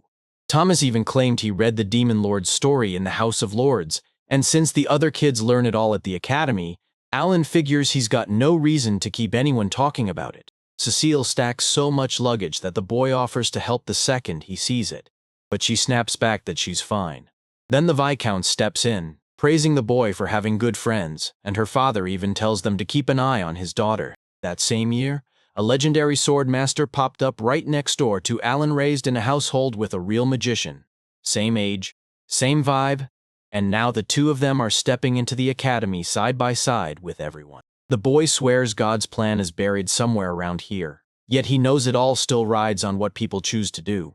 So he grabs the Viscount's attention and tells him to trust in him, because he's going to smash the Demon Lord side by side with Lady Cecil. But the moment he hears it, rage spikes in his chest, He asked to protect the girl, not brawl with her. Late as hell, the boy sprinted to the carriage, waving like a madman at the crowd while they watched him off. He begged them, don't remember him with spite. Cecilia, all smiles, was certain she'd be back for real. The Vican pressures the boy to ditch any heroic idea, begging him not to step away from their beloved lady just 1 inch. The boys clamber into the carriage and it lurches forward right as the whole city crowds out to see them off, and even the Adventurers Guild shows up for the send-off, because that's how the 4 of them kick off their journey to the academy. Inside the imperial fortress of Gia, and across the northern stretch of the central continent, life is running like clockwork, nothing slowing down. Magic ships are roaring in from every continent. And the Spirit King just dropped a chilling prophecy. Turns out the hero, who's the hope of humanity, is about to witness a brand new hope rising soon. Some folks swear something's off, but a brave crew is about to march in and witness this new hope firsthand. Alan and his crew soar through the sky on an airship, racing toward a massive city, Latish's gigantic academic hub, built from the ground up to forge a soldier for the war against the Lord of Demons. The boys spill out of the ship, and Drago can't even process it. Just moments ago, they were soaring through the sky on the very magical rides the dwarves create. Most of the world's magic gear is forged by dwarves, and the academic city is loaded with cash. No wonder living in the capital feels so easy. When the boys finally hit the station, there it is, a gigantic train waiting for them like it's straight out of a miracle. Alan strides up to the worker and demands they get to the academy. But the worker shuts him down. 1 ticket costs 1 silver coin, and Cecil's fury explodes because she thinks future students deserve free travel. The kids finally get their tickets after all that indignation and misery, and the second they climb onto the train and it jerks into motion, a wave of fear hits them. But Alan feels right at home, too perfect. Like the dwarves just happened to show up for him. And somehow it even hits him like he's back in that other world. Granville's packed with massive, swanky 5-story buildings, so yeah, it's easy to see why some people call it a village. A blaring loudspeaker booms that every applicant has to report to the academy gate, so everyone crowds in fast, flooding the entrance. History claims 20,000 people flood this place every year. Cecil calls it overblown. But he can't deny it. The crowd is packed with tons of talented kids his age. Siren can't help but wonder, are any of these guys truly brutal enough for her to test her strength against? After 3 long years, they'll finally march onto the battlefield, but first they've got to claw their way through the exam, get into the academy, level up to 7, and grab every last thing this city has to offer. Students flood into the academy in strict order of Q1 by 1. They step up, register, and get checked, because before any exams begin, their talents are put to the test. And that means the guys have another brutal obstacle waiting. Now everybody's about to get forced into an evaluation ceremony. And Serene already knows the drill. She went through one in the church when she was 5. Drago takes the lead. He's told to slam his hands on the crystal, and the results will light up on the panel to the left. Cyrene can't wait to see just how strong her friend is now, and the axe owner's already revealed the outcome. His strength is a B, magic attack a D, endurance a B, attack an A, agility a C, intelligence a D, and luck a C. So yeah, the results are seriously impressive. And right after that, Drago gets admitted to the academic exam. But the boy's nose totally refuses it because the results look exactly like they did when he was 5. Alan clocks his friend's face and instantly knows something's wrong. Turns out the grade doesn't budge with age or level at all. Next, as the seal's turn, her strength hits C, her magic attack spikes to A, her attack lands at D, endurance stays at C, agility is B, and then intelligence jumps to S, plus luck is B, too. So she's got zero trouble with talent and the parameters. Alan had no idea her IQ was off the charts. Next up is Cyrene. This girl is the master of the ball, and her stats are brutal. Strength S, magic attack S, attack S, endurance A, agility A, intelligence C, and luck B. When she sees her at the academy, the girl lights up with pure joy. But inside she's frustrated, because to everyone's shock, she hasn't changed one bit since she was 5. It's Alan's turn, and a gut punch dread slams into him, because he knows there's nothing he can do. The moment his fingers touch the crystal, it explodes into blinding light. Everyone shuts their eyes, totally clueless about what's happening. Then the results flash and the boy's jaw drops. Every category matches rank E. They hit him with the cruel truth. No spot in their academy for someone like him. Sure, they fixed the weird symbol mess, but the traits that came with his birth never changed. The boy's totally lost, so maybe he should write to the rector on the VI Count's behalf. Cecile is furious, convinced the boy's power can handle this, and she's sure this is just some kind of mix-up. Alan rushes in to soothe her, telling her, if it's not the place, it's not the place. Then he grins, no academies needed, because he'll march right beside her to the battlefield. The rector barges toward the chaos pale as a ghost, ears stretched long like a donkey's, and to everyone's eyes, he looks exactly like an elf. They stare at the result and their hope drops hard. The rector dashes toward that light, almost skipping, and the boy matches every single E trait, yet nobody has heard a single thing about the summoner. Right beside the rector stands Hermiosa, one of the legendary heroes the world claims is humanity's last hope. The rector has run the academy since the very day it was founded, and after all these years, it still looks fresh as if time never touched it. As she closes in on the boy, Hermione starts piecing together his numbers: attack 570, intelligence 1630, and Alan is convinced his stats are close to a top-tier mage. But there's one problem: he has 0 magic skill. Yeah, the boy clocks at this hero staring at someone else's status without permission. Then the numbers hit hard: 1040 strength, 1620 magic attack, 570 endurance, 1065 dexterity, 1630 intelligence, and 1065 luck. Their powers run wild: summoning, creation, synthesis, boosting, dominating, managing inventory, trading, annihilating, fencing, and hurling attacks. Sure, the boy's stats look solid, but the hero can't stop there. He's dying to figure out what a summoner's true talent really means, and whether this kid is actually academy ready. Cecil blurts her 2 cents and tells him to show off every last skill. But Alan snaps, shuts her down just in time so she can't add a word. Alan then decides he shouldn't show a single thing to anyone. And the hero? He actually believed every dog knew his name. Even so, he decides to step up and introduce himself, only for the guy to claim his name is Hermios, just an ordinary hero.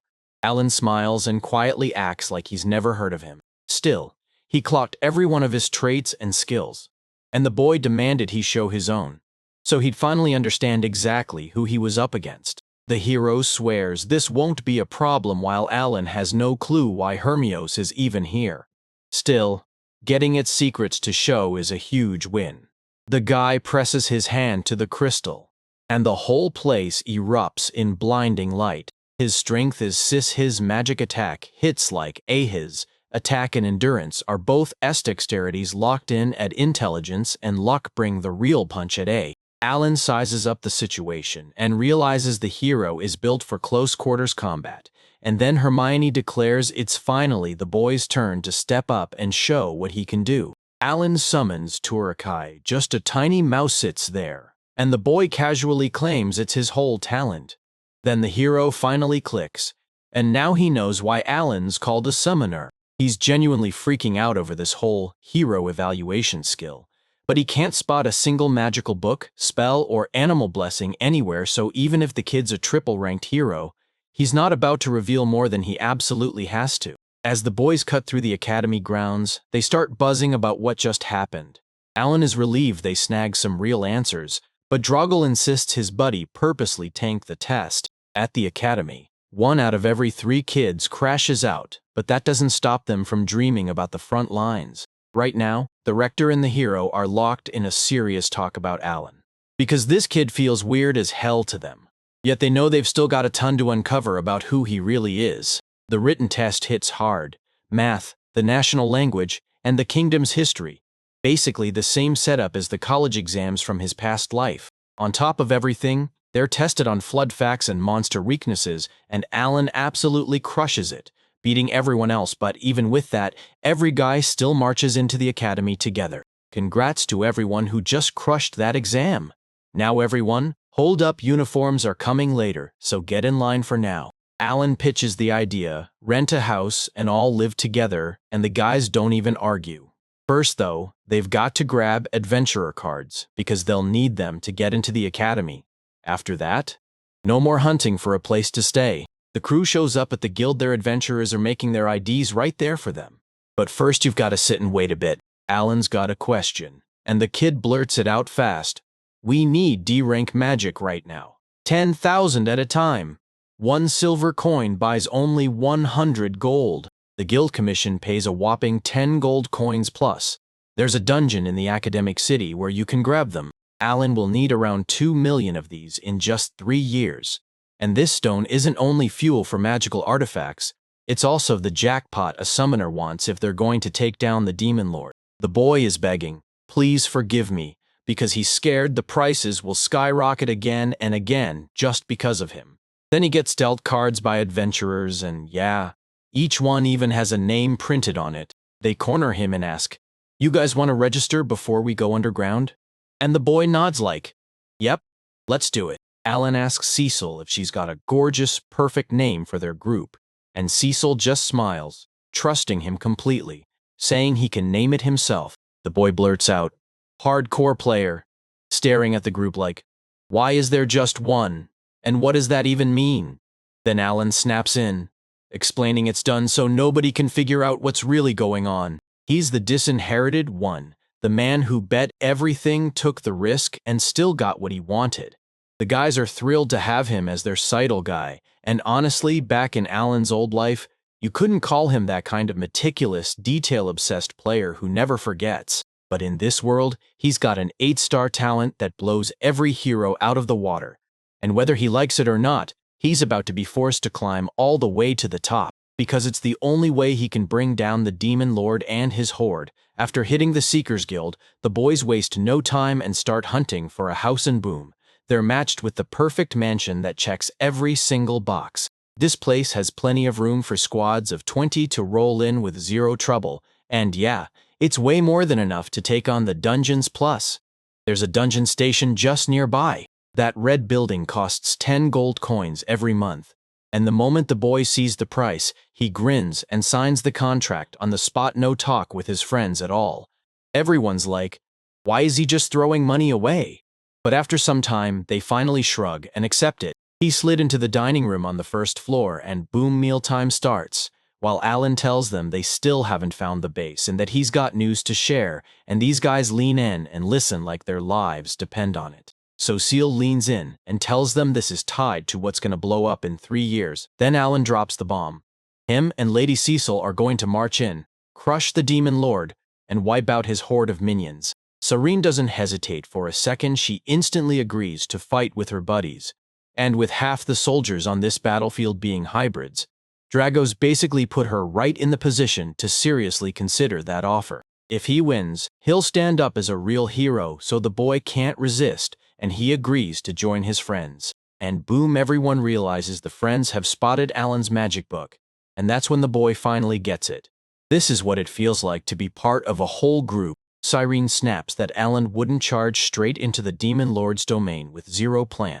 The boy blurts out, you've got 3 more years in the dungeons, then we'll get stronger, gear up, and track down a healer for our crew. At first, it felt a little too personal, but now that they're all bound by the same life, Alan finally decides he's done holding back, and he shares his story. He swears he was born with a 1 in 100 difficulty, and now his skills and stats crawl forward at only 1/100th the speed of everyone else. So to push through, he's going to need a whole ocean of magic stones and a massive surge of magic power. That kid seriously needs a ring of mana restoration, so we should hunt one down before we leave this city. Because now the guys finally get why he stocked up on so many magic stones. So yeah, these next few years are about to be chaos for all of them. And as they say, welcome to hell. April's almost here, and the kids are about to step into first grade for the very first time straight into their school uniforms, walking into class with huge, proud smiles. They hauled in just 3,000 lucky applicants, split into 100 classes with 30 students each, because at the start there were around 20,000 hopefuls, and a huge chunk got cut along the way. Alan spots a picture that looks like it belongs in first grade, right there in high school, and before he can even process it, the classroom doors swing open. Cardiff steps in as the new teacher, and from that day forward, he's got the kids as his class teacher for the next 3 years. He usually runs the Adventurers Guild in the royal capital, and yeah, his gift is swordsmanship. But this year, they yanked him into their class, because a swordmaster is right there with them. Right away, the kids' eyes lock onto Karena, and she suddenly feels weirdly out of place. Then her friends start teasing her, laughing like crazy, because they can't believe they actually know a walking celebrity. Alan blurts out that the guild is tied to the Five Continents Alliance, and the teacher fires back that their class is packed with serfs and commoners, plus a handful of aristocrats. But in the academy, it doesn't matter if you're lowborn or noble, or who your ancestors were. From this moment on, forget titles, just mutual respect. From now on, they're nothing but students of the academy. No more, no less. Alan bursts into laughter at Lady Cecil, bragging that they're finally on equal footing. Then the boy smirks and claims she even changed her tone to informal talk. She doesn't find it funny for even a second. She snaps into motion and starts patting his head. And the way she trembles is so intense the boy has to grit his teeth and push through with pure endurance. Right then, every student turns their eyes on the couple, and Cecile has no choice but to deal with it.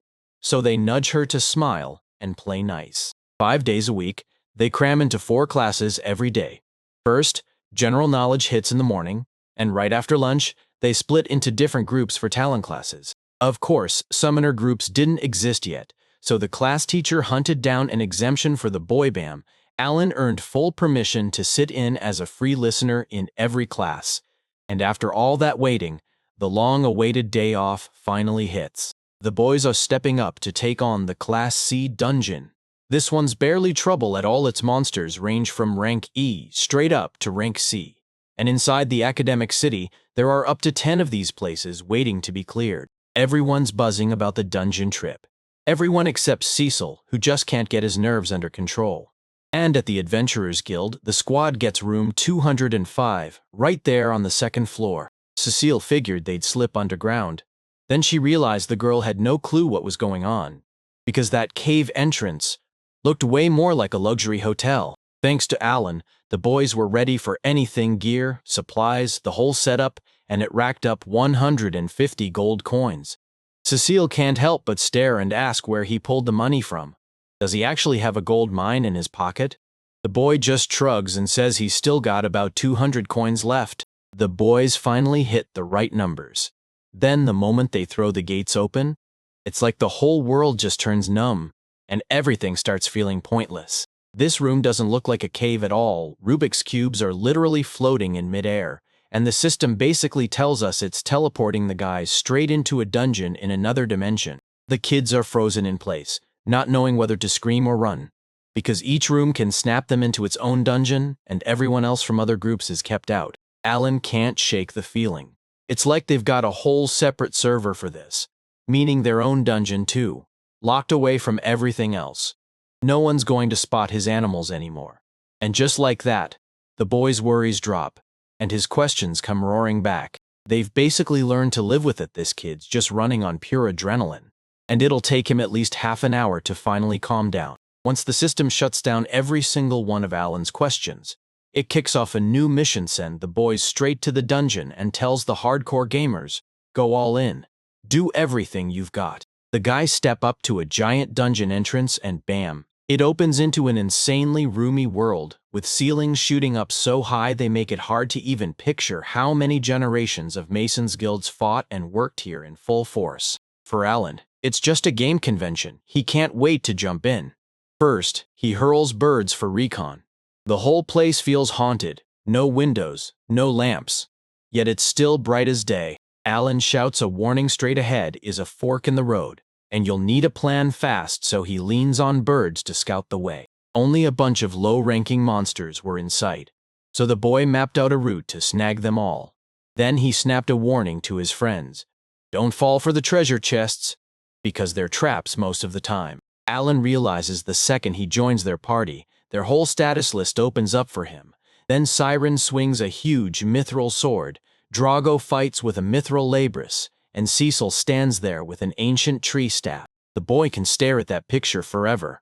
Then he snaps and realizes he's been caught zoning out on the book again, and he quickly warns the seal. The enemy is right up front. The girl weighs that info, launches a fireball, and boom, she incinerates one slime and snags 8 experience points. Cecil grinned from ear to ear after beating the demonic beast for the very first time, and she couldn't stop loving every second of it, especially when her magic skills lit the battlefield. Alan fires off a warning to the other boys. You've got skills you can test right now.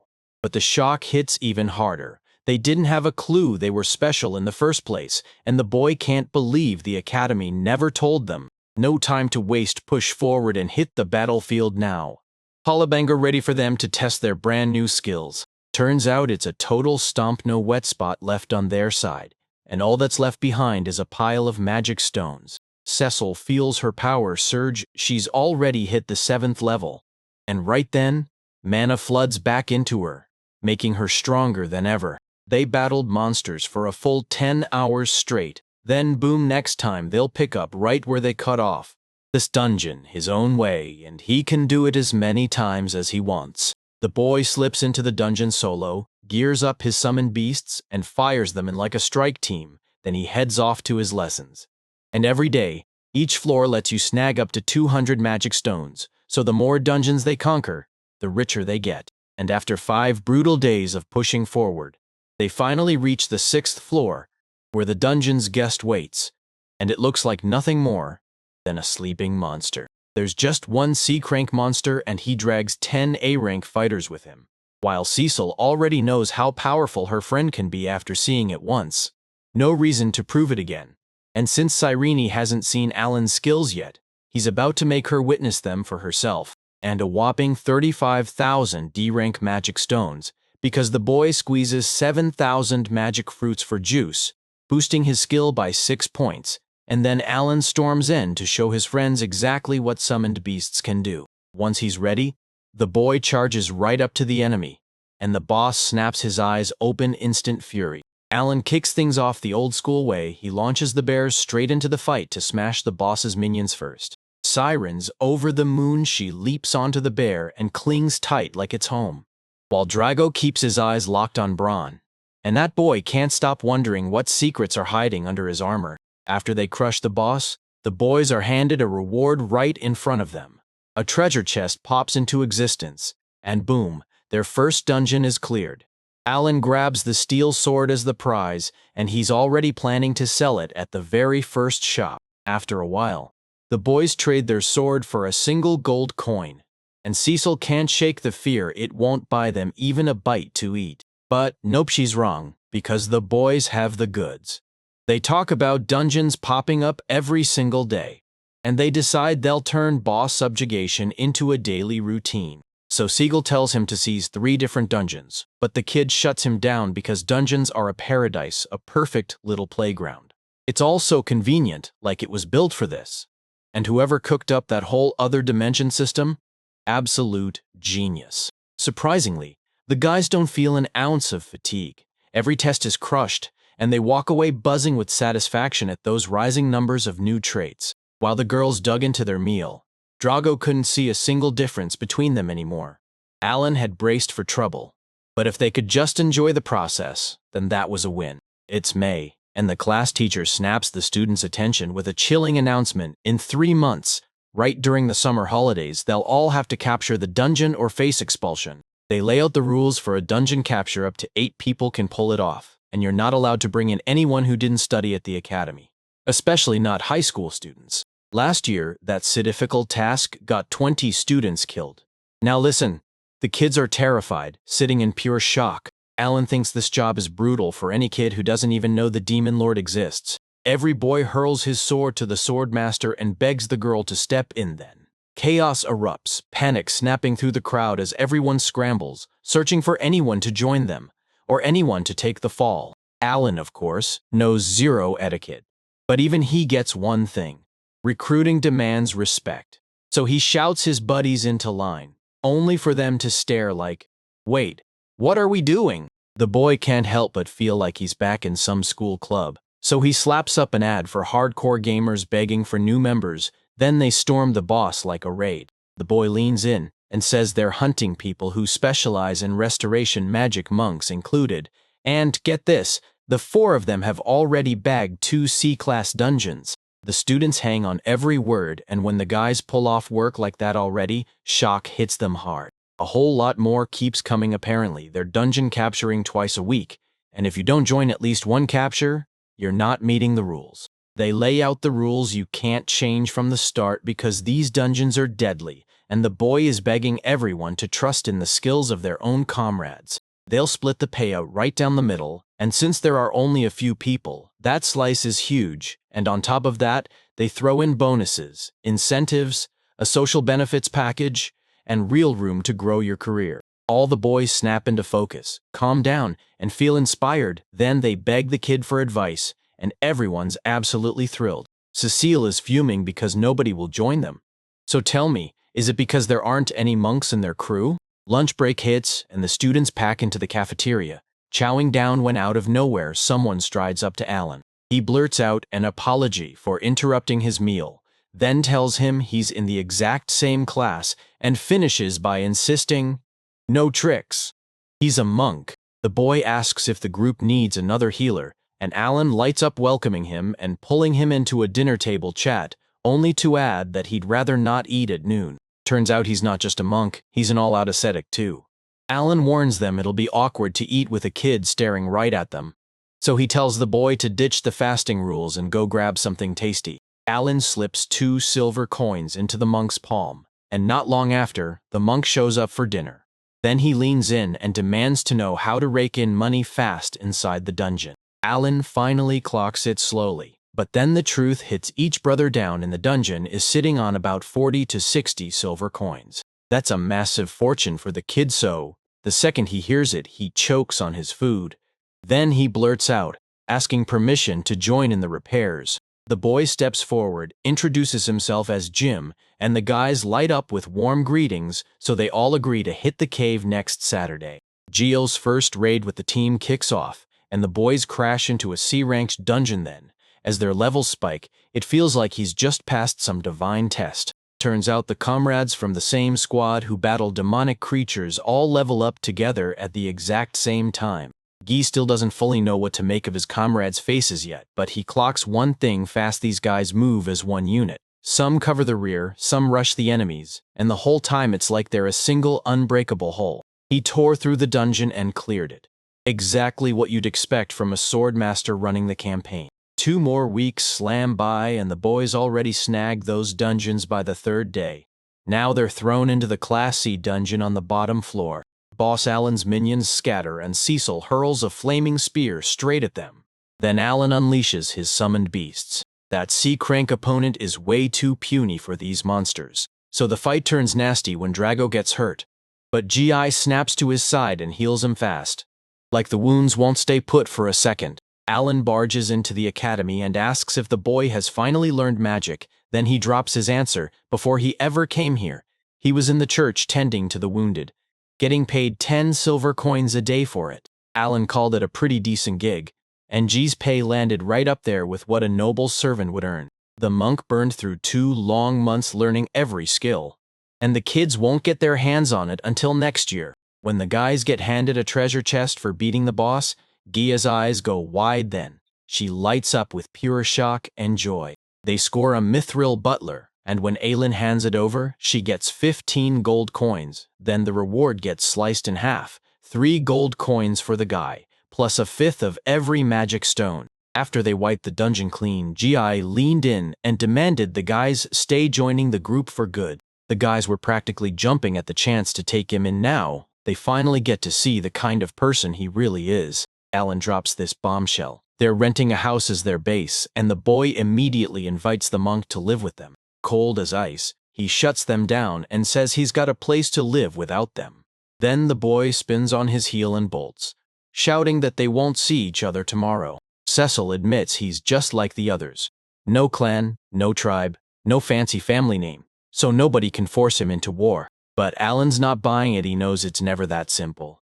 Healer or not, the battlefield is screaming for them, and at the academy he's stuck all by himself, like some kind of hermit who disappeared from the world. Even with all that drama, Karina refuses to give up on being his friend. Sazel's just relieved he finally has money so he can eat like a normal person again. Because watching him struggle is just heartbreaking. June's almost here.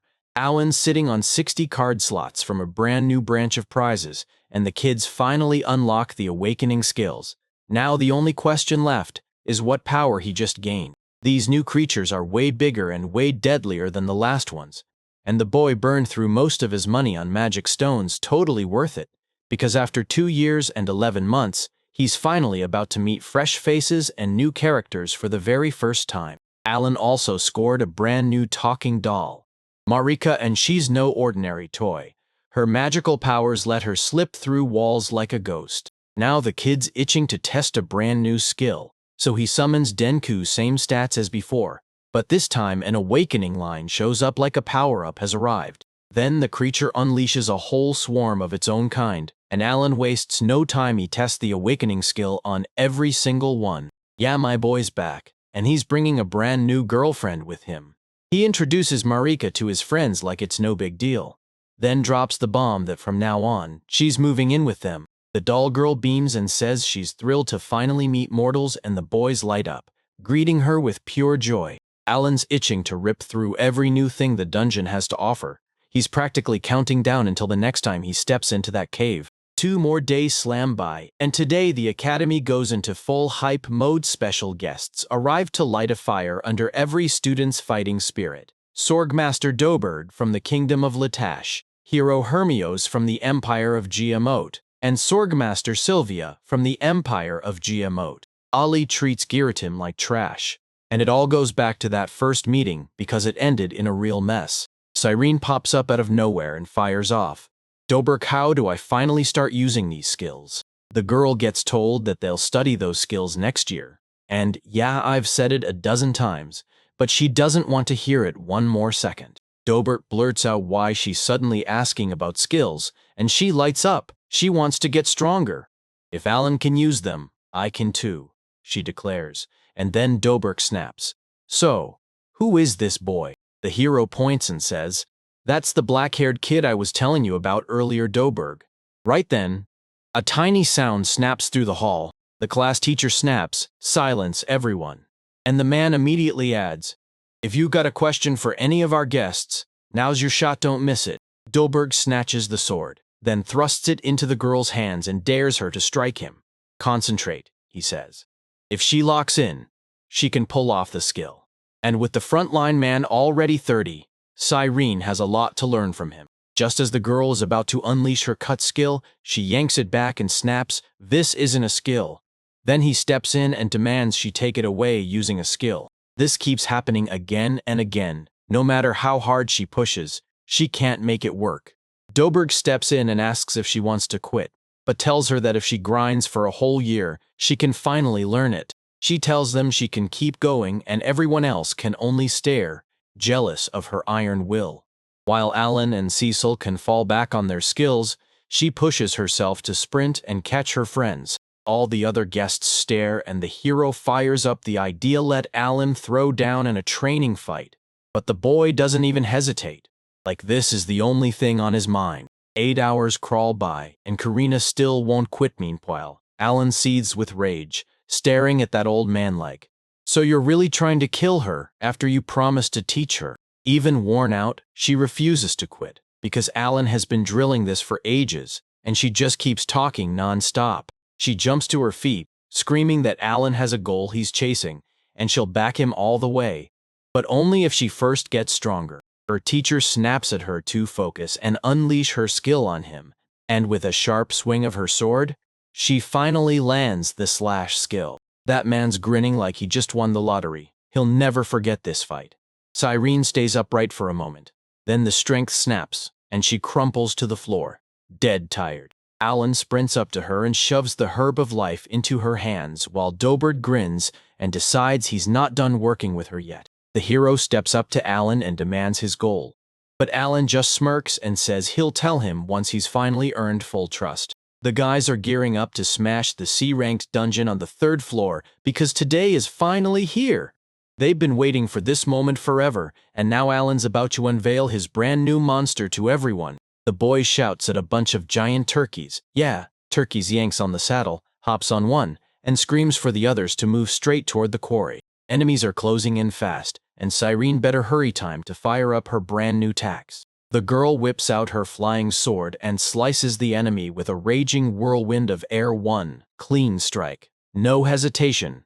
And with skills like that, she'll drop anyone using her left hand. Marika rallies the boys to gather stones, and it all screams ostrich more than cavalry because, yeah, they don't even need to learn how to ride. The boys march down to the lower floor by morning. They've already blown through 2 floors, crushed the boss, and still haven't even gotten off the birds. Alan stared at the monk and honestly, the only thing that could make him smile is a bag of money. Give him all the time in the world and it still won't stop him from insisting on taking off. Now they can wipe out 3C ranked dungeons with 0 trouble and move on for good. Alan even pushes the guys to celebrate right there, while Gia slips onto the team too, just like every normal corporation does. But she insists they go on without him because he hasn't shown up to his family in ages, and you can bet they're worried sick. Alan asks if his parents live in the academy town, and the boy leans in to say that the moment he entered the academy, 7 people from his family packed up and moved in with him. No contacts, no leads, no real money. Every time his mind drifts to his parents, he can't even swallow. Turns out the monk is the one keeping 7 hungry mouths fed. Alan announces they need someone to handle chores at their base, so he promises to move the guy and his whole family over with them. But the boy can't figure out why the concern hits so fast. Alan scrambles to explain their comrades, then reminds him he even promised them a social package when he recruited them into the group. The boy starts to hesitate, then Cecil blurts out a wild plan, split the dungeon reward into 6 equal parts instead of 5. And the 6th part isn't pocket money. It's for keeping their house standing and covering the boy's family's rent. But if he does that, Alan finally gets his cut of the magic stones. G pressed, why Alan? Why him? And the girl snapped back that he needs those K-amni to level up, because Cyrene's been handing him everything since they were kids, so don't act like this is some charity. After thinking it over, she finally nods yes, and the boys brag that they live near the station. So they tell him to grab everyone, because once they're all together, they're throwing a proper welcoming family party. After a while, GE finally bursts back into the scene with her family, kids and all, way too young to be left alone. But there's one terrifying thing. Their parents are nowhere to be seen. Nina, Gia's younger sister, steps up first, introduces herself, and then thanks the guys for inviting her today. As soon as everyone slides into their seats, the guys lift their glasses and toast the night. Cecile leans in and tells everyone to dig in, slow down, and savor it, because there's plenty of food to go around. G points out how huge and spacious the house is, and the boy tells Alan to talk to him more casually because they're comrades, just like the others, so Alan nods and agrees. G lays it out how they ripped his title away. After that, he's stuck living with servants who have nowhere else to go. Yeah, it looks brutal and heartbreaking, but somehow, this kid has already learned to live like a regular commoner. But Nina, his younger sister, hasn't quite found her footing yet. She swears she'll do everything she can to help them. And Siren's so easy to talk to that she doesn't care if you're an aristocrat or just a commoner. That girl loves talking to everyone, and she's seriously good at it. Alan tells Nina that while she and Karena are commoners now, they were serfs not that long ago. Gia can't wrap her head around the idea of that boy being treated like someone's property. Then Drago adds that Alan has been hearing stories like that since he was a kid. The monk had been wondering if Alan and Cecil were hiding an aristocrat skin, and turns out he nailed it. At least when it came to her. She told them to stop staring, because she'd already gotten used to all the fuss. With Karena, there's no other way. It's just how she is. That weirdness leaves the boy scratching his head, wondering where these 4 of them even came from. Alan leans in and tells them they're all from the same tiny town, one you've probably never even heard of. Then the boy drops navel, and G goes wide-eyed with shock. Turns out Cecil is Granville's daughter. Boom.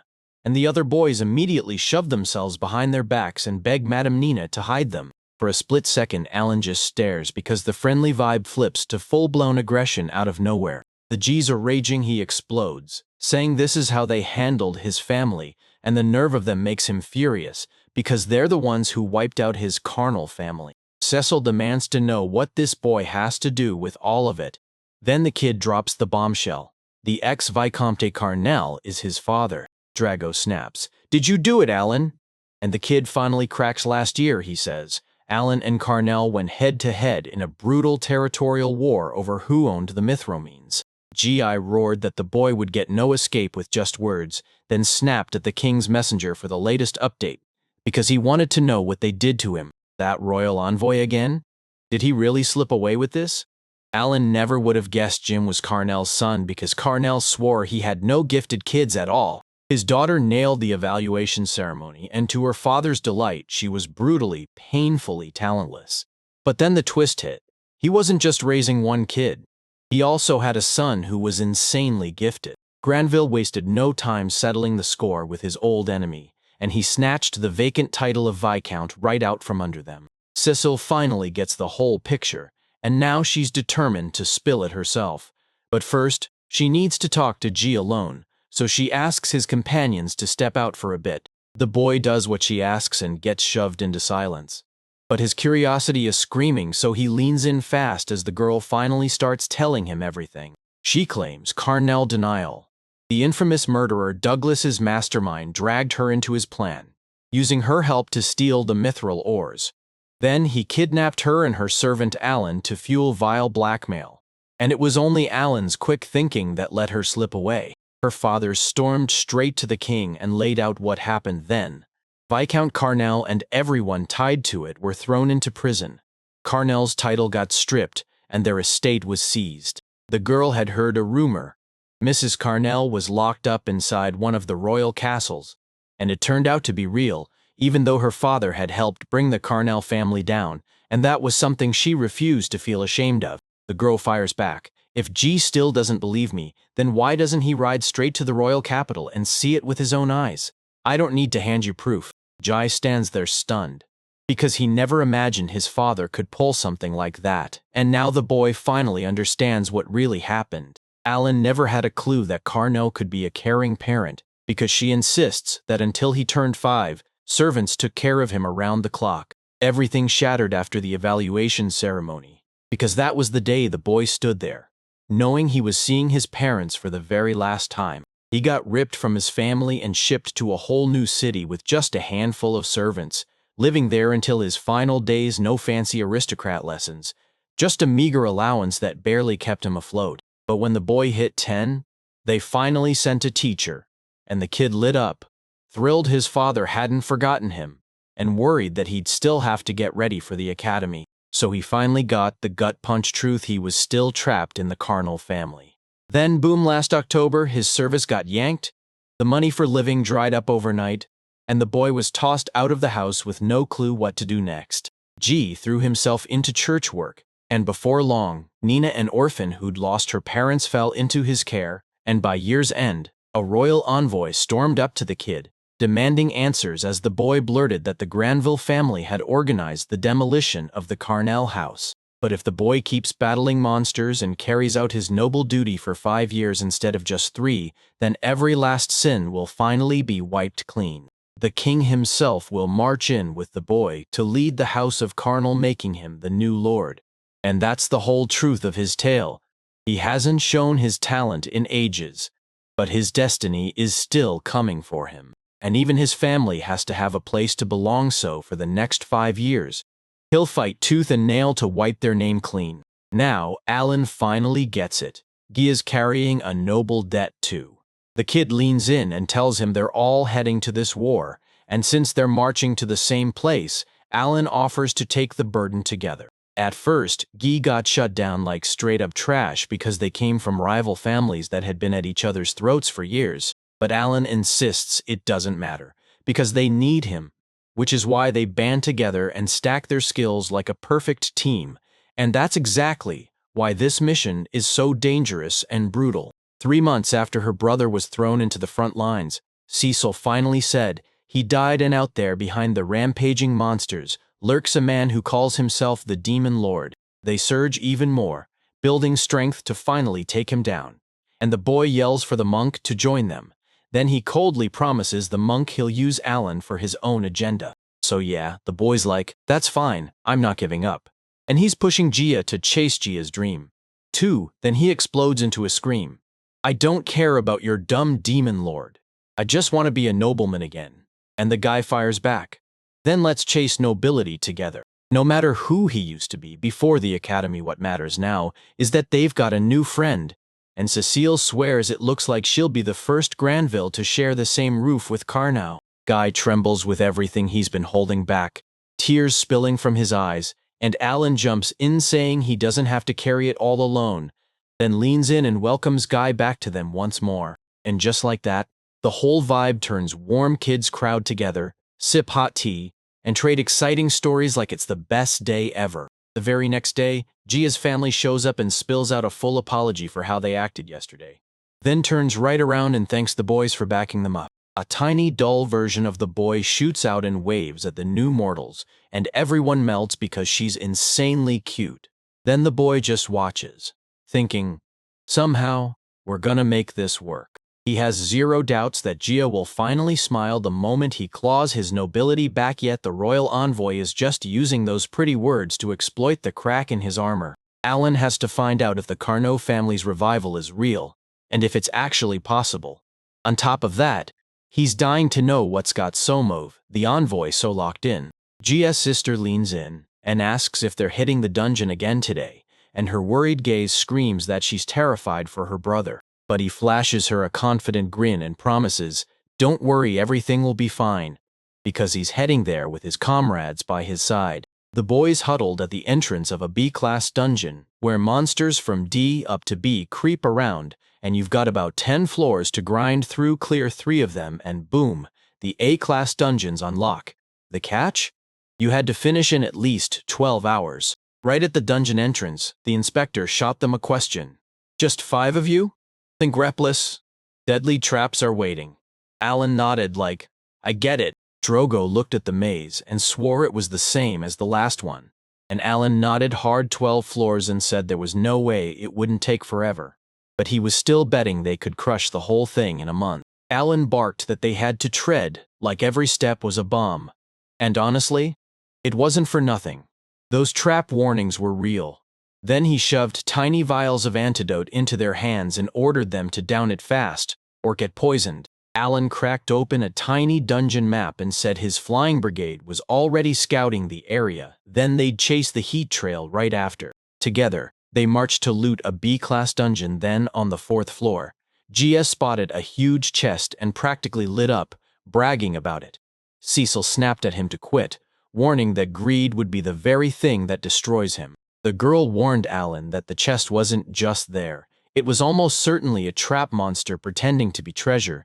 So Alan snapped Marika to investigate what was inside and how it worked, and the fairy swore she'd help. She drifted in close, popped the chest open, and just like that, boom, it transformed into a massive monster, and Alan's stomach dropped. It was a B-rank mimic. Alan snapped his command to Marika, make Schizo hit that monster. So she lifted her hands, drove herself into a wish for death, and blasted the creature with brutal, powerful spells. The guys straight up dropped the mimic in seconds, and boom, earned 20,000 gold for it. But Drogo couldn't wrap his head around how a B-rank monster got erased so fast. Alan finally broke it down. Magic power isn't about brute strength at all. It feeds on intelligence. And Marika Allen's looking unstoppable. Then the fairy grinned and said the spell only has a 6-hour cooldown. Gia just laughed and shrugged, like, cool or not, we should see what we got. Mimic's corpse coughed up a mithril spear. Alan clocked the price at around 50 gold. Then the guy spun to Drogo and warned that the monster behind was charging straight at him. The boy snapped around on the spot and unleashed a full-body strike. He swung the axe with everything he had, cleaving the monster clean in two, and the whole crowd stared in pure shock. Right after that, Drogo burst out, yelling that this was exactly how it was meant to be activated. Then he roared that he finally had the skill too, just like everyone else, and the guy praised him with, hey, better late than never. Drogo was straight up grinning, yelling that he felt so uplifted. Nothing in a dungeon could scare him anymore. Then he blurted that he didn't want this high to ever end. Alan even realized his skill was hitting harder, like it had an extra effect. In that same year's 7th month, the boys also stomped into the Class B dungeon, right on its lower floor, and Gio was totally thrown off when the dungeon's boss turned out to be a Class B himself. Siren clocked it instantly. This boss didn't have piglets at all. He had giant boars, the exact kind they used to butcher back in the village. They found the Class B monster, Sphintus gradiosus, standing, a terrifying 5 meters at the shoulder. And Drogo stared in disbelief, then blurted out, "Could we actually pull the meat out of this dungeon?" Alan refused to let them relax too soon because sure, the numbers said the monster wasn't going to be a problem. But the guy's stats still weren't exactly bad either. Alan thought only summoners got blessings from summoned beasts and rising stats. But then he realized everyone had the same kind of skills. True to normal mode, he figured they'd catch up to his level 42 in the blink of an eye. Gia leaned on his rock-solid defense, and it juiced the whole party's stamina by 3%. Cecil said, "Then I'll start right now." And the girl shot up her hand, snapping her quote into a blazing flame spear. Attack projectiles came screaming in waves at the monster, and that skill awakening? You only get to use it once a day. The Devour skill chews through your target and hits for triple the damage of a regular attack. Alan then barked an order for the Osterkol area to surge ahead right then. The boys crashed in with their skills, and the wounded monster let out a terrified squeal. Alan roared, begging Serene to strike the pig and slice its neck, and the girl nodded like, "Say less." When the boar finally crashed to the ground, Serene snapped into action and swung her weapon. With a brutal cut, she took down one Sphintus gradiosus, and the whole party pocketed a whopping 24,000 experience points. The happy boys were bragging that even the B rank didn't scare them anymore. Then Karena burst out laughing. "We'll slice everyone into pieces." In the blink of an eye, GA blasted group healing boom. Every party member within 10 meters surged back to full health, summoned beasts included. Suddenly, the boy spotted a chest brimming with silver and blurted, "We have to grab this." And when they dug in, they unearthed a knuckle duster made of orichalcum. Alan stared at the alloy and swore it felt as tough as mithril. Then Jaya lit up, asking who'd dare wear it, and saying they could sell it for a guaranteed 100 gold pieces up front, not a coin less. Alan admitted he'd thought Gio was just chasing the family's future until he realized it. Gio didn't love the family, he loved the cash. But Suzil shot back that some monks refuse to chase money, while Gio? He's the exact opposite, pure money grubber. A golden saint. Alan was blown away by how insanely brilliant the first B-class dungeon capture felt.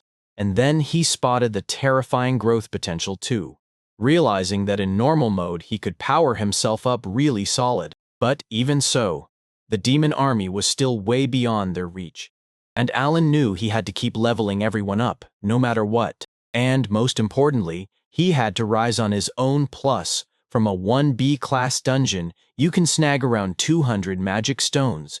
So he ordered 3 teams to split up the summoned door's core, each team grabbing 600. If they keep this up, they'll stack a mountain of loot in a month. 740 C-grade magic stones, plus a treasure chest worth 425 gold coins, and he's ready to scoop up 310,000 D-grade stones from the guild. Until the guild hits him with the brutal truth, they only have 50,000. To stop wasting hours roaming the city, he decided he needed to buy a carriage, and he grabbed a watch too, because one missed second in those dungeons could cost him everything. Then boom, the 8th month hit, and the whole academy vanished for the holidays. A little bird with a tiny basket fluttered off straight to its home village, Cyrene. Right then, Alan's family kicked back at home like. Everything was finally calm, but the truth hit him hard. This wasn't home at all. Not even close. They got hit with a shock when Alan's voice echoed out, and the boys' eyes snapped to Uncle Gerda standing right there too.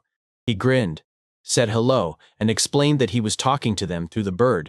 This was Popo's insane special move transmission. Alan's voice could beam straight into your brain anywhere within 3 kilometers, and it could even pull in any info, even imagination itself. Father leaned in and asked, "Alan, can you see what's happening?" And they told him it was an incredible power. Alan's younger brother said he'd read the letter, and Alan added that there were also letters from Drogo and Cyrene headed to their families. Uncle Gerda awkwardly admitted to Alan that he wasn't strong in letters yet, and Alan snapped back that if that was the case, He could just go ask Masha for help. My father said it was a good thing they were friendly there too. Then my uncle blurted out that Alan's talent had always been straight up outrageous. His little sister mumbled that Mayura had zero talent and she couldn't do anything for him, while Alan shot back that she could at least help their mom and dad, because he always had to vanish to somewhere else. With those words hanging in the air, the girl flashed a smile and promised she'd always help them always, even over her own brother.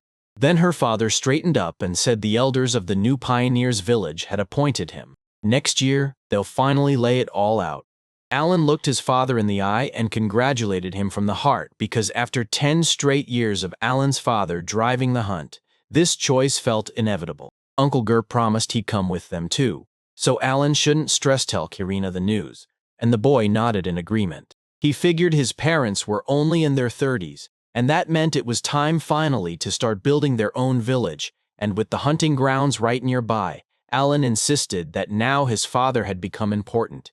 He'd better get his lessons and learn his letters. Moments later, the bird swooped into Granville, rapped hard on the window, and apologized for the interruption, insisting it was Alan. The man snapped a thank you to Alan for the message, then turned to the boy and demanded he keep looking out for Cecile. Alan promised that after 5 flawless years of service, he'd finally hunt down a way to cleanse his carnal family name. The man said, "If His Majesty the King gives the word, then it's as good as possible." He didn't know if that promise was real, but when Carnell's son was a healer, it sometimes actually came to pass. If he clawed his way through the battlefield and made it back home, he and his family would get major rewards. Nobles practically line up to hand their kids to the battlefield and, yeah, they all seem to have that rare miracle healer tucked in their ranks. But among serfs and commoners, those gifts are almost unheard of. When they do appear, they're usually tied to the church, and that's so rare that even the elves have agreed to send their healers to their own continent to cover the shortage. But the elves care about keeping the front line standing, not about cosplaying compassion for their aristocratic masters. So the aristocrats shouldn't drag battlefield healers out just to feed their own comfort, even if that argument sounds reasonable, because it's not for them. So yeah, it's no surprise healers sometimes stay on the battlefield, then keep fighting straight through their last breath after finishing their duty. Alan was stunned, because the man said Carnell ripped his kid from his family, and only he had that kind of power. Alan said the whole thing felt like a brutal tragedy. He must have convinced himself he was abandoned to family life, needing no love, no care, and no real upbringing. But then, it hit him right in the gut. So the king's messenger had shipped Gia straight to the battlefield just because he could, and Gia had been the perfect fix-it healer. The man agreed without even hesitating. He trusted that Jerry was a good boy, the kind who put his family first, so he scrimped and saved every coin, making sure they'd never be left needing help if trouble struck. And even if the royal envoy had tried to deceive him, Alan would still fight for justice. The man demanded Alan hand the whole mess over to him, and Alan shot back asking what his lordship was planning. Then the man pressed again. Had the king's messenger named him as the one behind the death of that sinful family?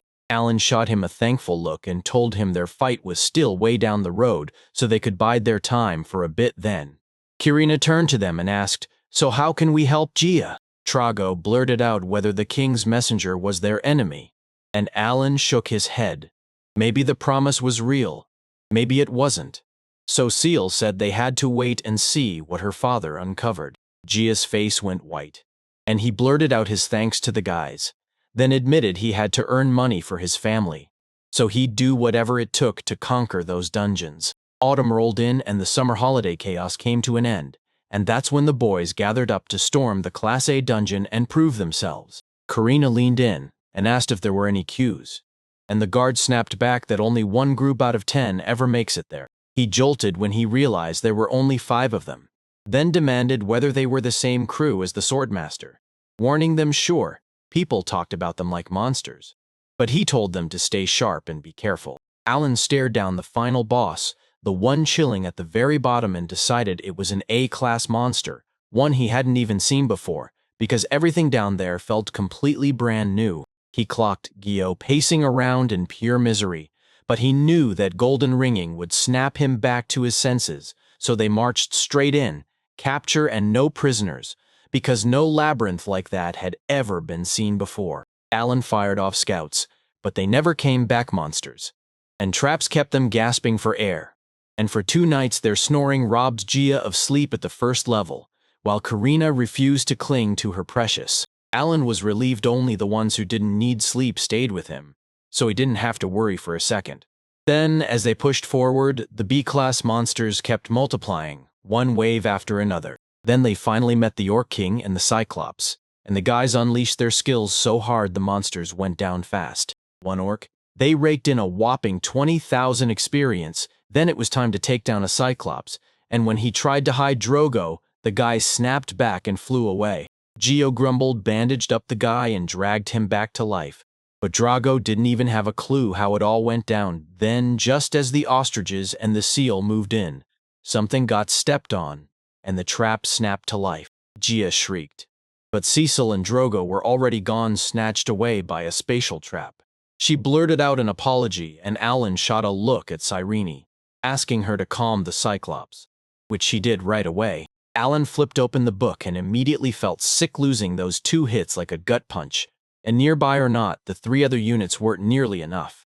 We've got to find them fast, he thought, then slammed for his division. Alan shoved a few items into Marika's hands and told her to hunt them down and pass them to the 2. Then the fairy took off like a blur, searching instantly, and just half an hour later, Alan learned they'd already been found. Monsters closed in on them, Drogo bleeding out as he shielded Cecil, and Alan barked for every sister to run to their side faster now. He shouted at Kieran and Gia to cling to the ostriches, and Alan unleashed the divine wind, sending them bolting forward to help in a flash. Cecil unleashed her skills on the enemies while Marisha hurriedly asked that girl to take the life leaf, and when they pressed her, Cecil snapped back that she needed the mana more. Drogo shrieked that he was going all in. Then, right after those words, the monster crashed down to the ground. Alan and the crew pushed up to the place and demanded, "Did we miss anything?"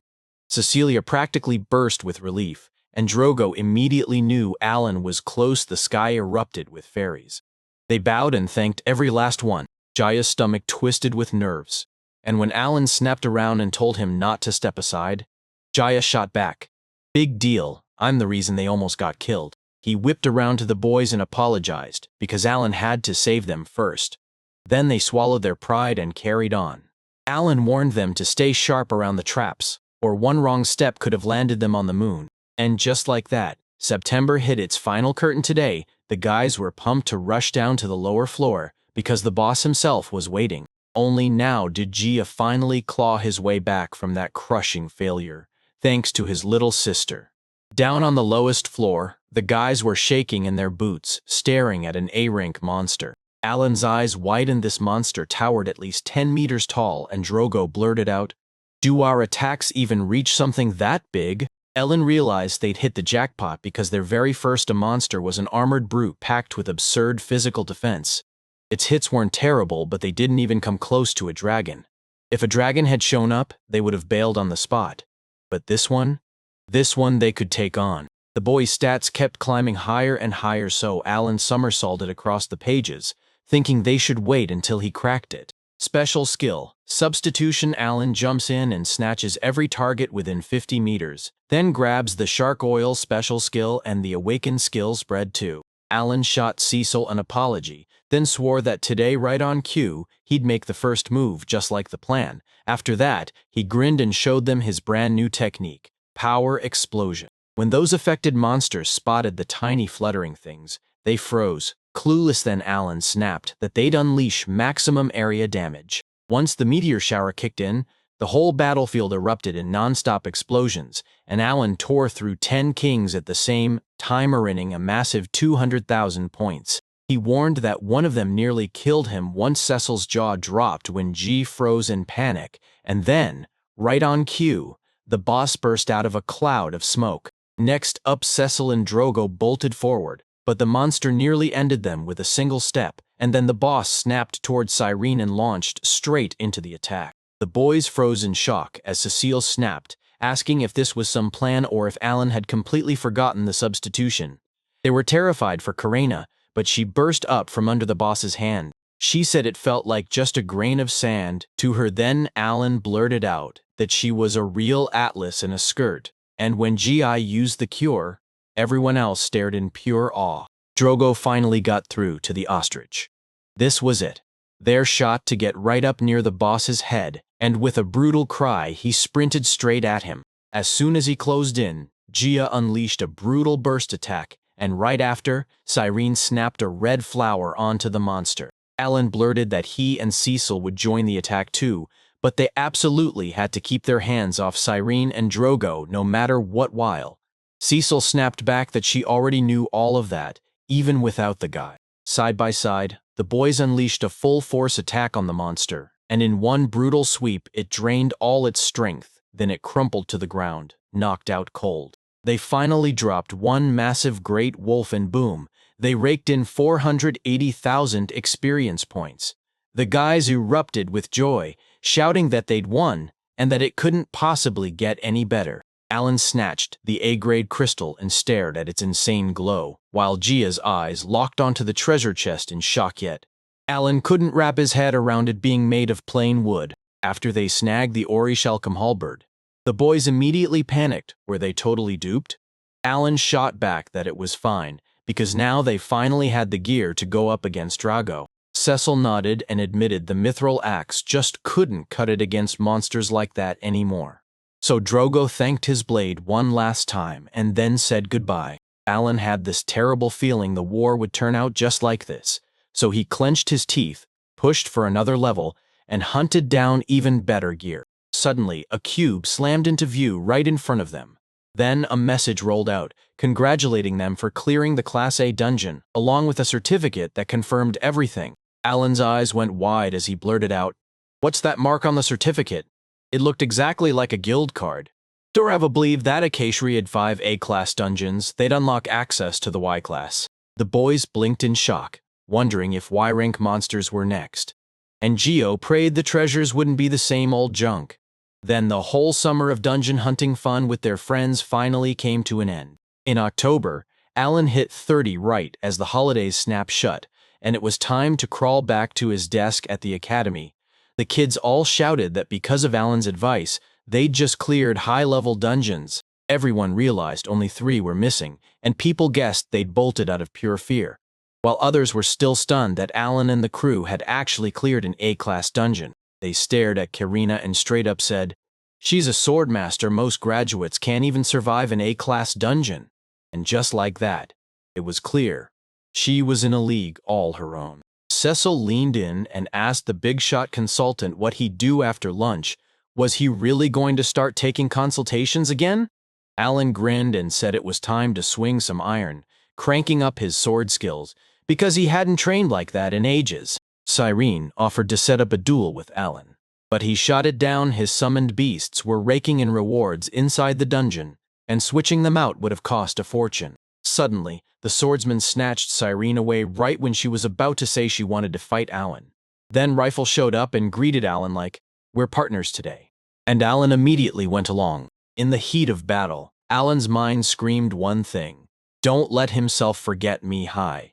3 hours later, the swordsman leaned in to Karina and said he wasn't shocked she'd shut down the Class A dungeon, while Karina stared in disbelief, because she didn't expect the swordsman could pull off something like that. Alan figured the teacher would steamroll this fight, and honestly, the kid needed a real opponent like that. Then boom, the teacher snapped that Karina and Alan should head to the rector because he'd called for them an hour ago. The boys were stunned. Alan even demanded why Cyrene kept staring at him like he'd done something, and then, on the way, he spotted an elf he hadn't seen since the entrance exam. The teacher snapped, saying he'd just heard the boys got a dungeon certificate, then fired back.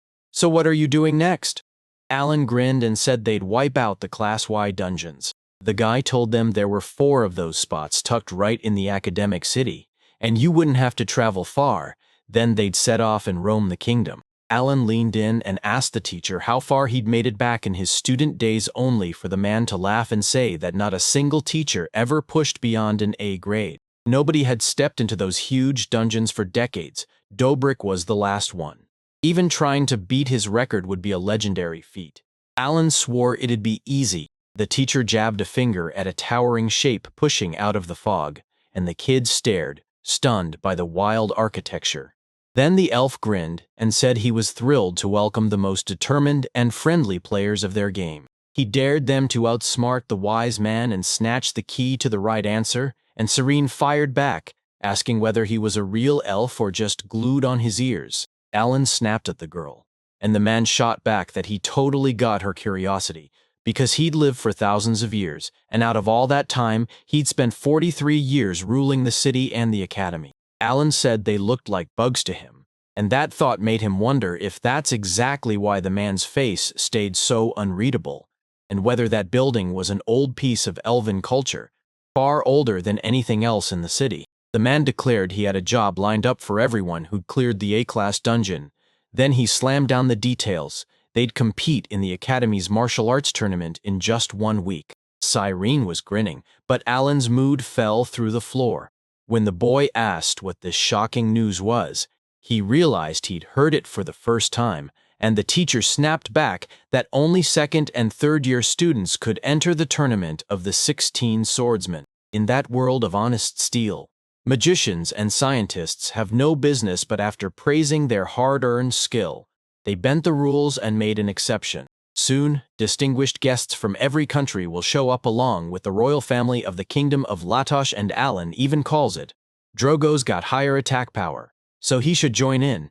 Then Alan pushes forward and clears Drogo's dungeon. The man snapped that the axe owner was out of the running, because this tournament was only for fighters with 2 stars or more.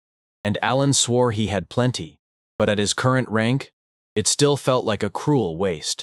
The man told Alan to join his plan, bragging that Alan's skills would finally shine, and Alan couldn't miss the sly grin behind the request. He figured that, for a 1,000-year-old elf, his curiosity was getting ridiculous, so when the guy told him only fools should join, he decided he'd rather sit nearby and watch. Alan snapped that showing off his summoner skills was way too expensive, and if all he brought was his swordsmanship, he'd get shut down in the first round. No improvement meant no point, and Alan called it a waste of time. The man snapped that if he won, he'd go after Dobrig. Alan shot back. That meant they'd have to upgrade Cyrene's gear. And right after that, the man said they were signing the girl up. A day before the tournament of 16 swordsmen kicked off, Clan Hall suddenly lit up with major guests, and it turned out to be Cecile's father. Spotting Gia and Ninoan, he blurted that they somehow reminded him of Count Carnell, because back then, he'd tiptoed right up to His Majesty and carefully probed whether the House of Carnell could ever rise again. He kept his word and handled it himself. Then he sealed the king's answer in a box and handed it to Gia, because when the boy pressed for details, the man snapped back that this was the highest royal privilege for bringing House Cornell back to life. He served like a beast on the battlefield for 5 straight years perfectly. But if the military threw him some merit, that term could be slashed. That was it.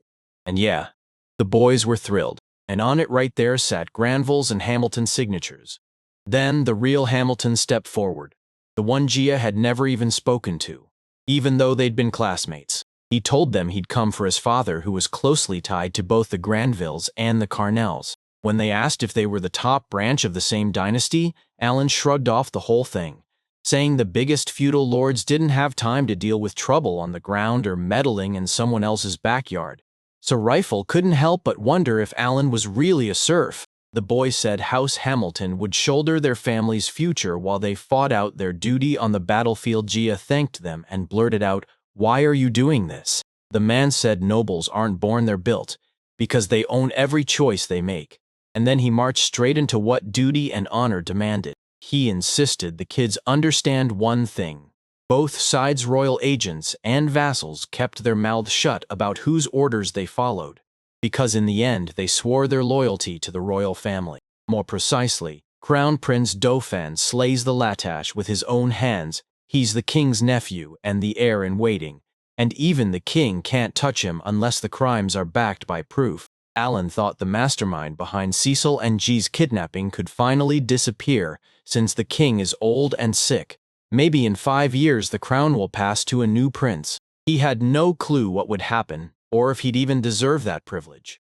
But Gia pressed a grateful smile on him and told him, yeah, the odds are tiny, yet the door is still cracked open.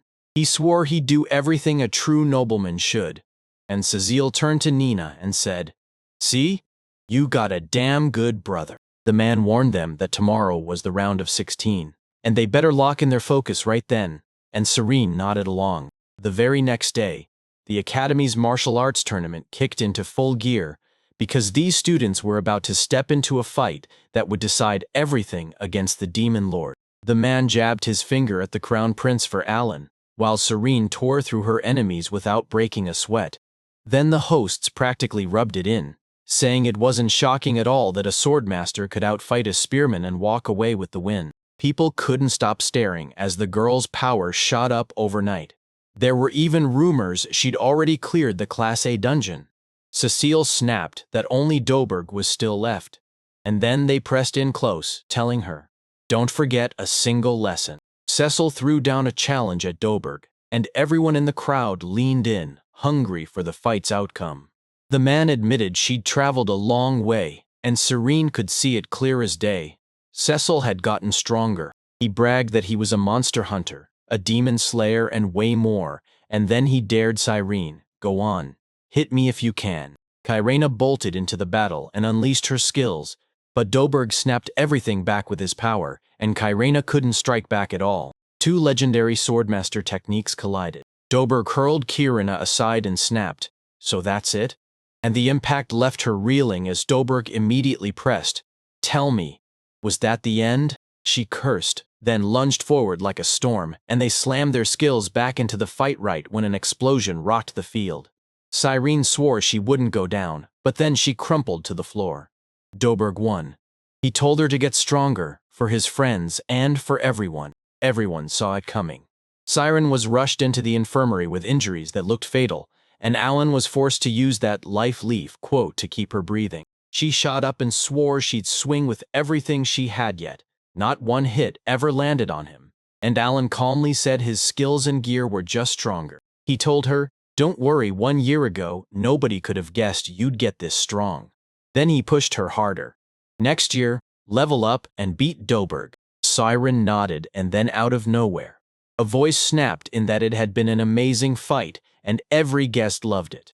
It was the Crown Prince of Embel, and he was here to talk. The Vicat leaned in and said he felt honored, and Embel shot back the praise, hoping the Alliance faction could stay the same. The knights told the teacher, "We'll handle the guard, go ahead and wait outside," and Embelli shrugged, saying their chat was informal, so the Viscount could just sit down. Nerves were hammering in the man's chest when Alan suddenly snapped around to the Viscount and demanded he step into the role he'd already set up. Inbal demanded to know where the boy came from, and the servant insisted everything was right, telling her the Viscount could just take his seat, so the man plopped down. Alan's mind raced as that invasion hit, but he convinced himself Cecil and the others were shielded by the commander, so everything was still fine.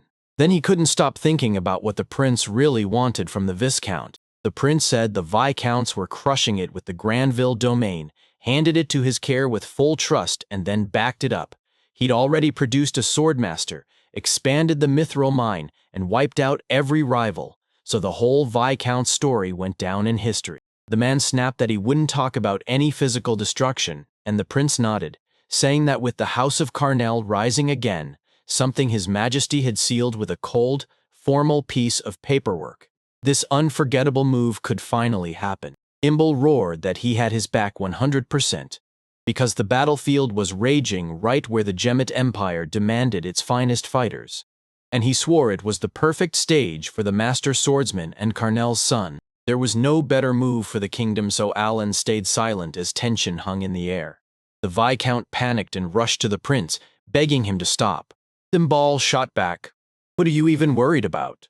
You're from the Alliance faction." He told everyone they should be happy with the king's call, yet right now, the Kingdom faction is plotting to slash their frontline presence in half. Alan clocked that this country was split into factions. Alliance side controlled the guilds, the king, and Granville, while the Kingdom side rallied the Crown Prince and Carnell. The Viscount choked on his words, and Imbal pressed the question, was the man sorry to give up his daughter? Then Imbal snapped that the monk didn't need to worry at all. Alan strode up to the Viscount and said, This is the perfect shot to turn the front around and make things better. The man froze in shock, and the prince snapped, demanding to know who that guy thought he was. Then Alan stepped up and said, "I'm the head of the group you're talking about, so yeah, I can give my opinion," the prince demanded. "Are you the one in charge? Or is it the swordmaster?" And Alento nodded, telling him that ruling doesn't always fall to the strongest. The Viscount's confidence crumbled on the spot, shaking like it might snap. The prince raised his voice and declared that Alan was the servant summoned to guard the young lady. Alan nodded hard and swore he'd do everything it took. The Viscount said, "If that's the king's wish, we'll follow it with no complaints." Then he locked eyes with the boy, who thought, "I should thank him for taking his daughter all the way to the front." 3 months later, Alan finally pushed his enhancement skill to 7 and boom, he got an extra 1,000 units added to 2 traits of his summoned creature. During that same stretch, he stormed through the second Class A dungeon and even cracked open multiple treasure chests. Now they rolled in with weapons and armor forged from romcom and adamantite, and on top of that, they wore rings that cranked up all their stats. Then the New Year's first month finally rolled in, and with it came the day they'd been grinding for. Farming the last boss of that dungeon they'd been tearing through. They braced at the entrance, shaking with nerves, and Alan snapped, "What are you so scared of?"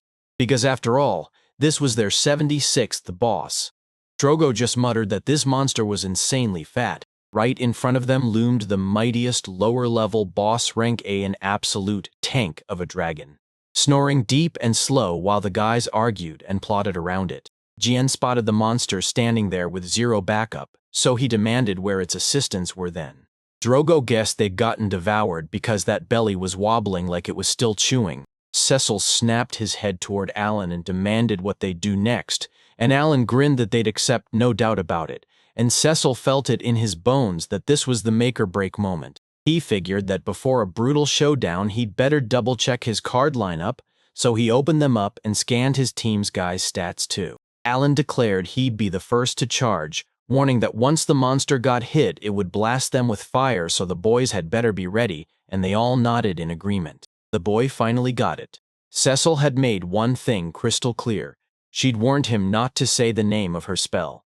And now, these weren't fake meteorites at all, they were the real deal. Then he hurled a swarm of tiny objects over the monsters, calling them energy bombs. And the instant they detonated, they ripped into the beasts and smashed them to pieces. Once the smoke finally thinned, the monster snapped into a hard glare at the guy who dared to hit him. Then it stared them down and demanded how only 5 pathetic human kids could think they stood a chance against him, leaving the guys stunned. Cyrene gasped because the dragon could speak their language, while Cecil instantly figured that its genius had automatically switched on translation. The dragon demanded to know if it was ignorance or pure lack of knowledge, but at least they got to live through it by getting scorched in its flames while still kids. Then Alan stared with a hard, stern glare and barked out the order again. Energy bombs! Explosions thundered again, and the boys shouted for the dragon to burn them, because those battalions wanted fire so bad. Out of the smoke it roared, demanding how they had the nerve to barge in on its speech. Then declared it was time to teach them manners, the hard way. Alan blurted that this was what people meant by collective responsibility, and the boys had to learn it fast because they were just cogs in the big machine. Then he snapped at Fran to fire up the jog so he could shoot straight to the base. In a blink, Alan's ostrich tore across the field, and Alan burst out praising him. A dragon lunged to swallow the ostrich. Drogo was riding, but it dodged in a blink, leaving the dragon seething with rage. Cyrene slammed her skill with everything she had, but the monster only took a shallow scratch. Alan's eyes widened at how her hit bounced off, and he immediately realized this thing had a ridiculous physical defense. The dragon snapped, asking if it was all a joke. Then a blinding light flared inside its mouth.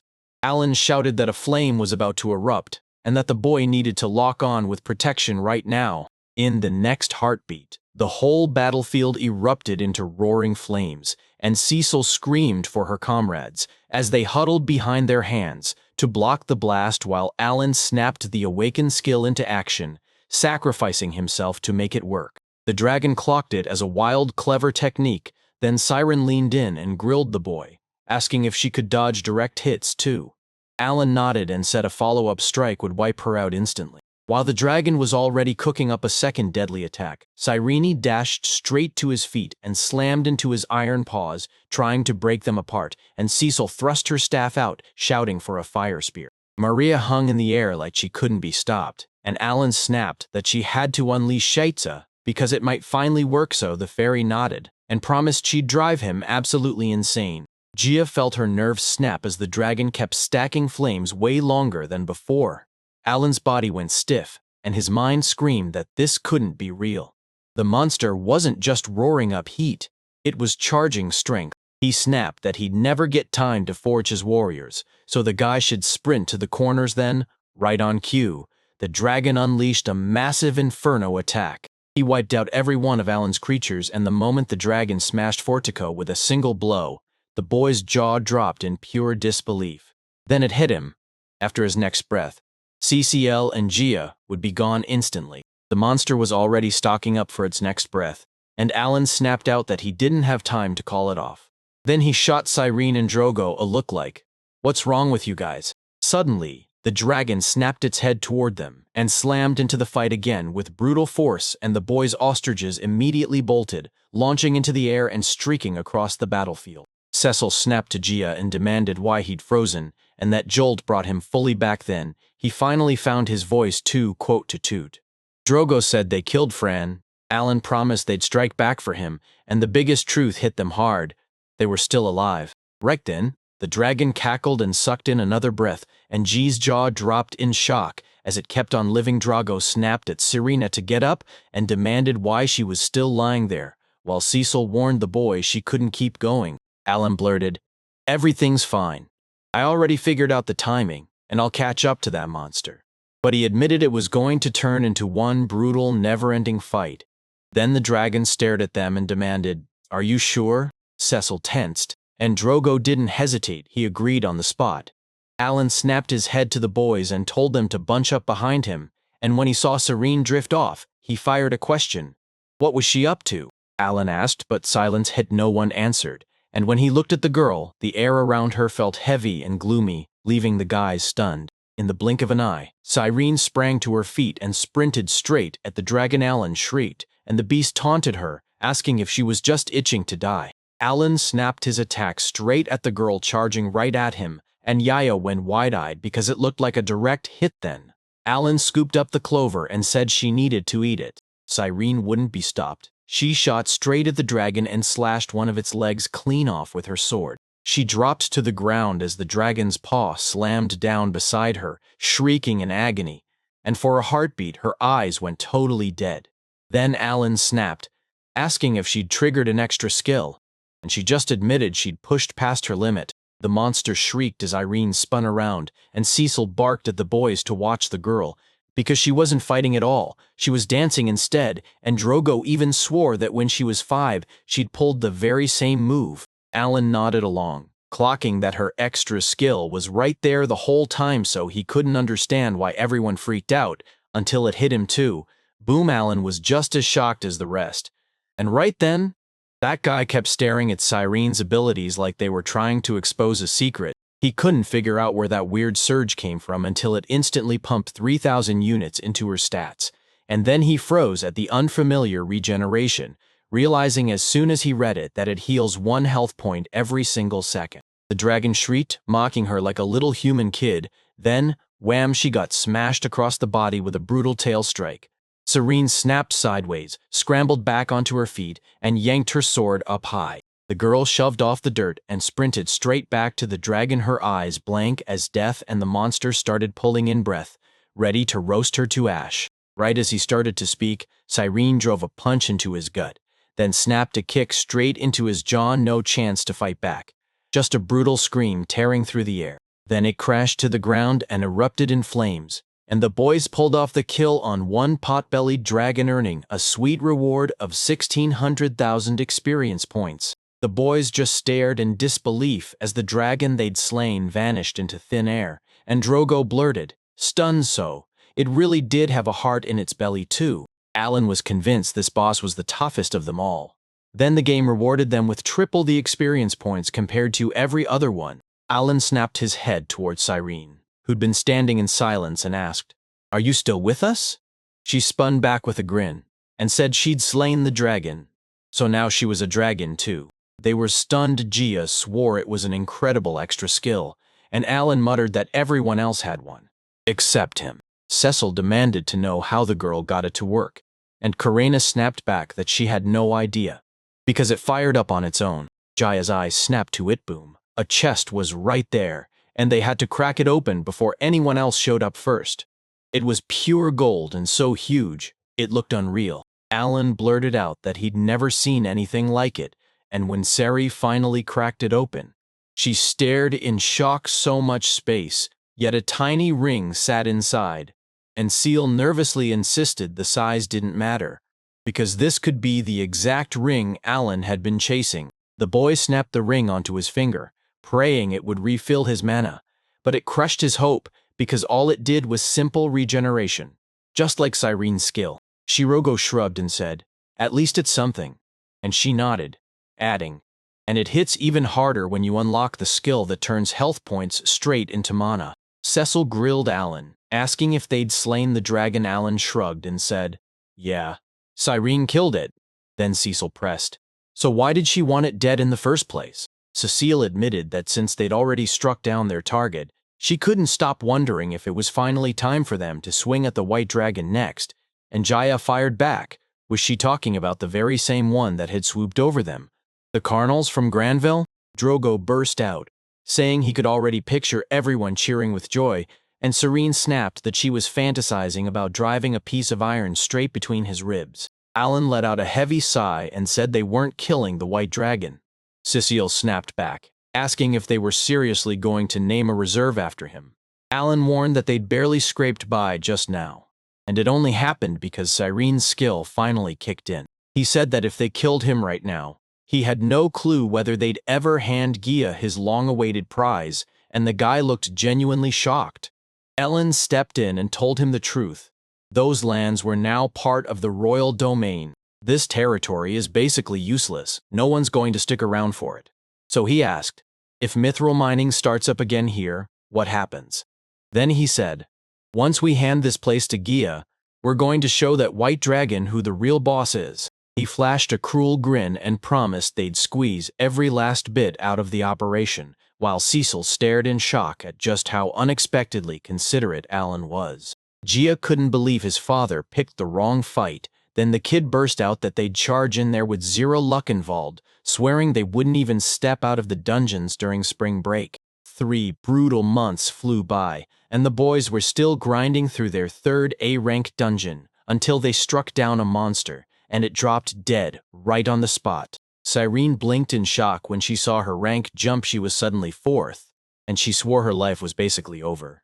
Alan shrugged and said the climb happened fast, which somehow made the crushing disappointment hit even harder. He stared at his book, stunned out of his mind because every one of them was only 13, yet Cyrene and the rest of his companions had already hit the absolute max level. Everyone had hit level 60, and Drogo snapped that if they couldn't level up anymore, there was no way they were getting out of this swamp. While Alan grinned and said, there are other ways. He told me, first, you can level up with extra skills to get stronger, and then you can score better weapons and rings too.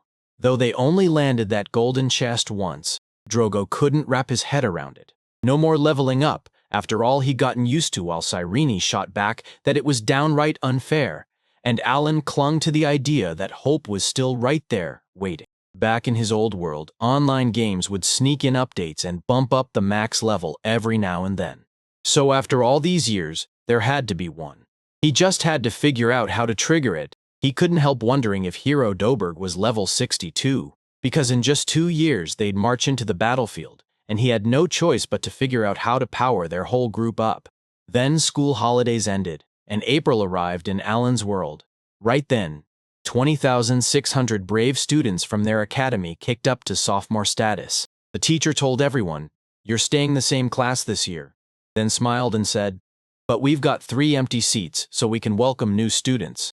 Down the hallway, a bunch of students strode toward their classroom, buzzing with excitement about the new kids, while Alan and Cyrene sat in the back, until Cyrene suddenly blurted that one of them had donkey ears. The teacher slammed for silence, then revealed that all three new kids had arrived from different continents, and right after that, he pointed them out and demanded they introduce themselves to the class. The very first to step forward was a sweet elf girl.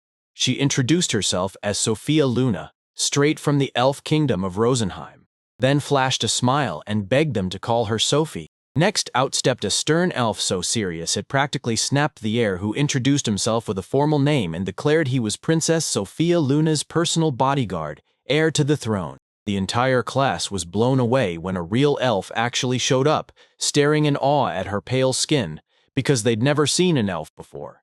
Then someone snapped, "Wait, how's this an elf paradox when even our rector is an elf too?" In the middle of all that happy buzz, Sophie just stared at the guys then.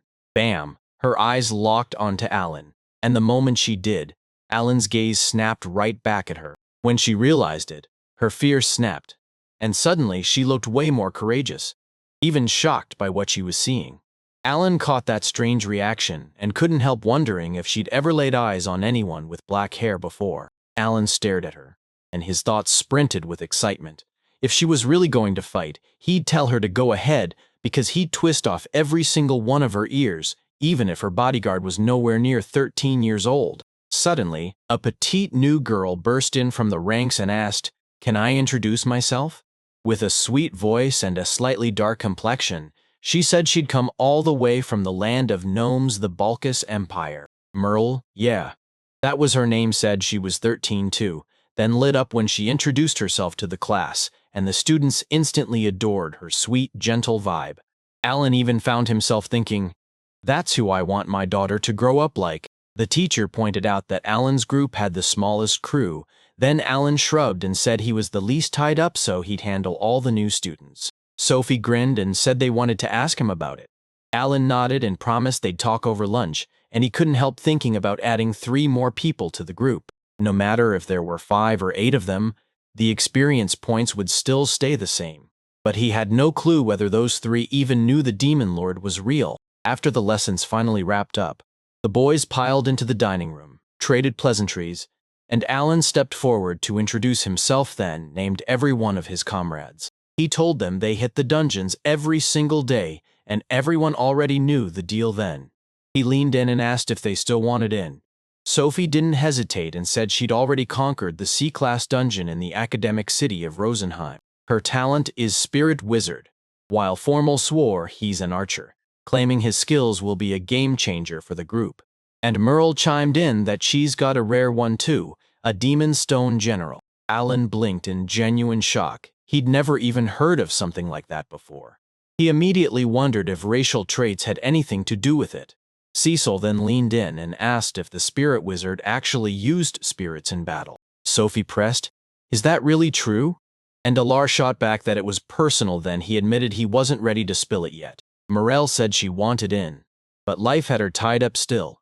She promised she'd help in any way she could, because in just 2 years, she needed to be at her strongest. And Sophie felt the exact same way. Alan's eyes widened so. They already knew about the Demon Lord. The boys practically bounced with excitement because this meant they'd get stronger. Then they pulled the newcomers into the group, no hesitation, and Alan figured it out. They shared the same goal, so yeah, it all clicked. So they kicked back with the boys, and Alan couldn't help noticing that he and Sophie shared one thing. When it came time to choose, they made up their minds fast. Then one day, someone stepped up to Alan. The guy pointed out how freakishly rare it is to catch the rector in the first place. Then he got serious, saying his worries are all about Sophie, especially since he's a royal representative, and way older than she is. He begged Alan to watch over her, promising that once it was done, he'd earn the respect of every person in Rosenheim. And Alan nodded and agreed. 4 days later, they finally crashed into each other again. And Alan nearly smiled because renting the mansion had let their growing crew fit. He told everyone, "Sit down," and made it clear the academy rules were back on: no lords, no commoners, just one set of rules. Sophie shrugged off the comment, while Cecile clocked how fast they'd all run into each other. Alan nodded, then urged them to dig in before the food turned cold. As the boys dug into their food, the elves dropped into prayer so devout Alan couldn't help but stare. Sophie leaned in and said it was the Spirit King's prayer that poured their powers into them. Spirits are basically gods in training from the human's eyes, so they pray to their king to become one of them. And Cecile totally asked Merle, "Did you pray too?" The girl spit out Digreg's message. He doesn't need their prayers, because Digreg is the dungeon master, and they worship him like he's all they've got. He built all kinds of wild devices, and the gnomes now plug them into magical instruments. Without them, they'd straight up stop being able to live. Sophie grilled Alan, demanding to know who he believed in, and Alan just shrugged like nobody deserved his faith. Gia cracked the moment open and swore he believed in Almetia, the goddess of creation. Then she raised healing magic in the air, not just mending bodies, but easing the church's pain too. Turoko leaned in and asked, "So are we hitting the B-class dungeon?" They had no clue what to do now that they'd already sailed past them. The boys stared, shocked they'd pushed this far, and practically begged, "Please, we'll just slow you down." Cyrene joked that she'd do it all over again with her eyes shut. But Alan shot back, saying they were out of time, finish the A dungeons by July, then shut them down again right after. Cecile shot back, asking where they'd even find all that time. Alan grinned and said, "We split our crew and hit it in 2 teams. With their regiment finally swelling in numbers, they split up one group bigger than the other. Cecil, Yaya, and Cyrene charged straight for the A dungeons, while Alan, Drogo, and the new recruits got trapped on the B level. Alan and Drogo have already survived the B dungeons for half a year, but now they're racing to catch the stragglers because Alan's smart plan is simple.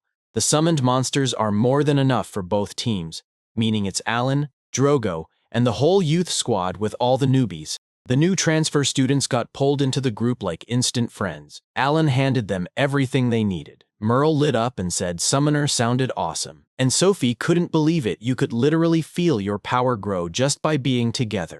Drogo's jaw dropped when he realized Sophie and Formal were 48 and 67. Sophie just laughed and shrugged that elves live for ages. Now Alan, solemn as a vow, accepted them into the ranks of the Austrocalaria.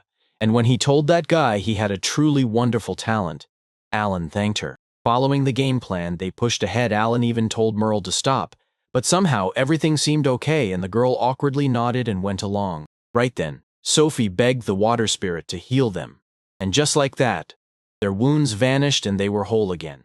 Merle stared, stunned, like she'd just witnessed magic. Sophie swore spirit magic was god tier for healing and support, but she also said it couldn't touch the monk or the mage. Formal tightened his grip, drew the bow with pure skill, and dropped the monster in seconds. Then Sophie jumped in, saying, "If you need support, we'll be right there for you." Drogo promised he'd lean on the boys, but Merle panicked. She knew she hadn't done enough. Alan told her to drop the worry, yet she still couldn't bear the thought of taking her golem. Merle swore that if she ever got a golem, she'd wipe out anyone. Yes, even a dragon. And the boys nearly choked on their surprise. Sophie bragged that the Boke's empire is the deadliest military force, and someday she'll teach the demon lord how to take their land, while Alan snapped back that importing golems to other countries is still strictly forbidden. Sophie fired up the boys, telling them their abilities were unreal and that it was an honor to fight side by side with them on the same battlefield. Alan then hit back, saying the country itself decides exactly who gets sent to each battlefield. He demanded to know why he wasn't special, and Sophie snapped back that he was the new hope the Spirit King had predicted. Alan blurted out what he'd been predicting, and the girl replied that the Spirit King never really talks to them. He just sleeps until around 10 years ago, when he started warning that a black-haired boy would be born, and that he'd carry the worst traits imaginable. Alan realized he'd been mumbling in his sleep, and Sophie shot back that it was a prophecy. A man with hair as dark as night would rip apart the clouds, choking the light, cast the darkness straight into the abyss, and bring peace that never ends. Sophie is sure the future will actually happen. She'll watch it with her own eyes, and the boys are left staring in shock. Alan thinks this is game over, but honestly, that prophecy is ridiculously pointless, because everyone already knows the truth. Alan remembered Winnie stepping in, And the rector and the hero already knew the prophecy, so he snapped, telling the guys to rush straight through the V dungeons and wipe them from their minds, and they all agreed. Mid-April, right in the Granville household, that same bird showed up again out of nowhere, so the father snapped, "Is that Alan?" And the boy immediately nodded. "Yeah." Marika swept up to them and declared, "I'm Alan's personal fairy. I'm here to help you with everything." And the boys went completely stunned. They awkwardly greeted the fairy. The kids crowded around a boar they couldn't believe bigger than the ones they usually beat. And one kid blurted, "Can we eat it?" Alan snapped back, "I eat my comrades." Alan's father demanded what was even on that ship, and Alan snapped back that it was packed with all kinds of junk weapons, tools, the whole lot. He, Cyrene, and Cecile had bought it together, but the parents were shocked that Lady Cecile joined in too. Uncle Gerda sobbed, insisting Cyrene cared about her father more than anyone, while Alan's dad stared in shock, demanding why the weapon was red, and the boy quickly explained it was just an orichalcum. Dad looked totally confused as Uncle Gertis blared that he'd found a mithril weapon, and Alan snapped that the boar hunt kicks off in the fall, so they have no reason to show up there with antediluvian gear. Alan's father thanked him, voice cracking as he admitted the thought of all that cost was tormenting him. But Alan just waved it off and said not to worry, because once they were pulling in 2,000 gold pieces a month, he figured they'd completely forget how to count money. By then, Alan already had 20,000 gold in his reserves, so everyone gasped when the board tore down the tree, because Alan figured that with Marika here, it was time to stock up for their fellow villagers. He ordered the fairy to hunt a wild boar, and then another that was fat, and Marika followed the command on the spot. So that's how the end of July rolled around in Alan's world, by their calendar. During the chaos of battle, Sophie snapped at the boys to fall back because she was about to unleash her extra skill, and the moment they obeyed, she called forth a colossal spirit. He towered over the girl, and the spirit revealed his name Noichi, the mighty spirit of the earth. Then he handed Sophie her power by sealing a deal with the king of spirits. So the great spirit charged straight into battle with the dungeon monster and smashed it again and again using shrapnel. The monster crumbled to dust, and the boys just stared in total shock. Drogo burst out, "No way, this is the real stone thrower." And Sophie shrugged, saying it was her extra skill and unstoppable manifestation of immense spirit. The girl flashed a smile and said she finally pulled it off this time, like getting stronger, unlocked everything in her. Drogo caught that these skills only get used once a day, and yeah, they're insanely powerful. So when he said the formal had one too, Merle wouldn't let it go. She kept rambling about how it would feel if she had her golem, and Alan just nodded along, agreeing. Formal swore he'd use that skill only if Princess Sophia Luna was in real danger. Drogo looked crushed, admitting he wanted the exact same power. Ellen snapped back that he'd never get it yet. He was already strong enough to make that doubt feel shaky. And just like that, on the eve of the summer holidays, Alan and Cyrene were summoned back to the rector, again. Alan's mind raced. Would he actually pull it off and convince him to join that tournament one more time? Cyrene only smiled, silent but unshakably confident. The rector told the boys he needed Alan to meet someone today. Then the shadows exploded, and a middle-aged man with a sweet smile stepped out to greet them. Cyrene burst out, "That's the heroic hero from the picture." Alan's eyes snapped. Hermios was alive. The boy stepped up to Alan and smiled, saying he was still just as kind as ever. He told him the guy could just call him Hermie, like every one of his friends did, and Alan couldn't stop wondering what brought him here, and when he asked, the man admitted he couldn't even remember when their friendship ever started. Alan didn't even sweat it right then. The principal told him he wanted to send the boys to a martial arts tournament and asked if they were in. Cyrene agreed on the spot and demanded they get her boys signed up. Alan said he figured Cyrene's groups alone would do the trick, and then the rector demanded to know why Alan wouldn't back down. He said he didn't need to prove a thing or measure himself against anybody. His schedule was already packed to the brim. Then the rector leaned in and asked if Alan had heard the Spirit King's prophecy from Sophia Luna. Alan blurted that he hadn't heard a word of it, and the rector snapped that he didn't even grasp the real meaning of the prophecy. Yet he insisted Alan could still save the world from the Demon Lord. They were on the same side, so the rector snapped that they'd better uncover just what the summoner's power could really do, no matter the cost. Alan blinked in shock when the rector ditched the old plan and laid it all out. He figured he better change his mind before his wrath came crashing down. Then Alan chimed in, saying the prophecy was probably real, but he still couldn't shake the fear that handing out valuable secrets about himself could be a reckless move. Alan told them the rector himself knew the walls had ears like, trying to cut his own doom at the root, and Alan didn't even bother to say that joining the tournament promised him nothing. The rector demanded to know if Alan was putting profit first, and right then, Hermios fiddled with his ring, until it slipped from his hand and clattered onto the table. He blurted out that his charm slipped away. Cyrene felt the ring's restoration power hit like a wave. She gasped that this was the ring Alan had been chasing all along.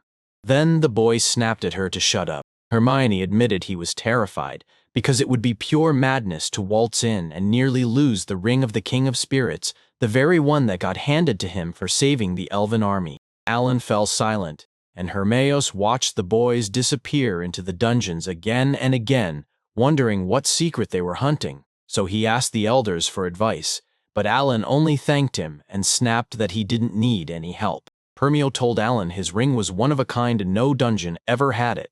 And Alan shot back, "How do you know?" Hermione hissed that it had to stay secret since Alan wasn't saying a word, and he didn't need to.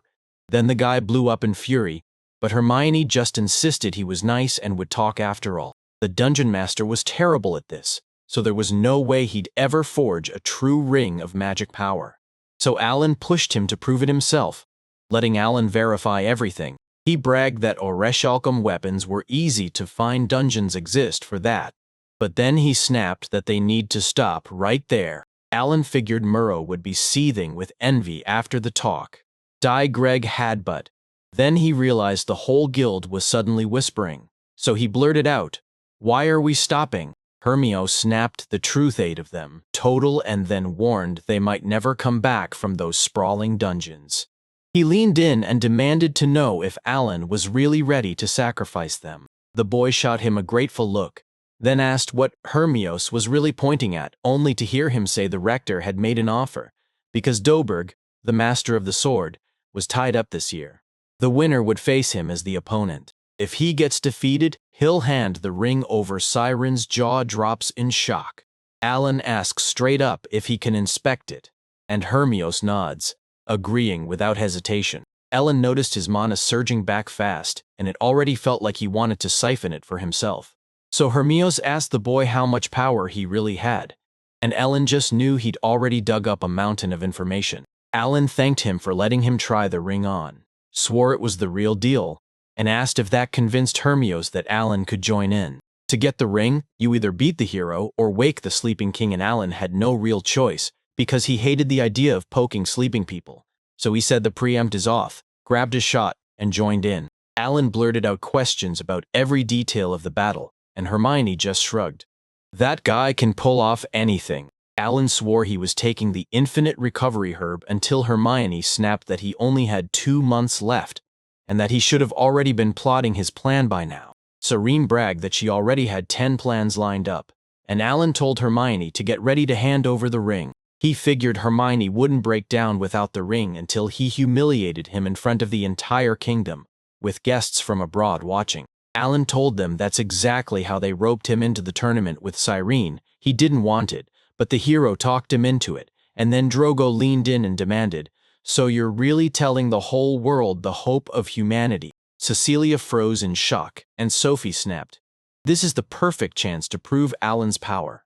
But the guy just shrugged and admitted he only jumped in for the ring. G leaned in, asked the boy straight up if he had a plan to take down their side's greatest warrior, and Alan nodded, saying it was going to take real effort. That's why Alan's about to be stuck alone for the next 2 months and everyone's freaking out about it.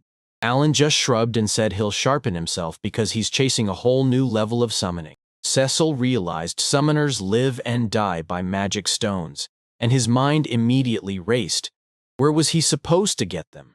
Alan snapped back that the academic city's dungeons wouldn't cough them up, and the guild wouldn't sell them either. So he decided to hit every city, snatch up every magic stone, and track down the best gear while the guys went absolutely wild with excitement. He snapped at them to quit wasting time and shut the fifth a dungeon because once he left, the summoned beasts would hold the line for them, while he pushed himself to be absolutely ready for the Y dungeon's assault. Only 4A dungeons are in the city, and they've already blown past them.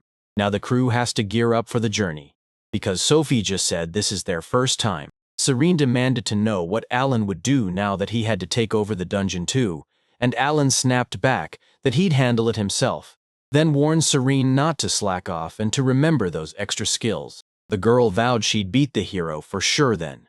Drugo shot back, "Did we forget? He won't take on both of us." Alan told Serene he'd got one tiny obstacle to smash first.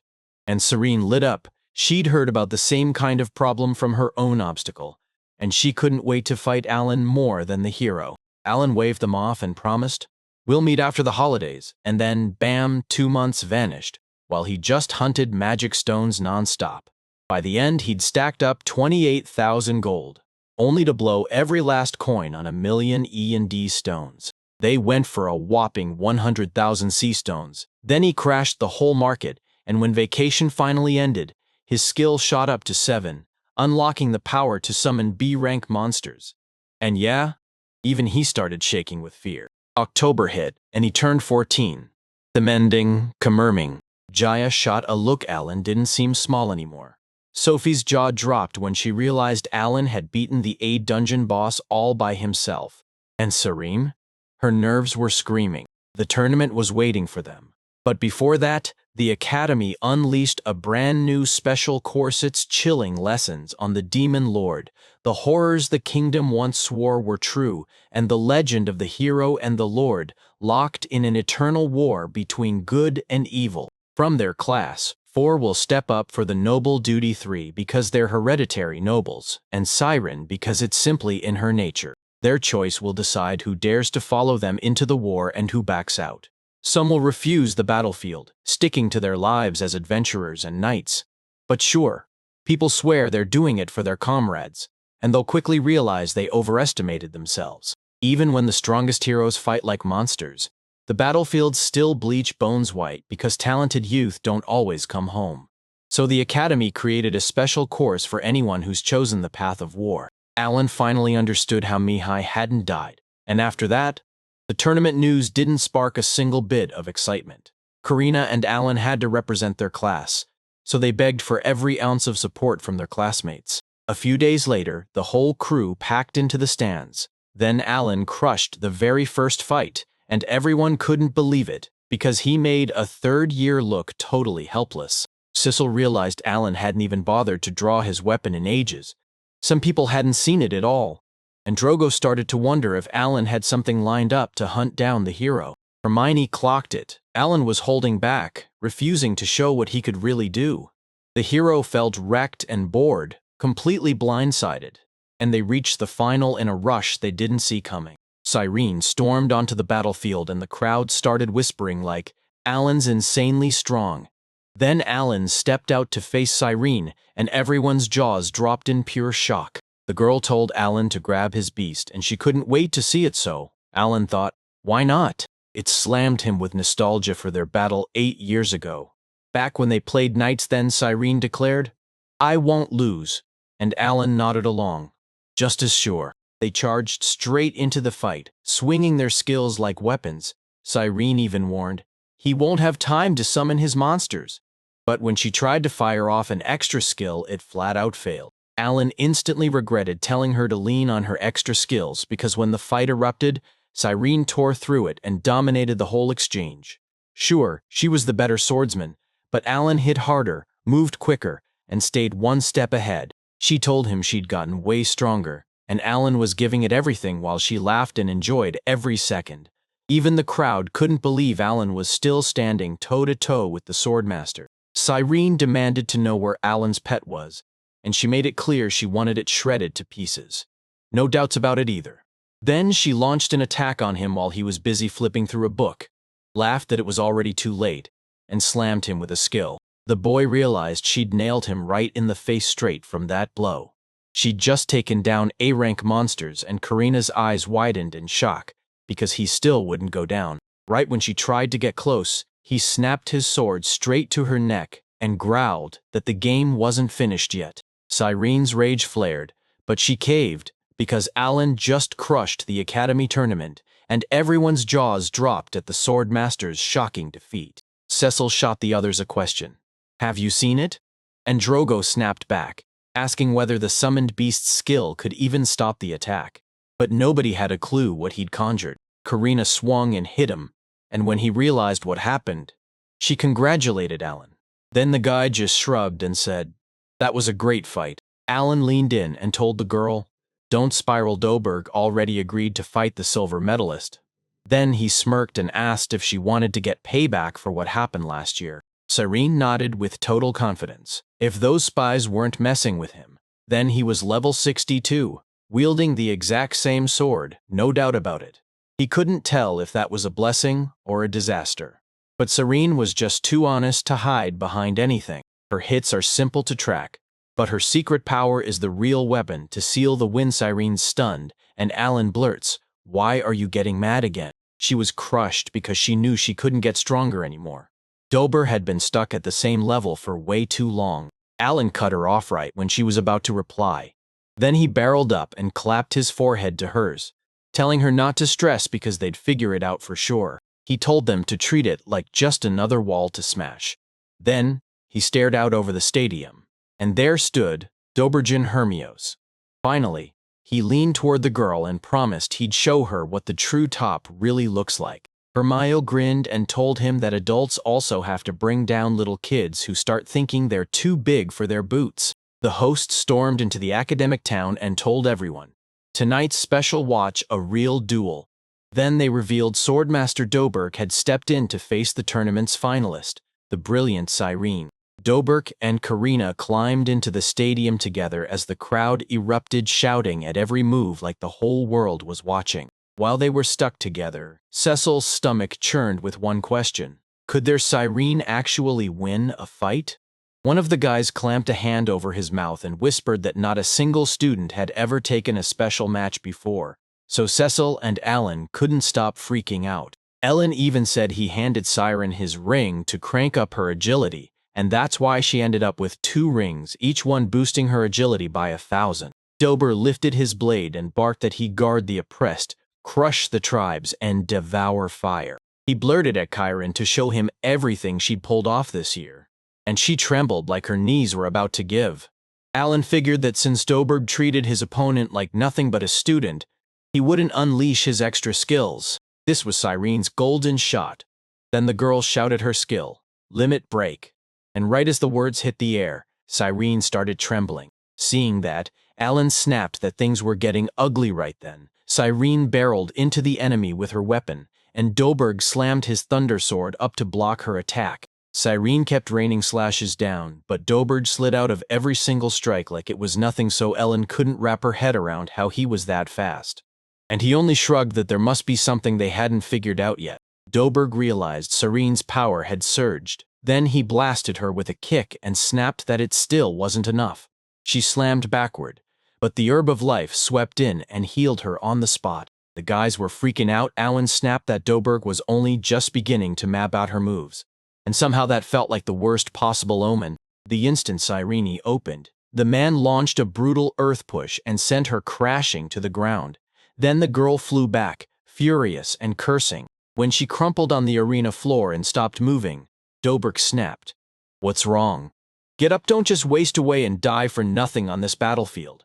Cyrene coughed, and right after that, an aura ignited around her. Alan practically burst with delight. Then Cyrene hit the quote, "Limit Break," and her eyes went dead blank as Doberg froze in shock, blurting out, "What's happening?" Cyrene shot forward like a feather on the wind, then started battering the man in pure, unpredictable chaos so hard that Doberg just stared in shock, asking if that was really her extra skill. The boys erupted in cheers, urging the girl to take down that hero, and when Drogo blurted out that the moment of revenge was finally here, you could feel her power rising. Hermios couldn't believe how strong she was getting. Then he revealed the truth. Not only would it boost her stats, It would also heal her wounds and restore her health. The girl unleashed a brutal storm of attacks on Doberg, every strike just barely missing as he dodged them, while Doberg stared in disbelief, stunned by her raw power and completely clueless about what kind it even was. In the end, Doberg couldn't dodge a single one. Serene's blade slammed into him with a brutal strike, whipping him backward and tumbling him across the arena until he finally crumpled to a stop. He sprawled on the ground as dust swirled down around him, and the crowd went wild. Spectators gasped that the great Mr. Doberg had finally been taken out, while a pack of boys cheered like they'd just won. Sophie froze in shock and blurted, "Did Cyrene win?" Then Alan's eyes snapped to something weird. Doberg lay on the ground, whispering under his breath, and Alan couldn't make out a single word. Even after being crushed, the hero refused to accept defeat. He spun toward the ancient gods and swore it wasn't over yet, because losing was simply not an option. Clutching his sword, he crawled up off the floor. Then dark, brutally powerful energy surged around him, hovering in the air like it wanted a fight. Alan jolted with real shock. Then it hit him. Doberg had finally turned his extra skill on too. Cyrene's power hadn't faded yet, so the big question was simple. Could she still pull off a win? As Doberg slowly hauled himself up off the floor, Cyrene burst forward at breakneck speed, ready to strike, until Doberg suddenly let out a brutal scream and threw his sword high over his head. Cyrene's eyes widened. Doberg swung out a skill called breaking sword, and she didn't overthink a thing. Just snapped her blade up and blocked the strike on pure instinct. To her shock, her sword started fracturing in a blink, crunch, crack. Then it snapped clean in two. She gaped at what she just saw, but the moment was already gone and she had no time to react. Dobrik's blade ripped through Cyrene's weapon, and for a heartbeat, it looked like the fight was about to finally be over for both of them. Yet Cyrene had no idea what was happening. Suddenly, someone lunged in from behind the girl and slammed the attack away in a single move. Alan stared from the side, stunned. With a grin, Hermione demanded to know what the man was up to, and he couldn't stop thinking, was this guy really about to slaughter the students?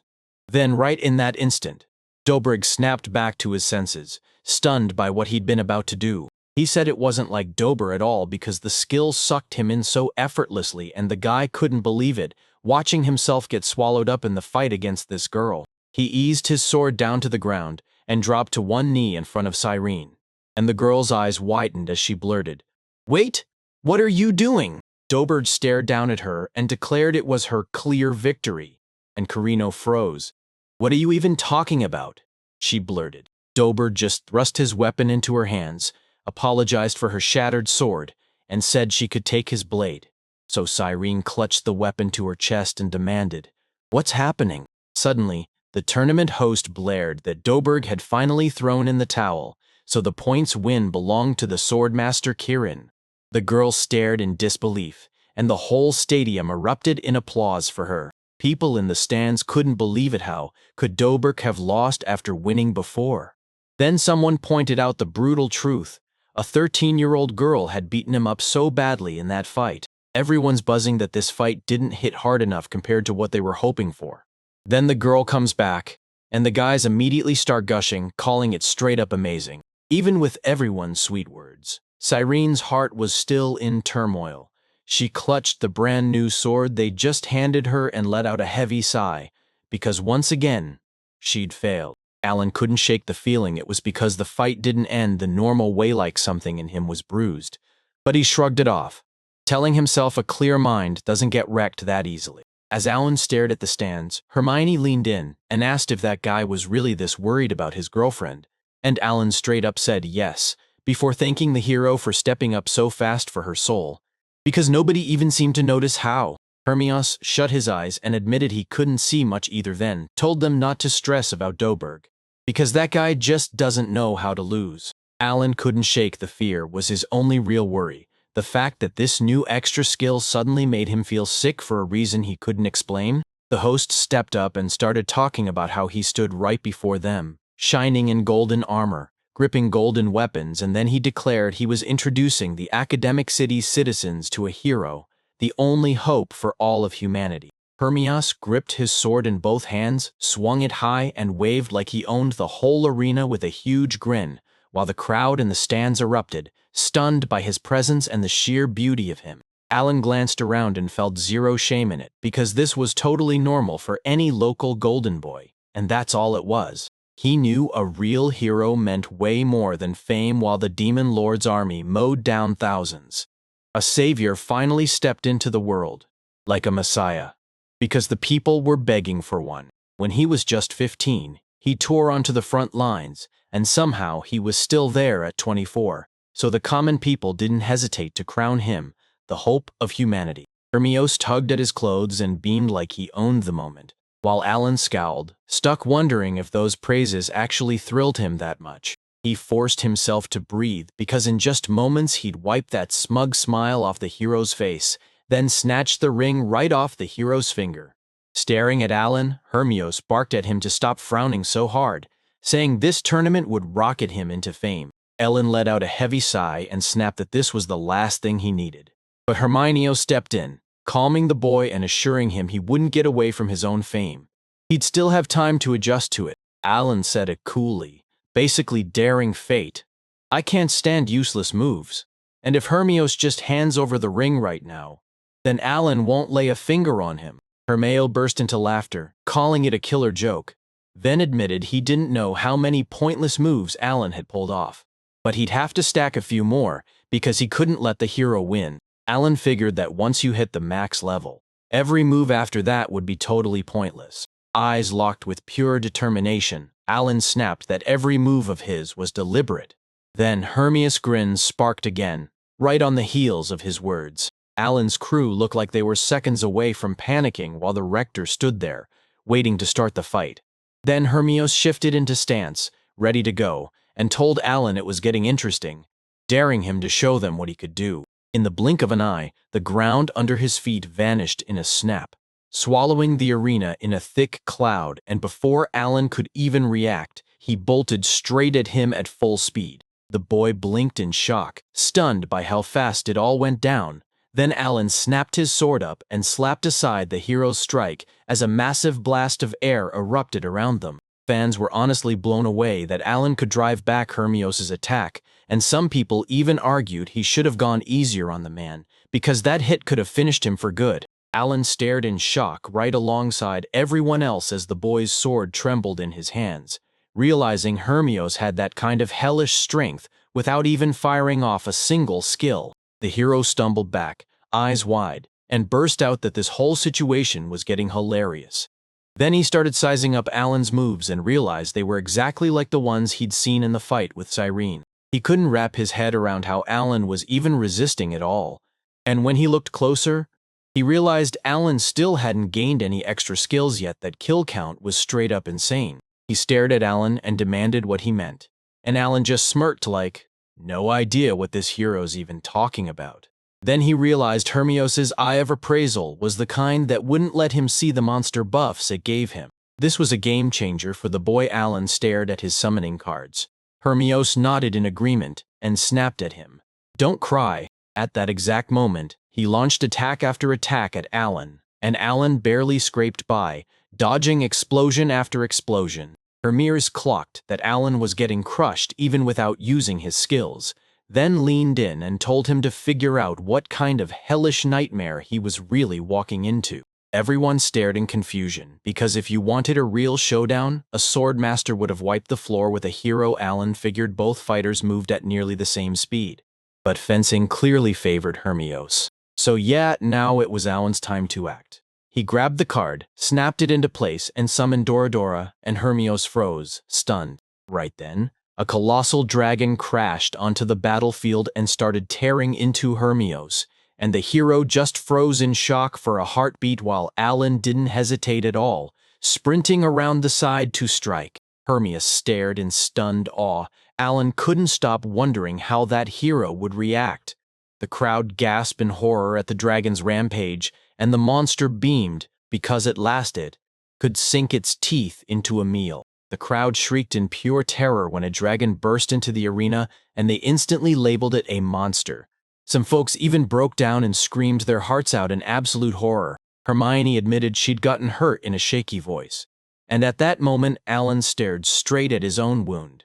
He didn't even breathe easy gripping his sword in front of him as he replayed how the injury had somehow cut through the hero. For Alan, the real question crushed in how many more hits like that did he need to land before Hermione finally went down? The hero stared at Alan and said, "Your little summoner has friends everywhere." Right then, the dragon looming behind Alan erupted in rage and swore there'd be zero mercy for anyone who dared threaten his master. Saring gasped and couldn't stop smiling at just how huge Alan's beast was, so if he was just as thrilled, he'd tell her.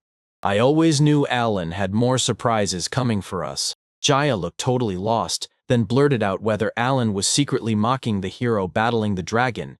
Then Cecile shot back that only Alan had the right to joke in a moment like that. The hosts scrambled to calm the crowd because their respected academy rector just laid it out. This is the summoner's skill.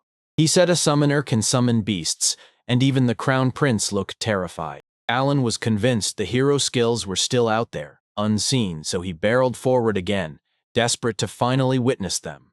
The boy's quick strikes got shut down fast, and Hermione brushed them off with ease.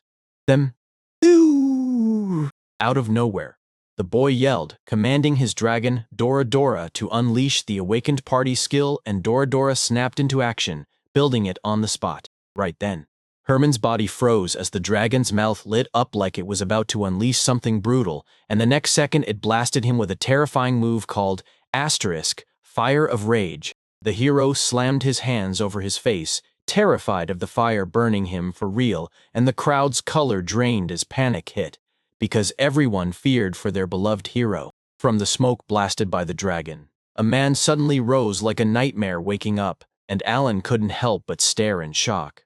Right then, Hermione hung in the air, coughing hard, mumbling curses under his breath. Alan stared in total shock when Hermione lifted off into the sky too, and the crowd went wild. Audience members were openly losing it over how insanely amazing that hero was. Hermione calmly thrust his hand forward and unleashed a healing spell. Then faint sparks burst into the air around him. Alan blinked in disbelief. Hermione could heal too, and that meant he finally got to read the hero's status in real time. As soon as Hermione finished the healing, Alan was already staring at every last stat like, "Hold up, in normal mode I'm counting 6 skills."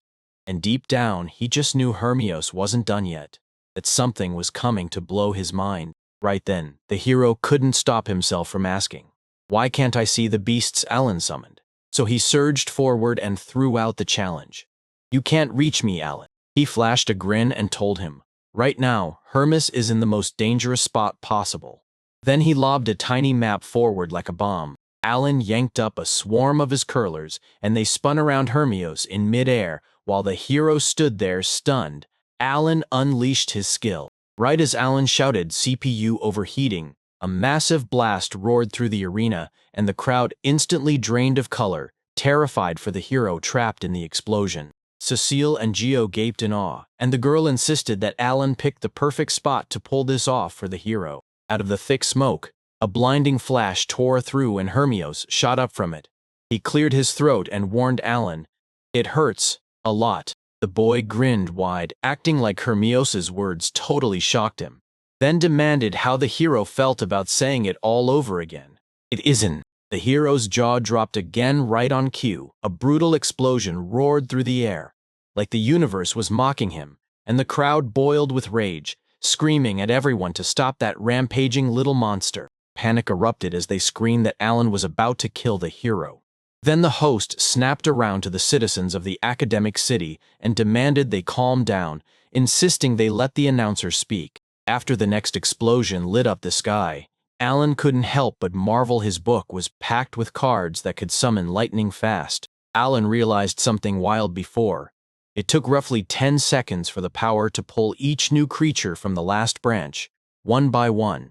But now, with his new skill, he summons a whole wave, and it all happens in about 0 seconds. Just thinking about how many bodies they'd need and what condition they'd be in was already terrifying. And then boom, all 70 cards got updated in the blink of an eye. From there, he could summon them so fast his opponent wouldn't even see it coming. He just had to make sure the magic crystals never ran dry. Clutching his book, Alan Smirk smugly convinced himself he was just that talented, because in his hellish little empire, that was the kind of privilege he called it. After that second deafening blast, the hero ripped himself up out of the smoke cloud, sucked in a breath, flashed a small smile, and basically admitted. Alan left him with zero other option. Right then, Hermia slammed her charged attack at Alan out of the sky. His burst of speed was unreal.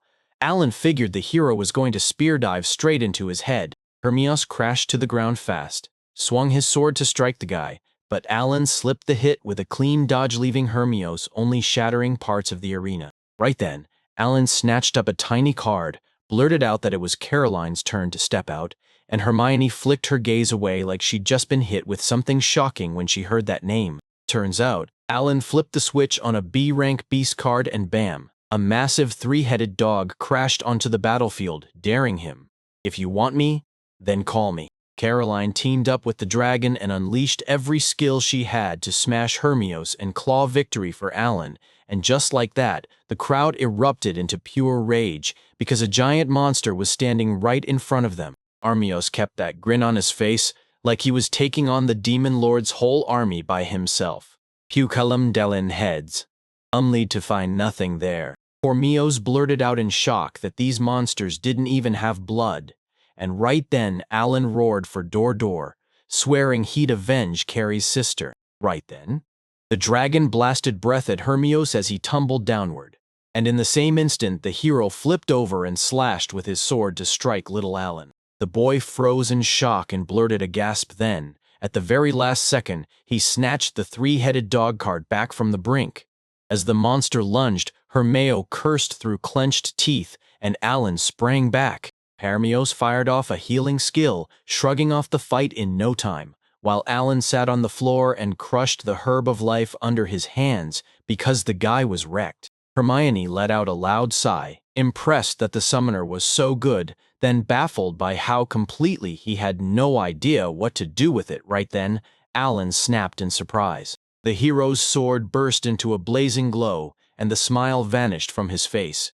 Then he snapped to Alan. "Quit now, if you don't want to die, because Hermios can't hold back any longer." The rector stared into that razor-sharp silence, and the guys from Alan's group were locked up with nerves too, because the battle was suddenly surging with full-blown momentum. Alan stood there, flanked by his dragon and a three-headed dog behind him, and like he was daring the crowd, he snapped that everyone had heard the hero was only joking. Alan's grin split his face as he finally got it. Hermios's sixth skill was an attack, and he was already itching for the hero to charge in, so he could show him exactly how to crush someone like himself. Hermio whipped his weapon around and unleashed Asterisk finest sword, Ask. And boom, his blade erupted in glowing power as deadly attack magic surged through it. He barreled straight for Alan when the boy snapped, ordering Dor and Caroline to strike only for Alan's summoned beasts to stand there useless, unable to stop a thing. Hermione's weapon tore through the monsters Alan was using as a human shield, and when Dora finally fell and the hero was just a few meters from Alan, he shouted that the boy couldn't be allowed to die. Alan stood ready, nerves rattling, but confidence burned, steady. He just wanted the hero to swing with everything he had. Right as Hermios was closing in on the boy, Alan snapped into high-speed summoning and slammed a massive shield between them, yanking them apart in an instant. Hermios was stunned, but the attack wouldn't pause, so he poured every last ounce of power into his shield, and Alan timed it perfectly, sending the danger right back. A deafening blast of magic ripped through the arena. Thunder cracks split the ground, yet Alan's shield snapped into place and held. The whole place buckled under the shaking, but he fought through it and slammed a stop to Hermios's attack. The hero stared in disbelief at how unbreakable that shield was, and Alan blurted out in loud excitement, praising his own skill and boasting that his words had held it up. He said they could finally use the mirror now, and right then a massive magic circle erupted over the shield, blasting it with brilliant light, while Hermes could only stare at the field, stunned by what he was witnessing. In the blink of an eye, Alan's shield flared like a supernova, then the light ripped outward and smashed into an attack cast by Hermia, aimed straight back at him. The arena shattered down to the very bones. Once the attack finally got shut down, there was nothing left under Hermios's feet. just the arena, wrecked by the sheer power he unleashed. Ellen's crew was so stunned, they just stared, mouths hanging open. And right then, Hermios crumpled to the ground like a rag. Alan shot his hand up and declared, "Only a hero can beat a hero or my own reflected strike." With mirror skill, double stamina, and a brutal return of every hit straight back at the enemy, he turned defense into an attack. It doesn't activate when it's defeated. Alan swore it was a total gamble about its traits, but his favorite mirror pulled through brilliantly, and then he handed the guy the herb of life. Hermios lay still on the ground, staring up at the sky, and Alan couldn't stop wondering, was this battle about to rage on or finally fade out? Against Alan's hopes, the hero didn't move at all. He just sprawled there, silent as the grave, and Alan froze, staring in disbelief. Hermione finally found her voice, and when he smiled, he said it was incredible, because he'd been holding on to this moment for a long, long time. Alan leaned in and demanded to know, was the hero quitting? He begged Hermione to say no, but warned her that Alan was already set to smash back against whatever attack came his way. Right then, the hero hauled himself up, flashed a smile, and admitted he'd been terrified. Then he used the cure in a calm whisper, and realized the Spirit King's words were dead on. He nodded, saying it would be amazing if it turned out to be real. Alan just couldn't wrap his head around it.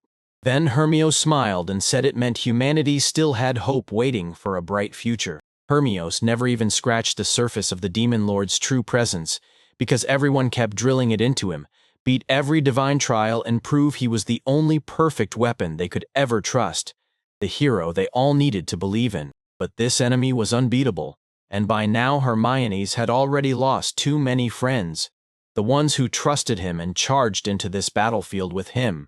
Yet even then, he stayed a hero, refusing to let despair swallow him. This was downright unforgivable to him. Yet he couldn't even save 8 of his closest allies. And when one man finally placed this ring in his hands, he was handing him the one spark of hope this poor hero could cling to. Hermione told Alan everything right there in the arena, face to face, and behind him the guy still had his precious mirror waiting. Alan tilted his head, totally confused, and fired off a question: what kind of hope was Hermione talking about? Then Hermione straightened up and said it was the hero everyone called the hope of all mankind. Hermione sucked in a deep breath and admitted it was all true, but Alan didn't even have a clue what kind of pain he was about to face. The boy would soon learn. Copper pipes were a far worse trial than fire and water. Alan grinned, lifted his hand just a little, and politely shut it down. He'd rather leave it to Hermione, because the hero was so insanely cool and amazing it actually made him feel sick. At this point, Alan was running out of patience. He was done with all the awkward politeness, begging Hermione to just hand over the ring and end it, because this fight had already drained a whole pile of his magic stones. Hermione smirked like, "Seriously, Alan? You think that's your final move?" And the moment the words hit, the boy froze solid. In the blink of an eye, a wild power slammed into Hermione. Everything around him turned pitch black, yet his eyes burned bright, while Alan's crew went bone white in an instant, realizing right away Hermione was unleashing his extra skill. The Academy's rector nearly fainted with shock, then snapped back to his senses, still utterly clueless about what in the world Hermione, the hero, was doing right now. Ellen's nerves started crawling up her spine. She couldn't wrap her head around how Hermione even got up after that, and it all flashed back to the hero telling Dobert just recently that he didn't know how to lose. He flipped through the book in a panic, clinging to the hope that the mirror had somehow healed itself, but he had no way to know if he could even survive what it was going to demand, and for Alan, that was the real nightmare. An unexpected cost he never saw coming. He called in dozens of his techos, praying his awakened techo skill could actually shut down the enraged Hermione. At that moment, the hero's grin stayed locked in, his sword blazed in his hands, as he told Alan, "I'm already on my way." And then he charged straight at the guy in the blink of an eye. With a crazed grin, he declared this was humanity's strongest punch. Then Alan snapped into alarm as the Godslayer lunged straight at Techo, meeting Alan face to face. A massive blast tore the ground open, cracking everything. Then, with a shocking twist, Techo's shield shattered, and Alan finally managed to reach the hero. He pushed himself to the limit, to fend off the attack. Then, at the very last second, he slammed into the awakened skill, self-sacrifice, took hits from multiple allies, and watched his stamina skyrocket 3 whole times. Even that couldn't save Alan. Hermios's insane strength slammed into him, severing his arms. Then Alan crashed into the stone wall behind him with everything he had. The boys' faces went snow-white, then they erupted in screams, shouting their friend's name over and over, because what they saw couldn't be real. Alan, drenched in blood from head to toe, slumped beside the shattered wall with no arms at all. Hermione stormed up to Alan and demanded, "Are you still alive?" Then, with a smug smirk, Alan turned it around and asked how the boy managed to take the hero's hit. Alan snapped his eyes open, and pure rage burned through him. Tears of pain slid down his face as if his body couldn't hold it in.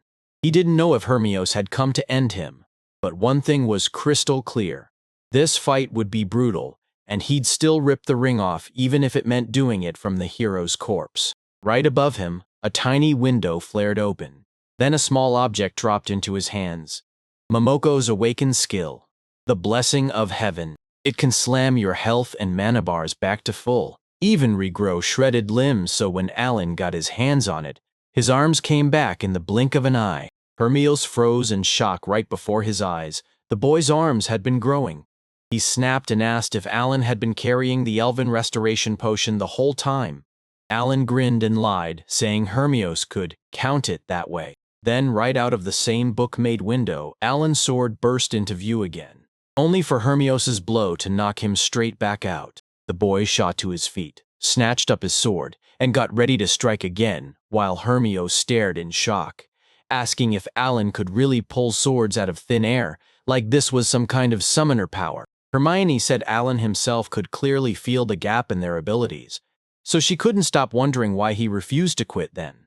The boy blurted out, demanding to know what this hero wanted from him. With pure malice in his eyes, he sneered that Hermios had already ripped his arms off and told him to brace for a nasty, blood-soaked massacre. To mock the idea of surrendering just because the enemy was powerful. He called it twisted logic. If the enemy had to start strong, then Alan would have had to claw his way through that strength. And Hermione was hit with one brutal question. What would the boy do if he never got the power he needed to win? He demanded to know what Alan would do when despair finally crashed over him, and the kid had no clue what kind of question that even was. But the moment he saw Hermios's face heavy with melancholy, the rage started to drain away. He clocked it. This hero wasn't joking. He went quiet for a beat, and Alan felt a gut punch of sympathy because even a frontline hero could only stare down despair. And that's when it hit him. Why Hermios always wore that smile. He finally got it. The hero wasn't just fighting despair, he was constantly bracing for the moment people would see humanity's hope crack and still wonder what they'd think. In normal mode, this world crushed players fast, and he figured most would quit on the spot because nothing hurts more than losing hope. But Alan didn't come here for any of that. A fierce look snapped onto his face, and he declared that if the road ran past despair, then he'd shatter that limit and reach the destination. Hermione's smile flickered the moment Alan answered about what lies beyond despair, and she pressed, "So tell me, is that even possible?" He stormed up to Alan and demanded, "So who are you?" And Alan just froze, lost in his own thoughts so hard it genuinely threw the hero off. Alan smirked and said, "If that demon lord dares to call himself the Herald of the End, then fine by the same logic, I'm the Herald of the Beginning." Alan kept going, basically admitting he was just a green summoner, and Hermios was genuinely blown away. He said that if that was true, the whole thing suddenly meant something totally different. Alan sucked in a deep breath, because whatever the question was, the answer would match it. Right then, Hermios closed the distance to Alan in the blink of an eye, shocking him, and thrust a tiny ring into his hands. Alan shot back, stunned, asking if it was really for him. With a grin plastered on her face, Hermione demands who else it could possibly be, then explains that the Spirit King ordered it to go to the Herald of the Beginning, Summoner Alan. The boy stared in disbelief, because he couldn't tell if any of it was real or what the rules of that fight even were. Still, one thought wouldn't leave him. Did Hermios's charm truly belong to him? Alan figured it was fine, because if he accidentally killed the hero while snatching it, he'd be in deep trouble. Hermio just shrugged and said Alan didn't have to worry at all. Suddenly, he yanked out a ring so identical it was terrifying and insisted it was his, then added with a grin that the King of Spirits was insanely generous. Alan went deathly pale and demanded, "So you're fighting for me now?" Then he let out this loud, heavy sigh. Hermione snapped back that if Alan wanted to keep going, she'd be right there for him. With a grin on his face, the boy shot back that he didn't agree. Now he saw no reason to bicker. At all. And, yeah, the hero was exactly as legendary as everyone said, because Alan couldn't measure up. Rage flared in his chest the moment Hermio told him to save him. In his head, he shot Hermios a sarcastic thank you for all the grind, while the audience had zero clue what was happening. Meanwhile, the rector stayed on edge, and the other students couldn't stop wondering if the kid had finally thrown in the towel. Hermios let out a thunderous laugh, saying he'd expected nothing less from Alan, and the announcer declared the special match finally over. Hermios the hero had absolutely crushed it. When the announcement hit, Alan's team sprinted to his side. Karina was crying as she clung to him, and Cecile urgently checked his arms. Jai pulled aside and said Alan was truly one of a kind.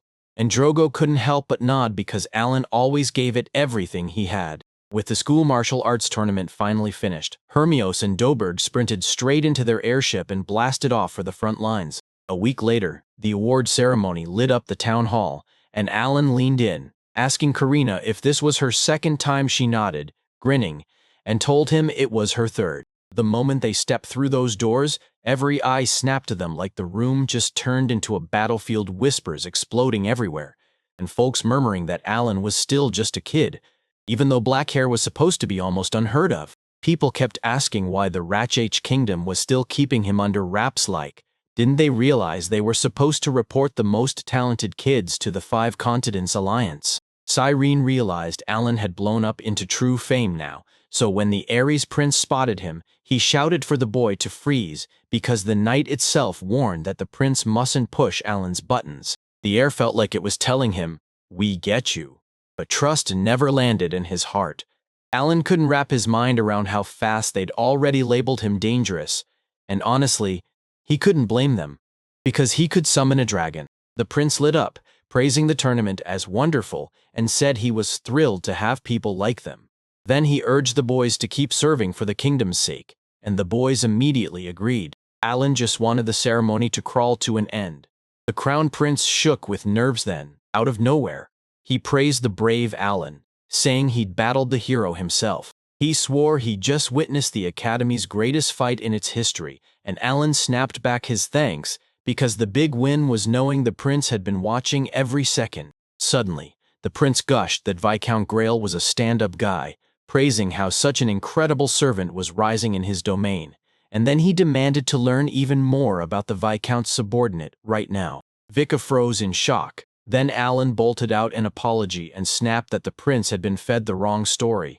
He explained he was an honored guest of the Granville family, and the whole room gasped as Alan lifted a tiny blade. The knights couldn't figure out where the boy snagged that weapon, but it turned out to be just a ceremonial dagger etched with a coat of arms, and Alan told them how, as a kid, the vicar had treated him kindly, and Alan was still paying back a debt he could never repay. So he agreed to take the job, then said, with a hard edge, he'd shield him and his whole family from any enemies, even if they came in droves.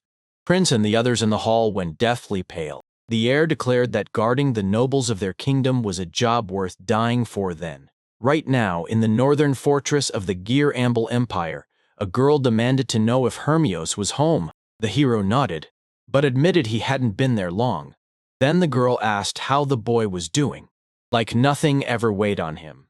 And Hermione said it looked like he'd finally clawed his hope back. Time flew, and before they knew it, it was early December again. The boys were trapped on the final floor of the Rank A dungeon. Drogo blurted that this brutal game was suddenly getting easier, and Seal let out a sigh telling him they'd already slain that massive dragon even without Cyrene's extra skill. The girl clung to Guri and thanked the griffin for saving her, and yeah, this wasn't just any bird. It was an Alan-summoned beast, a B-ranks griffin. Drogo realized it once the B-summoned beasts started ripping through the A dungeons. It felt like a cakewalk, no problem at all. Doradora didn't even hesitate to agree, and Merle caught the real proof. When she felt it, she'd leveled up. Alan clocked that he and the girl were the only ones still sitting below the limit, while the girl shot him a look, because she could see his levels creeping up way too slowly.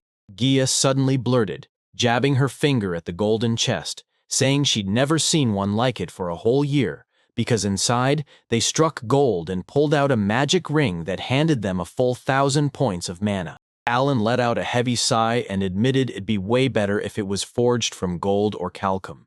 Then he couldn't stop wondering if he'd really have to clear a Y-ranked dungeon just to get it until Cyrene suddenly spotted the cube. The voice roared out congratulations to the whole team. Every single member already crushed all 5 rank A dungeons. Then he grinned and said, "Now, with our cards in hand, we're walking into a rank Y dungeon." In a blink, the boys' cards flipped, and Drogo and the others stared in awe. Alan pressed, "Where's this Y-rank dungeon exactly?" Cube answered, "It's the Yampani Temple in Baki's empire." Cecil's jaw dropped when she realized the Baki's empire wasn't humans at all. It was a whole country of gnomes. She spun to Merle on the spot and demanded, "Do you know anything about this?" Merle only nodded and confirmed it was true. She admitted she'd never set foot there herself. But it was this massive temple in the northeastern corner of the imperial city, the home of the great Degrag. Alan's jaw dropped when he found out it was Digrag himself living right there. He'd always believed Digrag was the god of the dwarves, the mastermind behind those dungeons, and even the creator of that Rubik's Cube. Kieran pushed her grief aside and admitted, with a heavy sigh, that it looked like they'd never make it into that dungeon. Then Gia stared at her and asked, "So, could we actually go there during the summer holidays?" Alan thought it over, then blurted, "Why can't we transfer to Balki's academy?" Merle practically beamed. This is her home turf.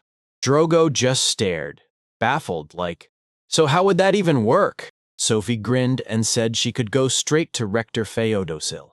Since he's her relative, he couldn't possibly turn her down. After the boys crushed the Y-ranked dungeon, the Rubik's Cube blurted that they could finally square off against the Dungeon Master. Gia and Seizo were instantly stunned, firing off, "Who is it?" And Alan lit up right away, already hyped for that secret boss. Gia fired the question at the boys. What were they so happy about with Degrag as the Dungeon Master? Then she pushed, "Are you really ready to fight a god?" Cyrene went pale with fear, while Cecil shot back, "What do we even get if we win?" The Rubik's Cube practically demanded that only winners could learn the Dungeon Master's secrets straight from the Master himself. Alan's eyes flared wide. Then it hit him. The cube had no real clue. He'd completely lost control of himself. The educated Alan blurted out that they'd absolutely smash their first Y-Rang dungeon next year, and the other guy immediately jumped in, backing him up and swearing they'd do it. Several days crawled by then. Old King Latasha finally died, and the entire kingdom froze. Every ceremony stopped, and even the economy ground to a complete halt. Whole kingdom fell into stunned silence then. Just 1 month later, with 0 twists, the crown prince was crowned exactly as planned. After showing off his crazy summoning skills, Alan couldn't help but feel the next wave of trouble was coming. Yet for the next 2 whole months, life stayed weirdly normal. The day felt totally ordinary, like nothing would ever change until the sun blazed overhead and the teacher lectured the students on a brand new topic. Alan launched himself over his books and snapped. His command beasts poured into existence. Marika hovered right beside him as the boy finally stirred Karina awake, who had totally zonked out mid-reading. That magic energy restoration ring let Alan burn through it non-stop, and before anyone realized it, he'd turned himself into a full-blown factory for churning out magic herbs. The boys were off in their own world when someone came charging toward them. The pure teacher rushed in, shouting Alan's name. He blurted out that the boy had to rush with all his guys straight to the rectory right now, and the whole group went tense, because stuff like this never ends well. Alan then shot back, asking if they should bring the entire team. Alan Wonder couldn't stop thinking that this might tie back to their dream of getting into the Balki's empire. Then they marched into the rector's office with their teacher, and the moment they showed up, the teacher blurted out that he'd brought them. The director was so tense it felt like the air itself was choking. Then he stared them down, grabbed a tiny scrap of paper, and prayed that the legendary Rosen would save them all. Suddenly, the rector snapped his gaze to the boys and handed them a tiny decree, then announced that King Latasha had just sent a new order. They were marching straight to the battlefield. The boys were totally blown away. Kirana demanded to know what it meant, while Gia just stared, confused that they were still only in their second year of study. He didn't stop. He snapped around to Ms. Sophia Luna, the ever-formal Mr. Formal, and Ms. Moral, and declared that Rosenheim's government and the Boshi Empire had just sent a command. The boys had to come back. They were totally stunned. Then the director dropped the bombshell. Every single transfer student had gotten the same order. And right then, Alan was staring down the decree, reading every word. He said the paper declared their destination was Rosenheim, and Sophia Luna snapped back loud, asking what that even meant. Alan snapped his eyes upward and spotted that everything in this war would hit the north side of the central continent, the main theater of all military operations, and for one tense moment, the rector froze in silence. His face drained of color, and he snapped that this was classified, while 10 million monsters were already smashing into all 3 continents. Cyrene's jaw dropped. Those numbers were way too high for comfort, and Alan started staring at the non-red digits like they were a nightmare clue. Then blurted out, "All right, who's counting these monsters?" The rector promised he'd lay it all out step by step, starting with how, in the past, the Demon Lord army hit the central continent as the weakest target, and how Rosenheim survived because the Rosen's blessing had it covered. The mighty golems didn't even let anyone near the Balkis Empire. But the moment the hero Hermios showed up, the weak didn't stand a chance against their own power. They became the strongest. A month ago, Rosenheim got crushed by a 3 million strong army, and even the fortress that was supposed to be unbreakable still fell. So when Sophie heard 3 million demons, her face drained of color, and the fact it happened a month ago hit her even harder. The man insisted the elven army had never once topped 1.5 million soldiers, and even now it sat smaller than on the other continents, especially after they shipped a huge crew of healers straight to the Giamad Empire. He declared the capital couldn't survive 3 million because right now, 70% of Rosenheim was already in the enemy's grip. Sophie, death pale, wheeled on him and demanded what happened to Her Majesty. Then the director snapped back that they had 0 answers because that truth wasn't even in the message. Sophie trembled with pure terror, and she blurted that this couldn't be happening as Formal tried to steady her. Alan looked sick with worry because he knew the Queen Sophie's mother was real and involved. The rector warned everyone, right now, the last remnants of the elven army are massing for a do-or-die fight in the south. And if Rosenheim goes down, the rest won't hold for a second. Sophie shook with pure terror, and Alan finally got why they were sent there. Because if the invasion had kicked off a month ago, he still couldn't figure out why they were only calling for help now. The director swallowed his pride and admitted it. Those elves were just too proud to say a word, and that's why everyone only learned about the trouble now. So Seal couldn't make sense of it. Merle pressed him, demanding to know what was happening to the central continent and the Bokis Empire. The man insisted they weren't a full-on battlefield yet, but everyone was waiting for 2 million demons to come barreling in any day now, while a backup force of 1 million geared up to strike the Balkis Empire. Drogo stared, shocked that 2 million were pouring in from them. She had no clue where all those demons were even coming from. Merle's face drained of color as he muttered, "It's a double whammy." Alan clocked it. Those monsters didn't lunge right away. They stood there like they were waiting for a cue, like they wanted to reroute their power. Alan shot the rector a question. Had anyone warned the elven healers back on the central continent? The director nodded and admitted the orders were clear. They had to turn back to Rosenheim about 10,000 men, so this wasn't a quick trip. Alan saw it clear as day. This overlord was biding his time, waiting until the healers cleared out before he struck, and Cecil just snapped.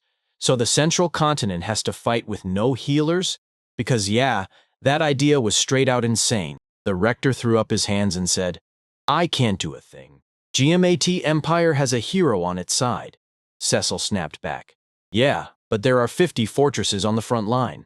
One hero can't be everywhere." Gia said, "At least these fortresses are real, we can hide here."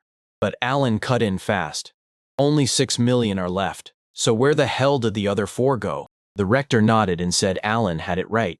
The Lord still had another 4 million in reserve, but it only got spotted off the central continent's coast, and when they saw it, the whole crew went pale. 6 million were already charging straight at them. Hazel shot the question out: should they head straight for the empire of Giamut? Because once it crumbles, Latosh will be next. Gia snapped back that they didn't even know a thing about any overlord and that he'd already seen the panic coming. Sophie's face went pale with horror, but she said she got it. Everyone had someone they had to protect. Then Alan blurted out that he understood too, and right there he decided, in this mess, it was him and Tail saving Rosenheim because it was their choice. Sophie stared at him in total disbelief. The record demanded proof, and then it promised the airspeed ship would be ready tomorrow. The boys fell silent, so Cecil demanded answers, asking if Alan could explain. They all guessed the Demon Lord spent years crafting that army, yet still had to pick what to crush first. He said Rosenheim would hit first, then the central continent, then the Balkis Empire, and yeah, it sounds like they're spreading out their forces, but don't be fooled, their real strike is coming in that exact order. Cecil demanded to know how he could be so sure, especially since the reserve army was already sitting on their shores. Alan shot back that if the elves flipped the war, they'd pack up and vanish for Rosenheim. Meanwhile, the Demon Lord is betting on another move. Alan warns that the elves leaving the central continent breaks the alliance terms, and the rector immediately backs him. Alan warned that the demons are secretly praying for allies to tear each other apart and for the whole alliance to crumble, because once it happens, everyone's left to die alone. That's why they can't head north and sit around hoping for things to play out. They've got to strike and save Rosenheim first, because that's the only shot to save Latosh across the whole rest of the world. Drogo snapped, asking how they'd even take on 3 million, while Cecil admitted he had no clue what 7 people could possibly pull off. And Alan just shrugged, like there were a million things they could do. Sophie burst out that Alan was the name from the Spirit King's prophecy, and the second the duel with the hero ended, everyone finally saw it. He was their only hope. Alan regretted stepping up like that, because deep down he feared it was the spark that flipped the demon army into motion. His gear wasn't good enough. So now it all boiled down to one thing: raw talent. He shouted that they had to throw everything they had at the Demon Lord and choke him out right in his own lair. Then the boys all nodded, agreeing with Alan, while Serene swore they'd rescue Sophie's mother and reclaim Formal's homeland. Sophie broke down in tears, thanked them over and over, and the rector and the officials bowed formally as she smiled through it all, saying how happy she was to have them and how much she loved them. Morel admitted, "I'm sorry I can't fight them without my golem," and Sophie wrapped her in a tight hug, promising, "Then we'll do whatever it takes for our homeland." Drogo snapped that the real nightmare was whether the central continent could survive an army of 2 million without a single healer, and Alan had the answer. Alan demanded to know why he couldn't become Clover's supplier for their army, and the rector nearly choked. Alan said Clover would heal 1,000 units for every ally within 50 meters. The man realized that those Clovers could heal 2.5 thousand as long as they stayed tightly packed, and Gia swore the Clover was stronger than the healers themselves. Then Alan fired back that he had 600,000 of them, so they could easily seal a small gap. The rector leaned in and asked if it was a summoner power. Alan snapped back that they'd been raised on elven restorative medicine. Then Drogo grilled Sophie like, "Why were you silent?"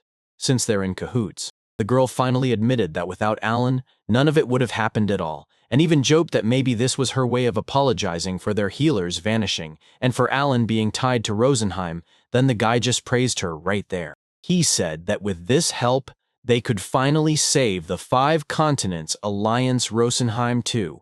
That was the fuel in their hearts, because if they pulled it off, the rector promised they'd smash the Overlord's plans and deal them a huge blow.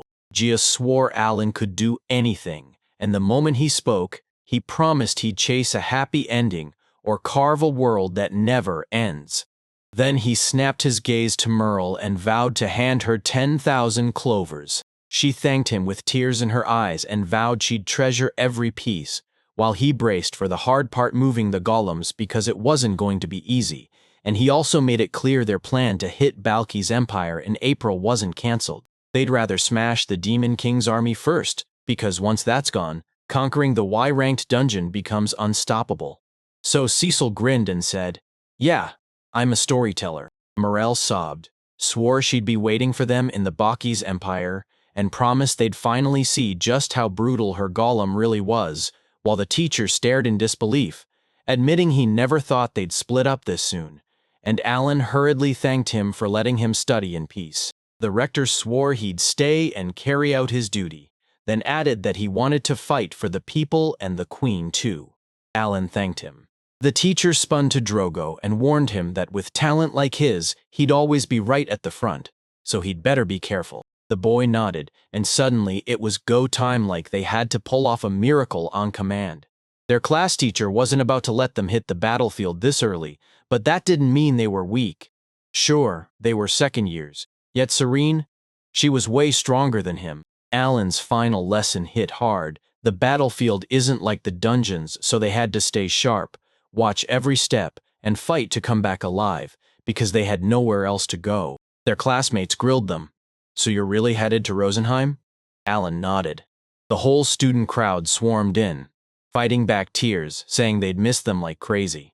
They thanked the boys, then urged them, "Look out for each other, okay?" Alan could tell the students hadn't been warned about the Demon Lord's advance then. Out of nowhere, Alan spotted a rifle. The guy stepped up and told them to drop their worries, promising he'd handle Gia's family from here, no stress at all. Just trust. Alan snapped that of course it was strictly business, like the general's son always did. Then Gia thanked him. Cecil promised that come April, they'd be marching straight into the Balkas Empire, and with that, they bid the academy farewell. The only home they'd ever known, while Drogo muttered that it all happened way too fast. Alan told everyone they had to shield the students from this war and start rebuilding the front lines right away. No excuses. Serene shot back that they'd do it on the spot. Alan declared they'd be bolting out of the clan hall tomorrow, dragging the whole world with them, just stuffing what they could into their inventory. Cecile made sure everyone heard this part. They had to stock up on food. She, horrified, cringed at the news of the battlefield. And when the boy insisted it all had to be done to restore their house's honor, the girl shot back that the only thing she truly cared about was saving her brother's life. She burst into tears and sent them off with heartfelt wishes for every fight. Then Cecil shoved the letter into the servant's hands and told him to deliver it.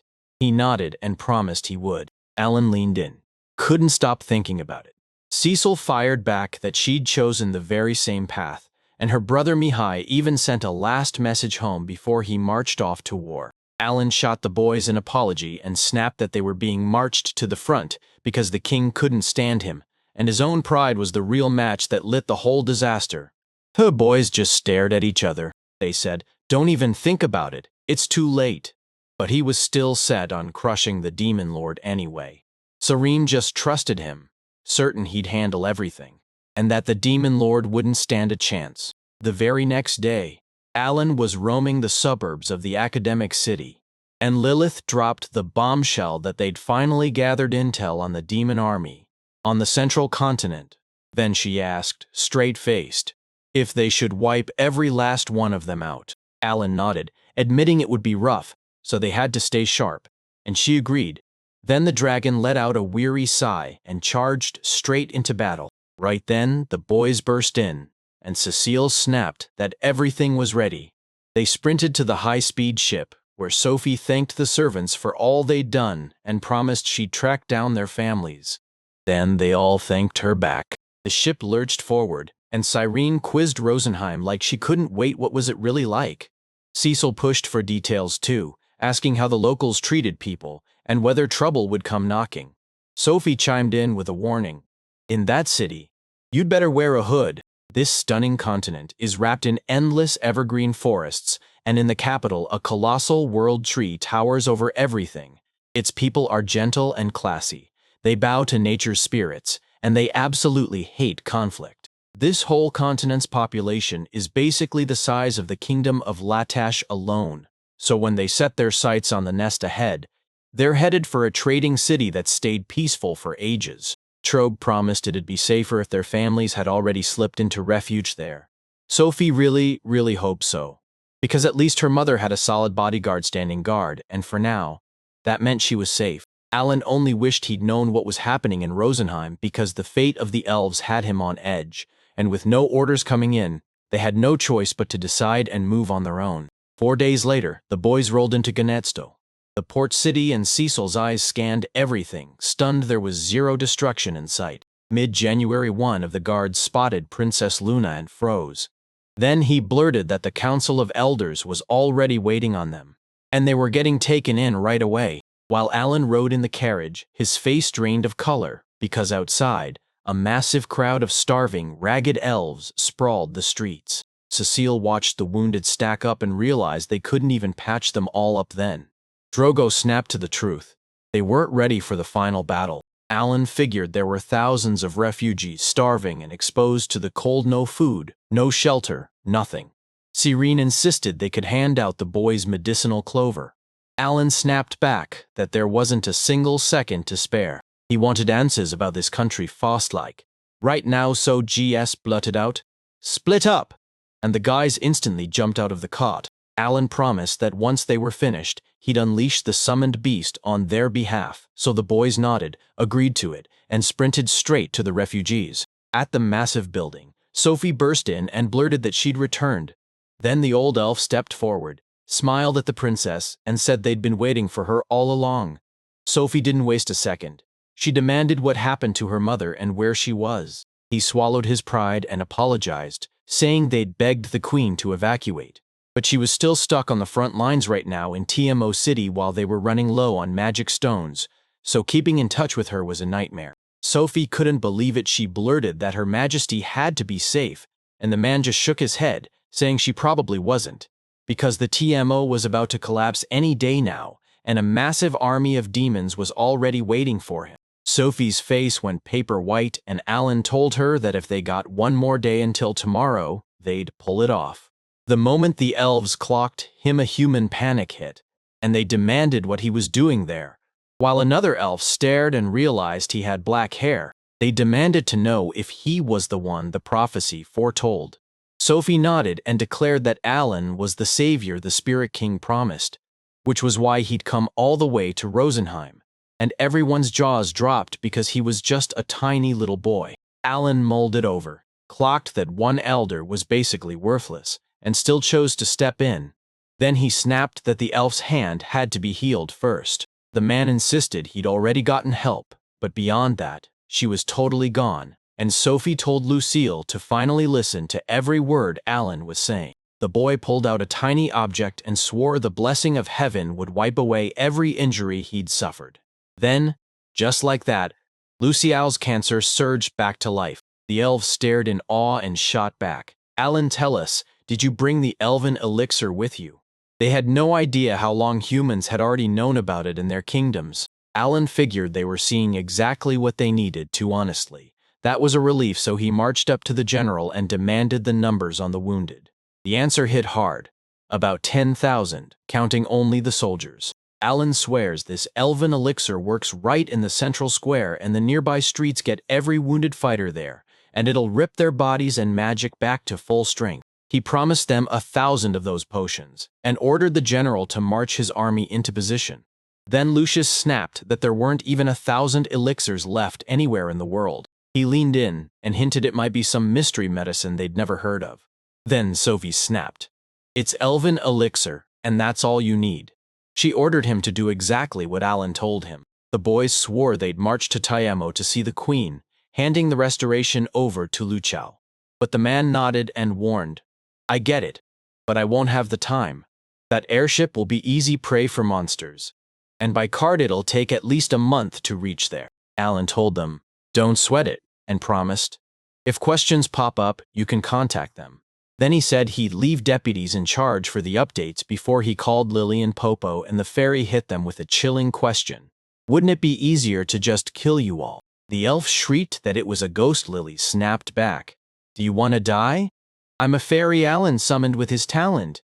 Then Popo grumbled that she had a wicked personality, so nobody should ever trust her around children. They were completely thrown off by the talking bird. Popo swore it would speak for him, so they could talk over an insane distance. Sophie snapped that they should obey Alan, because there was zero time left to waste. People on the street stopped and demanded why Sophie had returned. She should have fled. The country can't be saved, they insisted. But Sophie just clenched her resolve and snapped back. Giving up was never an option. People swore their homes were shattered and every bit of life they owned was gone, and they sobbed like it was the end of the world. One woman screamed that the beast devoured her husband and children right in front of her eyes, and when it was over, she had nobody left and not a shred of hope. Sophie was shaking with fear, screaming that she couldn't give up for them. Then Alan snapped that they had to move, called the Griffins, and right as he finished, the boys were already there. Sophie and Alan shot up into the sky, and Sophie blurted out that she'd come back to save Rosenheim, so don't give up, keep praying, and beg the great Rosen for salvation. The elves swore they could still reach it. Then the man snapped and demanded every captain be gathered at once to rebuild the army. Alan blurted, "Hold on tight, here we go," as the world suddenly lurched forward and they began to accelerate. And then he kicked in his skill, flight. He even joked that the name fit, because who wouldn't want to trade weeks in a carriage for the freedom to zip through the night? 2 hours later, Cyrene snapped to attention and asked if it was Tiamo. Then Long noticed a swarm of lights peppering the city, and Alan fired up the awakening skill, only for him to spot monsters crawling in the shadows. The whole city was boxed in. Yet nobody fought like everyone called a truce for the night. They rushed through and made it just in time. And that's where the princess finally got greeted. They'd heard Sophie was coming, but nobody expected her this fast, so they rushed her in, dressed in full formality, and swore they'd deliver her straight to the queen. The queen froze when a servant blurted out that they weren't alone anymore, and Sophie immediately demanded, "Mom, are you okay?" The queen smiled at her and announced that Formal's father and his whole family had been evacuated to the nest, so the girl practically lit up with joy, and Serene couldn't help noticing how Sophie looked just like her mother. Alan's eyes snapped to a squirrel curled up on the queen's shoulder, and he couldn't shake the question, why was it sleeping there? Then his mind raced. Maybe the elven wizards had some kind of animal taming magic. The queen demanded to know who these kids were, and Sophie stepped up to introduce Alan, the group's leader, promising everyone could finally breathe easy. Then Alan spoke up, saying he'd come from Latash on the king's orders. The warriors started whispering about a boy from the prophecy with black hair. Then they stared in shock, because it was only 5 kids. Alan assumed Sophie was the only one who believed the prophecy until the queen stepped in, thanked him, and told him she'd heard all about his fight with the hero, then smiled like she'd been waiting to see him there with her when the world went to war. Someone claimed Tiamo won't make it through tomorrow's assault, and with the summoner's power hanging over everything, the princess and the queen must flee to the nest right now. The queen blurted, "As long as even one elf is here, I'm staying," and then made it crystal clear being queen meant she couldn't think only about herself. Alan choked out an apology and demanded to know how many soldiers could still fight in the city, even with the wounded included. Turns out they had 60,000 standing strong, plus another 40,000 wounded. Alan promised they'd rebuild the army just like they did at the nest, then smash back against the demon lord. "So, are we going on the attack?" they asked. That's why Alan showed up. He's about to lead a reckless raid on monsters who won't be ready for it. And since the recovery will take forever, they've got to kick things off right now. Sophie ordered Formal to stay here and oversee everything, so Alan's command actually gets followed. Jaya demanded to know how many elixirs Alan had left. He admitted 2,000 were already gone, leaving only what remained. Then Serene snapped, asking if they'd fight because she was done wasting breath. Alan couldn't hide his relief seeing her spirit back. Then Lily showed up, and the elves instantly panicked. One of the soldiers blurted, "Are we really doing a night raid?" The queen told Sophie to stay sharp, and Alan then revealed the terrifying truth. He in Hollow counted about 3,000 soldiers circling the city, so he pushed for a strike on the main camp, convinced they'd never see it coming. They spotted nothing on the road. Then Alan blew the whistle and unleashed a swarm of beasts, a ridiculous amount. Alan warned them, "Dora will strike from above on this area." And just like that, he left the boars with Caroline because they'd crush anything in their way. He called in Harami, Karakul, and Atwine, then ordered them to unleash their special skills and awakenings on everyone, so they tore off on their mission. The boys leaned on their skills to gear up for war, and Alan told them this was our first real fight against a whole army of demons. Alan said he and Cecil would strike from the sky. Then he barked at everyone else to jump in too, only for the kid to warn them. Don't go overboard. The boys nodded in agreement, and then Alan and Cecile launched straight into battle because honestly, the boy hadn't faced monsters outside the dungeons in forever. Everyone was dead asleep, and they hadn't even bothered to post guards. A month has already slammed by since that 3 million strong demon army stormed into Rosenheim, crushing the elven cities and smashing their fortresses like a runaway steamroller. Alan didn't spot a single prisoner, nothing, even with the White Knight watching like a living spotlight. While monsters still needed supplies, the civilians were the ones who got turned into provisions. Alan felt this was the real war of extermination, no mercy for the enemy of the human race. Then the boy told Cecile, "You can start." The girl snapped, "It's about time," and swung her staff as she summoned the messenger of heaven. Then a tiny, insanely powerful meteorite slammed into the monsters. Cecile beamed and shouted that she did it. Alan even pointed out she wiped out 10,000 monsters in a single blow. The boy blurted that Cecile was incredible. Then they shut Karina down from using her extra skill because she couldn't stop. And now it was the boys' turn to jump in. The monsters barely even had a chance to react when they spotted the boys, because Alan could feel how brutally overpowered they were. And as he stared across the wasteland, he saw exactly what the sorceress was capable of. He said those narrow dungeons didn't look nearly as scary as she was making them out then. He leaned in and asked if being closer to space had supercharged her power. She bit her lip and admitted she could only use it once a day. Suddenly, the staff erupted with glowing light like the monsters were waking up. Alan realized they had healers in their ranks, and those had to be wiped out first. Cecile snapped to it and accepted the order, and as the glow spread, the monsters started talking about something important. Alan couldn't stop thinking one sudden strike, and then that mysterious dragon army, was enough to throw everyone off. Now it was time to slash the monster count even lower. Cecil unleashed his skill, and Alan roared out for more dragons. Then the informant snapped. The northern camp's 30,000-strong army is moving. Everyone had to scramble into the sky, right now. Cyrene laughed and said she was finally starting to have fun. Cecil shot back. So this is the end of the raid? And Alan smirked. Nope. Because as long as the elven army kept moving, they'd keep helping. He told them to strike the enemy camp in the south, then fired off. You ready? And the boys practically buzzed with pure excitement. By nightfall, the besieging army had bled out 40,000, and the queen still called it a jaw-dropping win, because with the boys' elixir, they could refill the ranks and keep fighting. Alan figured the demon army was in total chaos, so he doubted they'd ever pull off an attack. The queen thanked them for all the elves, laid out food and a place to sleep, and told the boys to rest up. Then Alan stepped forward and thanked her too. The knights swore they'd save Tiamo, but they had no clue what to do about the other cities. So Alan leaned in and demanded to know what they were really talking about. After the elven capital crumbled, the queen vanished into one of the 4 cities, yet the demon lord's spies never once tracked down which one. But he had the strength to strike everywhere at once. This was the final, last organized stand of the shattered army.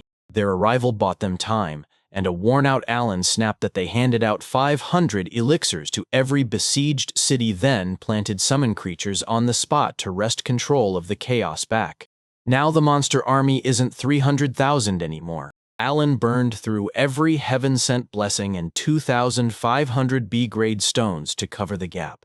And then he couldn't stop staring. Why on earth was there no crystal merchant in their throne room, like in every other game? The knights erupted in joy because they finally got to fight again, while the elves snapped that they'd only stretch the agony out for a few more days, and Alan nodded along, fully agreeing. Even after the elves got crushed, a brutal army still ringed Tiamo, while across all of Rosenheim, the demons numbered around 2.5 million.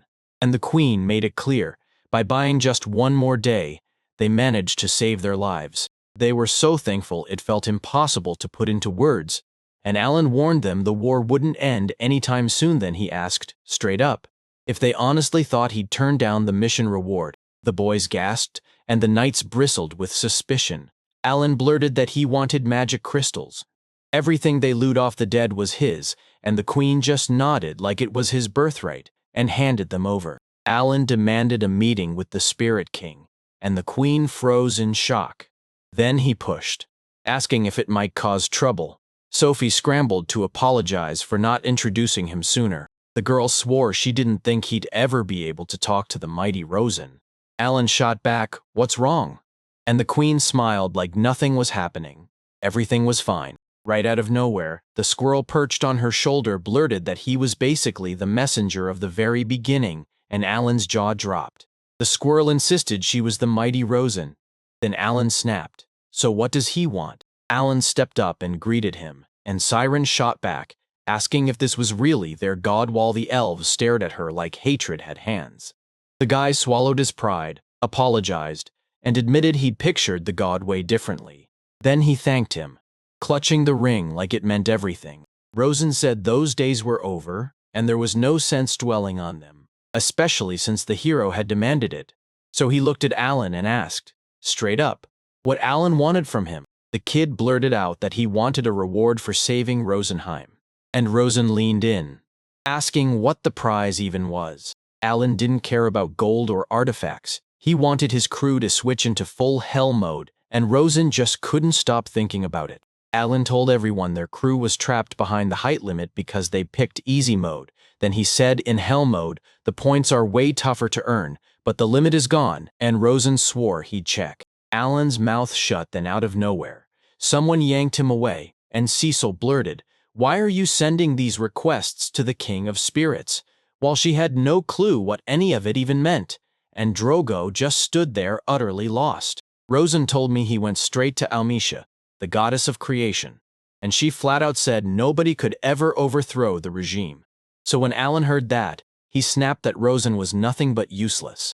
God leaned in and asked the boy what he wanted from that little squirrel. Alan already knew one thing for sure. Rosen didn't exactly have the power or pull of a high-ranking divine. Alan leaned in and asked Rosen to sprinkle stars onto his companion's shoulder straps, turning plain swordsmen into sword masters, and then pushing even beyond that. On Rosen's side, the talk spiraled straight into class changes, so he leaned in and asked, "How much longer can I keep humiliating the gods?" Then he admitted, "I already started trouble the moment I chose to become a demon lord. They were forced to sprint and forge the summoner, and somehow, while everyone expected 6 stars, they stamped 8 onto him." Alan knew the brutal truth. The summoner had to be weakened, or they were doomed. He said it was interesting and pushed for talent changes because they had nothing left to chase, and then Alan saw it in Rosen's face. It was real, and God was moving it all. Rosen said it straight. Handing power to someone who's got 0 talent isn't the same as sharpening the one who already has it.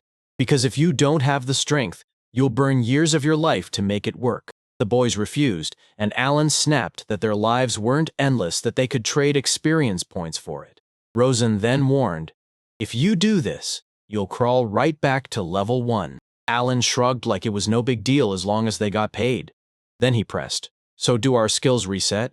Rosen leaned in and said, "You only earn 1 star at a time, and if a member isn't here, they don't count." Alan's heart sank for Merle, and then he clocked it. Rosen was already poised to pounce. God even bragged he could read minds. So Alan shot back with an apology, insisting he wasn't demanding a thing. Rosen said that's exactly why he read the guy's mind.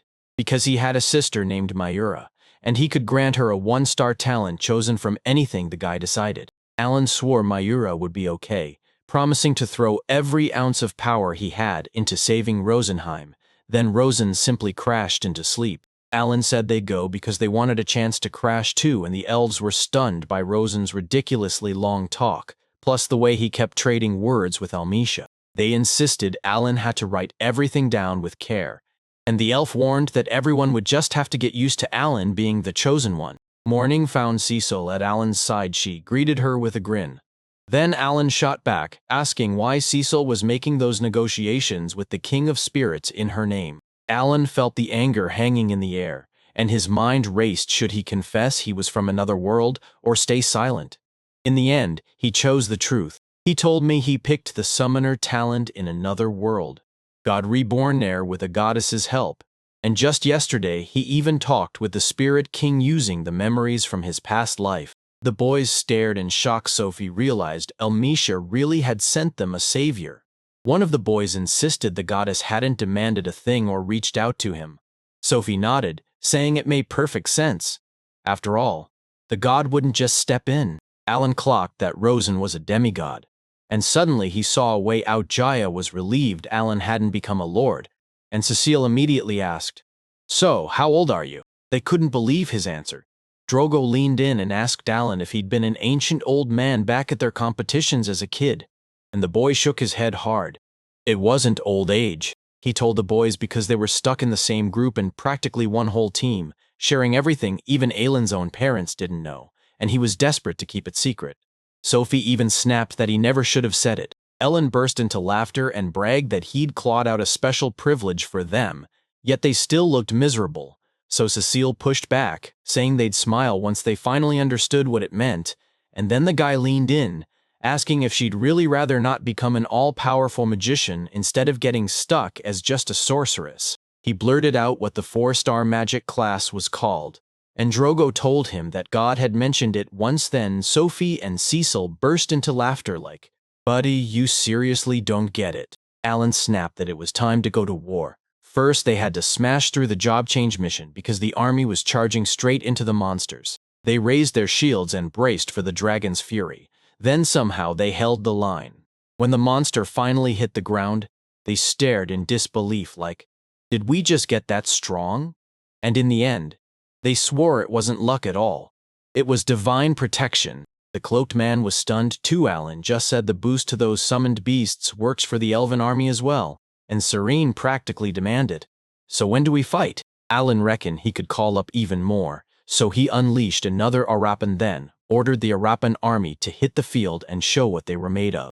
Drogo said a 3,000-man army is already no joke, and they watched it from the sidelines. Then Alan stared at the Arapans and warned, "You can't take them down unless you land the hero's special extra skill." The monsters froze when the Eratom swooped in, and Alan barked, "Use acid!"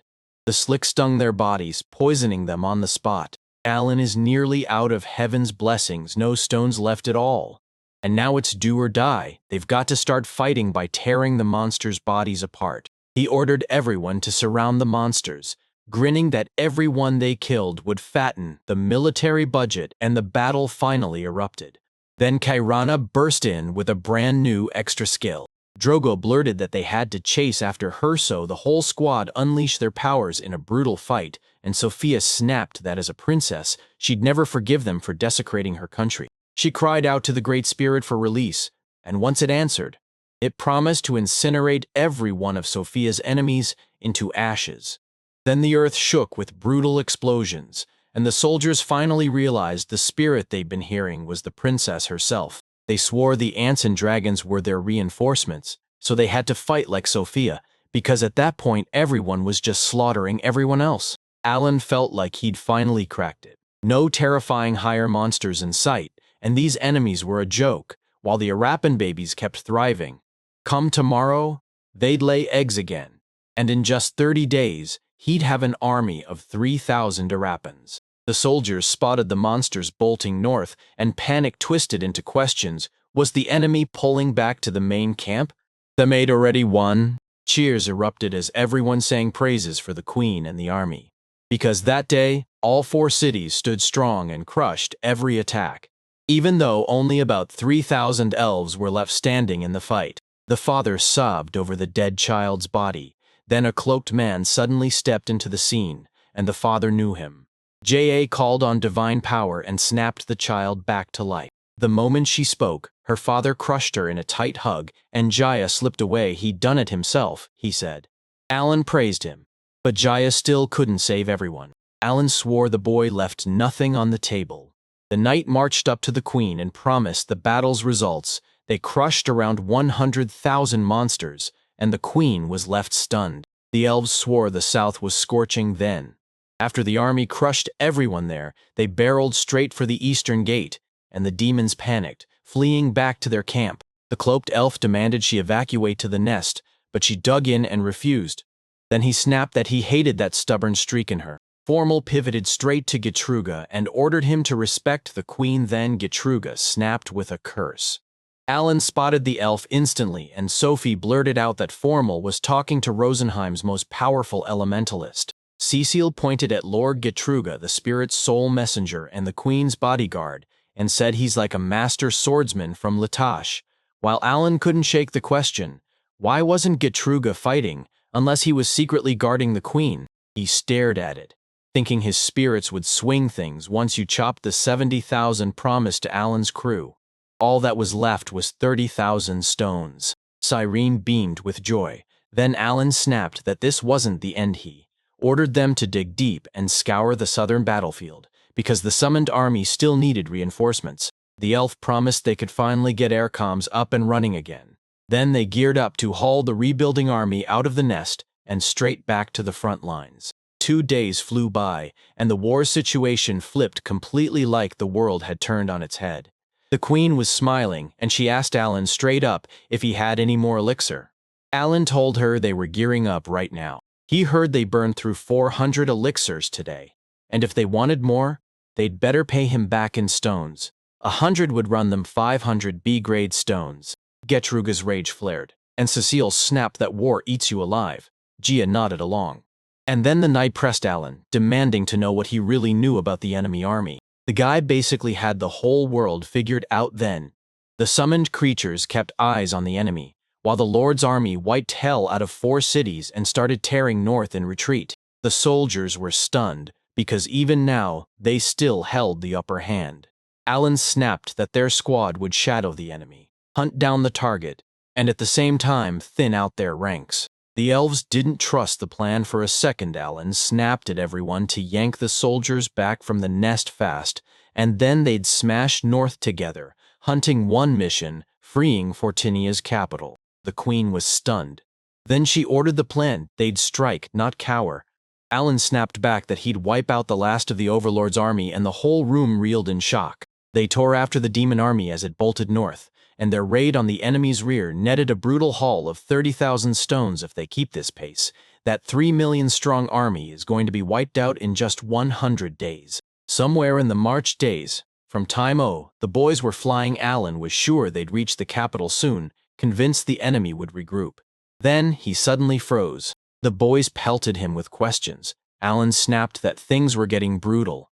Then he pieced together the enemy's whole plan, and when Formal finally laid eyes on it, he knew they couldn't pull this off by themselves. Alan snapped that they'd have to turn back, then told the airpawns to stretch out just as the queen demanded to know if a million-strong army was actually marching toward Tiamo. The 4 armies shattered the siege, held the line for reinforcements, then fused into one unstoppable force.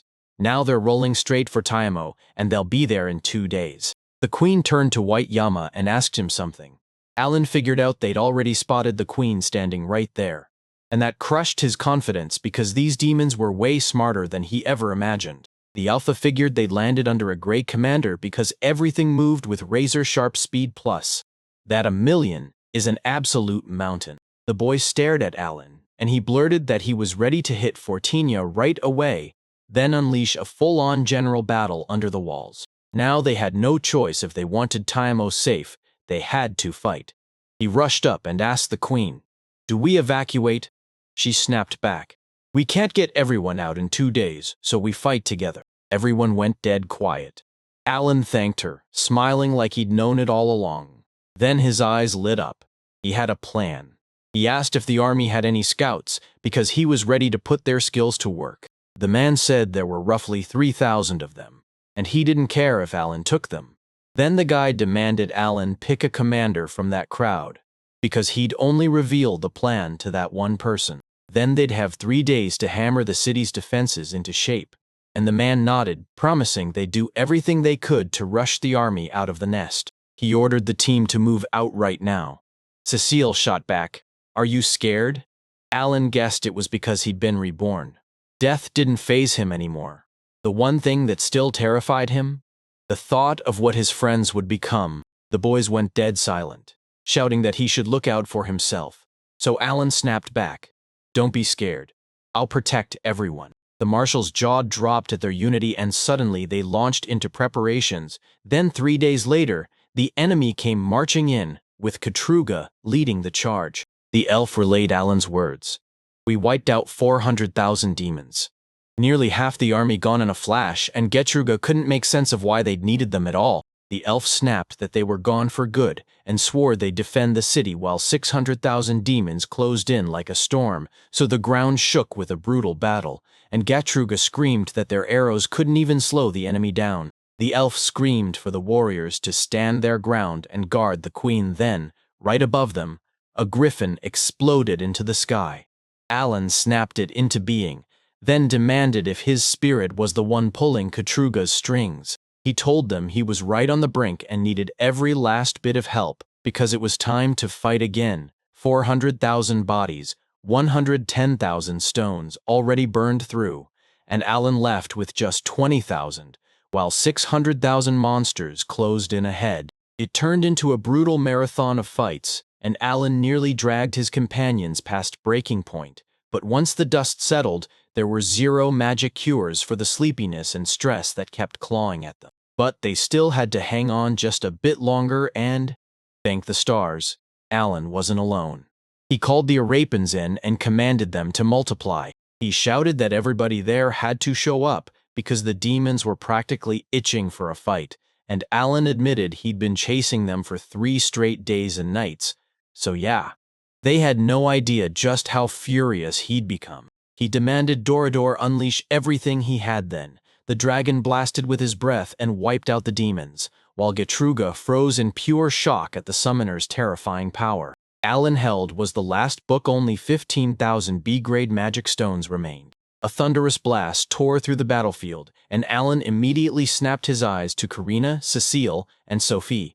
Then he screamed for them to unleash their superpowers. Cecil lifted her staff and declared she'd already done everything. Then Cyrene and Sophie quietly snapped their skills into action. Monsters and demons crashed into battle, and Katuga screamed, forcing his spirit to smash his enemies. Then a colossal hand shot up from the ground. The elf snapped his gaze to the 5th squad, barking orders to unleash their extra skills. Then the whole battlefield erupted in roaring explosions. The fight was raging, and Alan's nerves snapped tight like their momentum couldn't possibly be halted, so his mind raced, hunting for the next move he could make. There were only about 400,000 left, and Alan had just 9,000 magic stones to spend.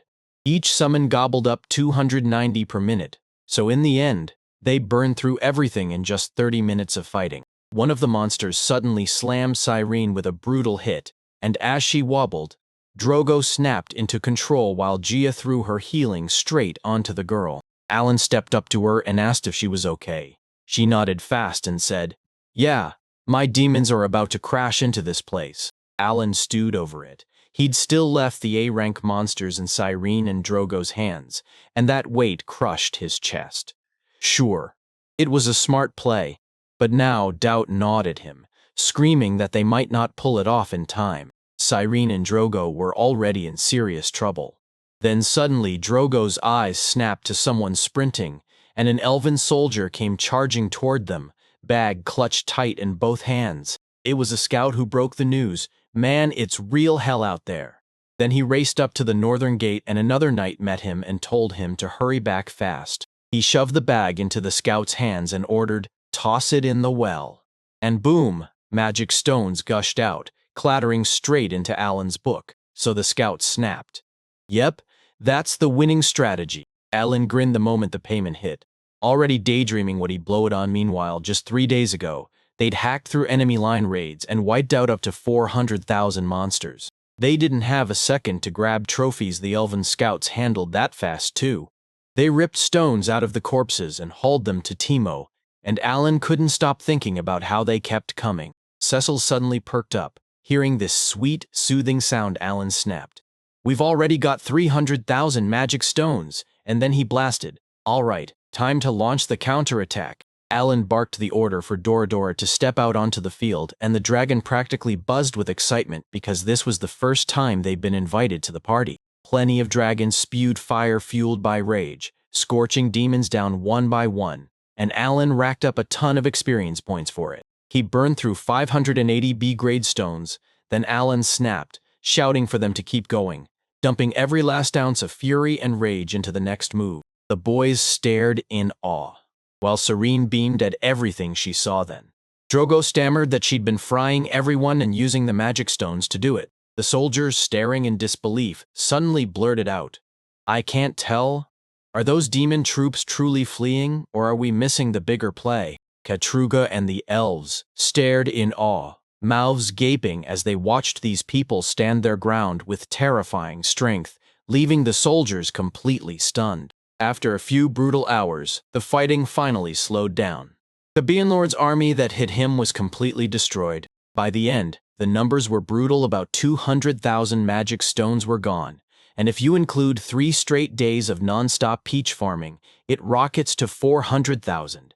But the battlefield still swallowed another 200,000 charred stones too. The elves burst into relief, saying the King of Spirits never left them behind, and they roared their gratitude to the mighty Rosen, then broke into music, strumming harps and partying like the world was finally safe again. The boys sprawled in the steaming hot springs, and Alan inhaled deep, smiling like he'd just won the whole day, saying, "There's nothing better than a proper soak after a brutal hunt."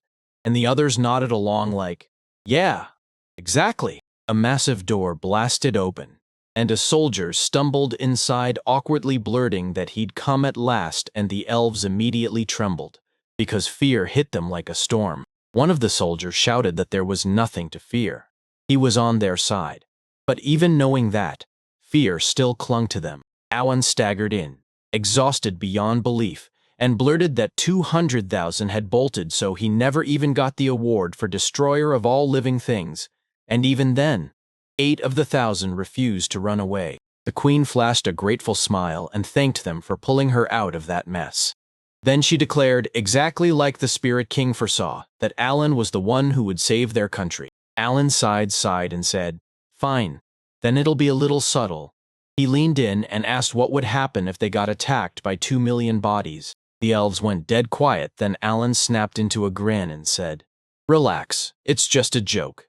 He leaned in like it was a sure thing and promised they'd wipe them out with ease, no doubt about it, and he made sure to thank their intelligence officers too, because they crushed it and earned every bit of his gratitude. The elves chewed on it, and a few soldiers jumped on his side. Then one of them snapped his gaze to Alan and demanded, "All right, what's our next move in this war?" Alan's eyes went wide, because the man promised the plan would be theirs together, and then he dropped the bombshell.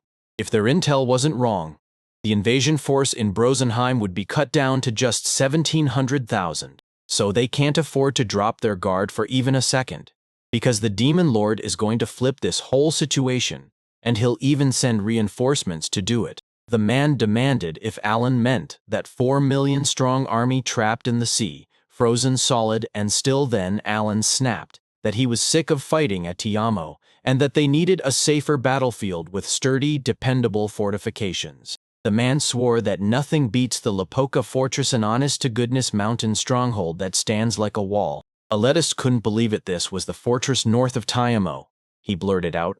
"Is it run by demons?"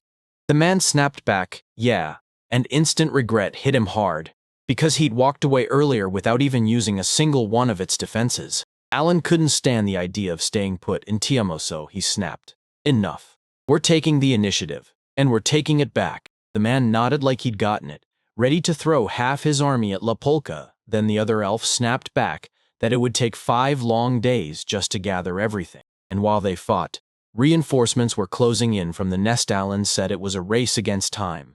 In those 5 brutal days, they'd wipe out the last remnants of the shattered army. Now the only thing left was to talk through the plan, step by step. After their quick talk, they nodded and told Alan to go rest, so the boys crashed for the night. And when darkness hit, Alan slipped out of his sleep and called Lily. He told her she'd have to slip into it for him. Then the fairy snapped back, asking if he'd really summoned her in the middle of the night just to pull this off. The very next day, 3 fairies were lurking in the mountains, and one of them swore she could see them clearly, mortal through and through, because this was the fortress of Lapoka. Alan gaped at the fortress. Craggy cliffs rose all around it like a living wall, and he immediately knew taking it would be a brutal nightmare. He figured if you got that far, you'd already spot the world tree, because it was absolutely enormous. The fairies slipped into the fortress wearing monster skins, and Alan barked that they were forbidden to kill for now, and even if their cover got blown, nobody would spot them as the summoned fairies. Inside the fortress, the outer wall was packed with monsters. Then one of them spun toward the disguised fairy, and she snapped her head back, asking what he wanted. He handed her the cart, told her to rush it to Master Glaster while he played nice, and she couldn't stop wondering, was Master Glaster the notorious Don running Snow Fortress, or the Generalissimo leading every soldier in Rosenheim? She nodded at his order and took off.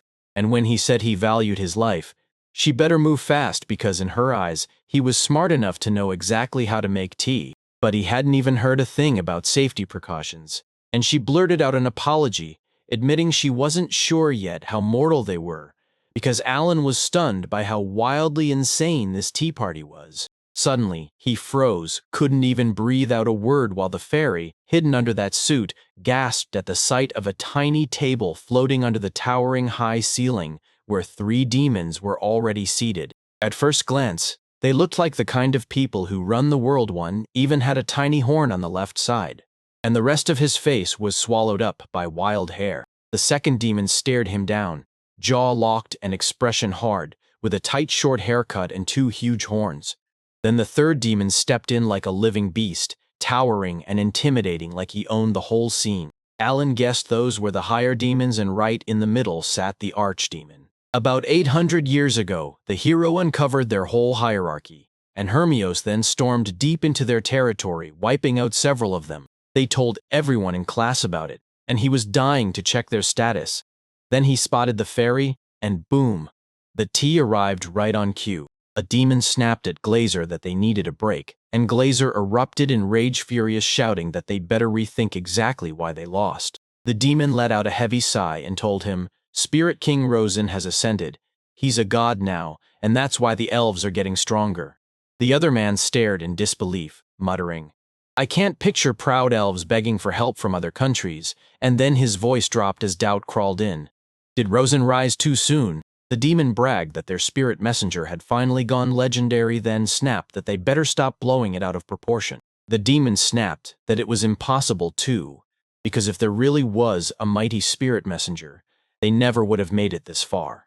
He didn't know about the monsters that had turned on them, and all he'd ever heard were stories of ants and dragons. Alan was buzzing with excitement over the ultimate spy job because they didn't even sniff him, not once, and he'd already figured the elves had no agents in their ranks. Glaster snapped that they were sitting ducks, totally clueless, and then he slammed the truth.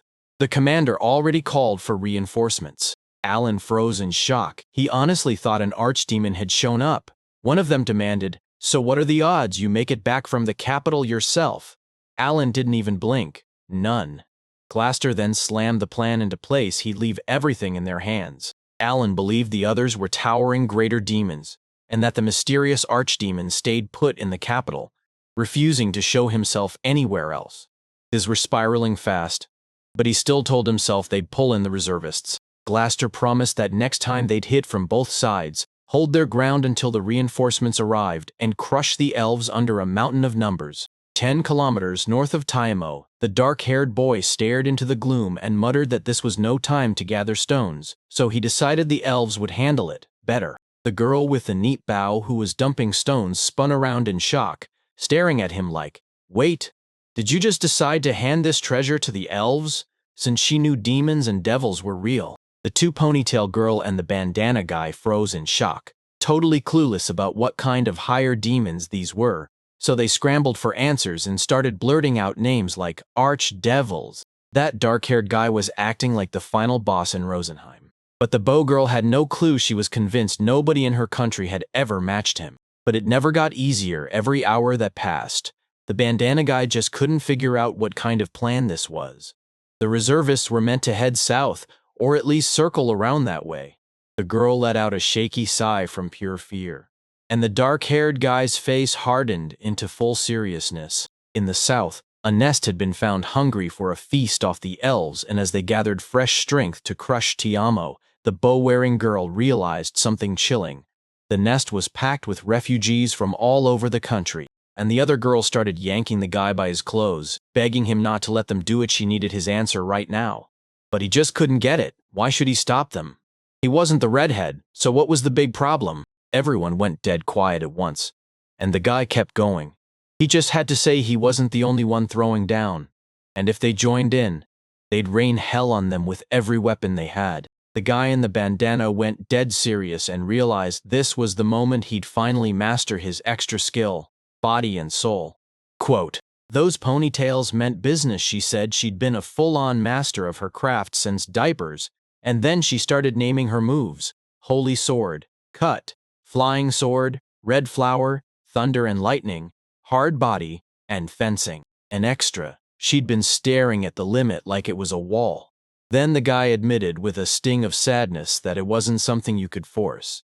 It was a skill that only mastered her when it felt like it. She just shrugged and said, "I can't change it," because one moment something clicked in her head and the skill kicked on no click.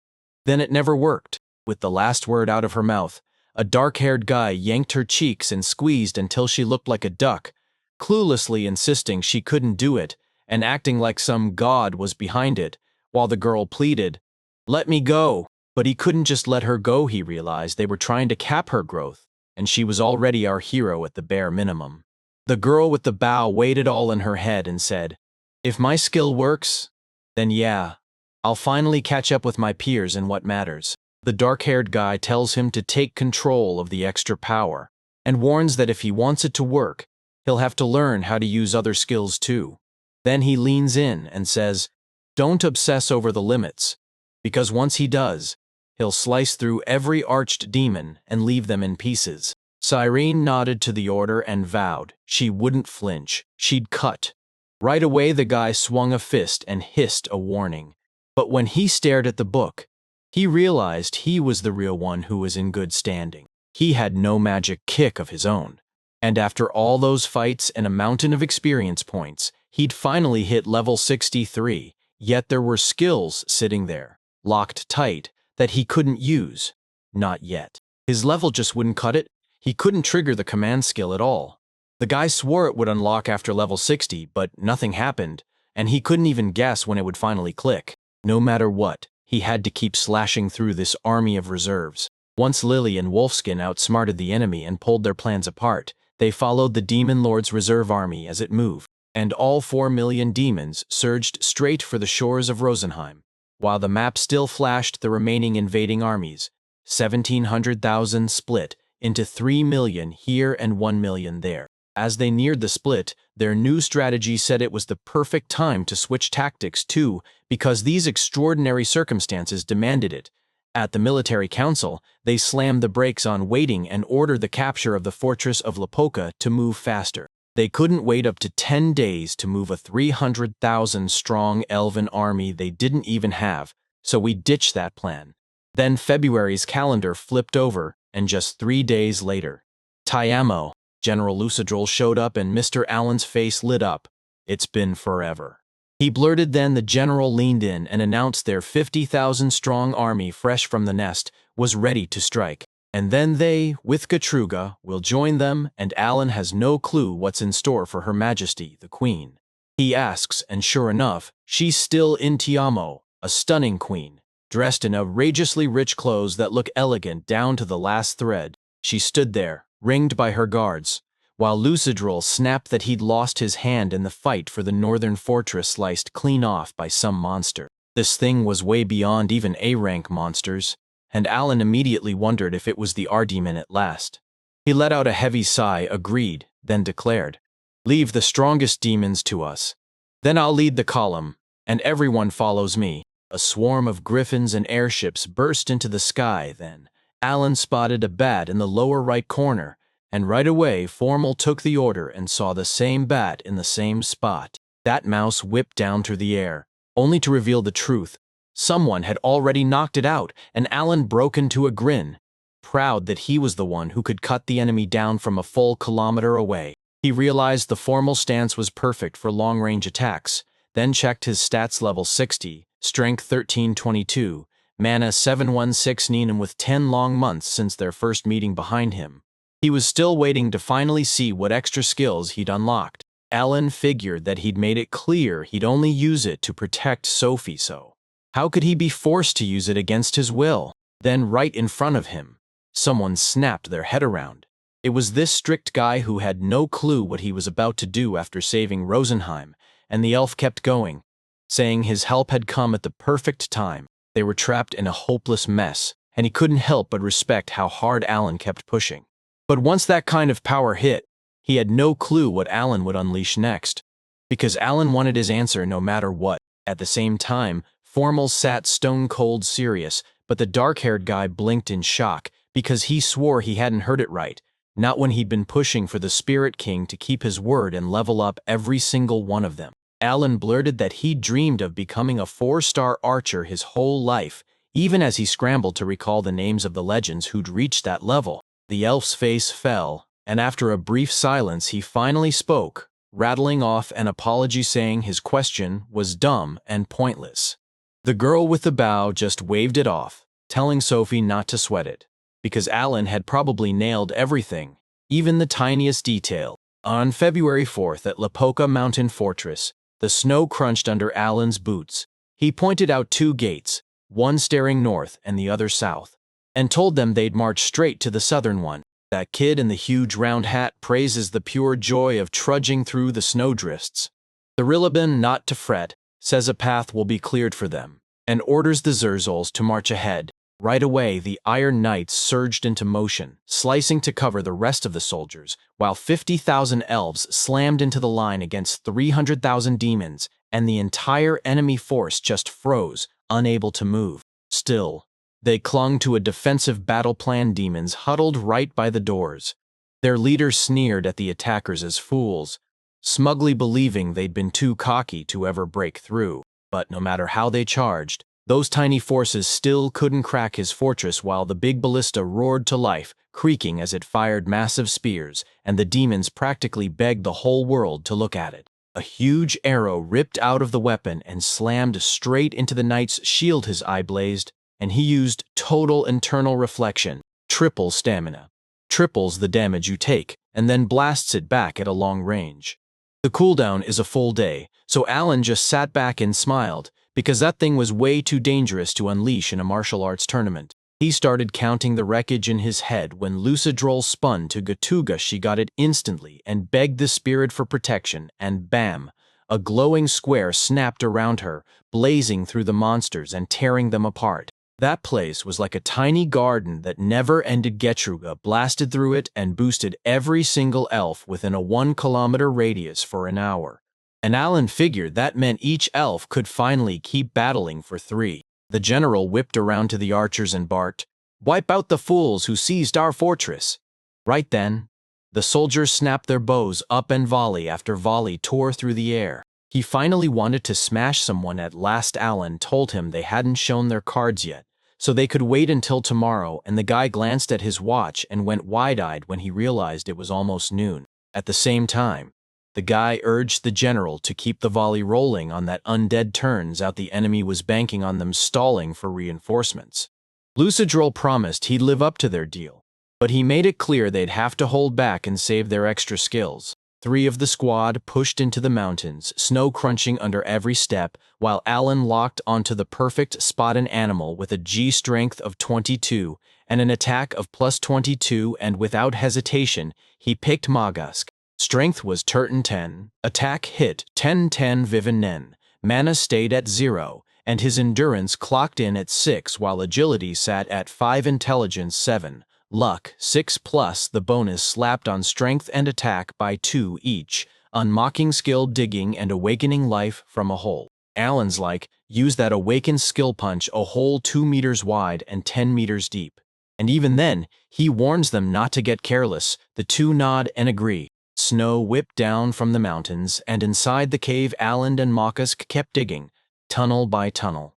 The little creature swore they were already under the fortress, and Alan felt they had done enough for today. While the elves rushed to set up camp and hauled logs to fend off the cold, Alan couldn't help but feel relieved. This fortress was rock solid, and every attack slid off without even scratching it. Sophie then leaned in and said it was built by the former great messenger of the spirits. That blew the guy's mind. He whipped around to Sophie and demanded answers. Why build a fortress this deadly right here when those demon things didn't seem to put up much of a fight? The girl snapped with surprise and blurted that he was still as quick-witted as ever because back when two peoples ruled the continent, light elves and dark elves, things between them were never exactly friendly. The great world tree sacred to both peoples somehow ended up in the light elves' land, and they treated it like a holy miracle, the place where spirits were born. But the dark forces refused to live by the rules and kept sparking clashes to seize control, while the light elves never stopped hunting for a real, peaceful way to coexist. But the dark quilts wouldn't back down. They only wanted the elves dead. Then the fortress Lapoka rose. The war between the peoples raged for thousands of years, until at last, while the other elves huddled in prayer, hunting for salvation and the roots of the great tree, one little girl stumbled into a squirrel's path, named her Rosen, and struck a contract after that. Everyone called her the priestess with shining hair. The priest unleashed a power that flipped the war on dark wealth, and then the elves demanded coexistence or exile only to find themselves shackled, cursed, and banned. But the dark quilts, too stubborn to bend, shut everything down after that. The whole continent came to be called Rosenheim. Sophie let out a heavy sigh and admitted that this was their dark past. Alan blinked in shock and couldn't help thinking Her Majesty was the priestess. And, yeah, she's got shiny hair too. But Sophie shuts that down fast, because her mom's hair and her own prove their descendants. Yet ever since then, nobody has managed to strike a contract with the great Rosen. Karina took a bite and blurted out that she was super interested, but right after that, they were stuck in an even uglier mess. Maybe worse, and nobody could figure out why the contract still hadn't been finalized. Lucidral spun toward the Spirit King and thanked him for saving them today. Then Alan marched up to their camp, grinning, saying, "You crushed it today. Now we've got more work to do tomorrow." The general froze in total confusion because he couldn't make sense of Alan's words until Alan snapped back that tomorrow they'd storm Lapoka and take the fortress. The Demon Lord's army is on the move, sprinting across the map because in just 3 days the last troops from Rosenheim will finally pour in here, and those 4 million reservists are reshuffling everything right now, based on how tomorrow's battle turns out. Lucider felt it in her bones. This brutal war would never quit. But if they stumbled even once, Rosenheim was done, and they'd hunt him down everywhere, Mr. Allen. The general snarled for them to be hurled straight into hell, and Allen snapped that he'd do it no hesitation while fire crackled behind their backs, and the two strategists stared at the fortress, praying they'd seize victory. On the morning of February 5th, you could practically hear them double-checking their watches, because today was the day they'd finally reclaim Lapoka's fortress. Everyone erupted in joy, hands shooting up in the air, ready for the assault that had to break even an impregnable stronghold. A line of soldiers thundered toward the fortress, and the demons immediately spilled in toward its edges. The cap-wearing guy snapped to it. This was the moment they had to split up. Alan threw his hand up and shouted, "Follow me." And just like that, the plan started getting executed. Split from the massive formation, the separated group almost tumbled straight into a monstrous hole, and the soldiers were stunned, staring at the rock like it had appeared out of nowhere, then turning to Mr. Allen to demand answers. He grinned and proudly swore it wasn't just a hole, it was a burrow he'd dug yesterday, an underground passage straight into the fortress, and today they'd be the hardcore gamers, with 5,000 elves storming inside and flinging open the gates for the rest of the army. One of the travelers swore he'd need 5,000 to get into the lair where 300,000 were hiding, and Alan just smiled calmly, saying they'd talked it over, and that this kind of mission was totally doable for guys as brave as them. So they had to do the job and obey. One night just blurted, "Eat," taking the order on the spot, and the soldiers didn't even realize this tunnel had been carved overnight on their knee. They could swear the fight was already raging on the surface. Then a brutal roar tore through the tunnel. Alan clocked it was almost noon. Snapped at Karina, "Go all out, but don't crack the sword." She grabbed the blade instantly, ready to obey. Suddenly, a thunderous explosion ripped through the air when the dust finally cleared. The demons had no clue what hit them as an army of attackers surged out of the hole, and Alan barked an order to Lord Gatruga to plug the outer wall at the southern gate group and follow him. Those cold, bare numbers didn't feel as terrifying as when they suddenly appeared right in front of Alan. Then, a swarm of demons burst into view, and Alan roared as he charged to tear into them. The commander barked a fresh order at Sophie, use your extra, and she snapped into action at once, unleashing her extra, the Great Spirit's manifestation, begging it to shield their army. The demons surged on the attack, loosing arrows from their bows and blasts from their staffs, while their leader snapped toward his faithful skeletons, his vile little skeletons, ordering them to tear into the damned Earduins. The arrows slammed into the barrier as a massive bird stood guard,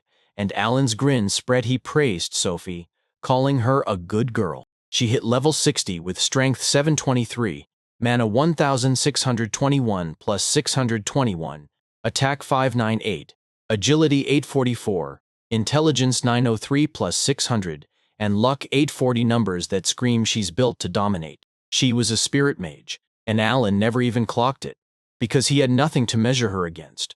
So he kept asking himself if it was tied to her being a descendant of the original priestess or not. Summoning a great spirit, something even a 3-star elementalist couldn't pull off, felt like straight-up cheating. So Alan glanced at his watch. 12 o'clock. Lucidral snapped his command and ordered everyone to unleash their extra skills. Then the counterattack erupted with bows, fire arrows, and roaring big fireballs, and Alan couldn't help smiling at that deadly volley. Arrows tore through the demons in waves, and Alan shouted for everyone to back off the wall because they had to seize control of the southern gate. Arrows kept screaming over the fortress wall, and the elven soldiers surged forward, finishing off every still-living demon they came across. Then the gates finally cracked open, and one soldier shouted the news. The elven army outside the gates surged forward and poured into the fortress to slam into the advance guard. Every soldier fit through the gates, and then someone barked, "Clear the bodies, keep the line." The warriors didn't hesitate. They snapped to it right away. Alan thanked Lucidra for the help and for showing up right on time, and the general shot back that it was all Alan's doing. Then the commander barked that cleanup had to start. Just don't lay a finger on the fortress, no matter how fierce the battle gets. An explosion tore through the far side of the fortress. Fighting was raging from the west, and Alan's eyes lit up as he saw the young soldier holding his ground. Then Alan roared, "To the eastern wall!" And with his 5,000 elves charging behind him, they surged forward. The army snapped to it and started carrying out the order.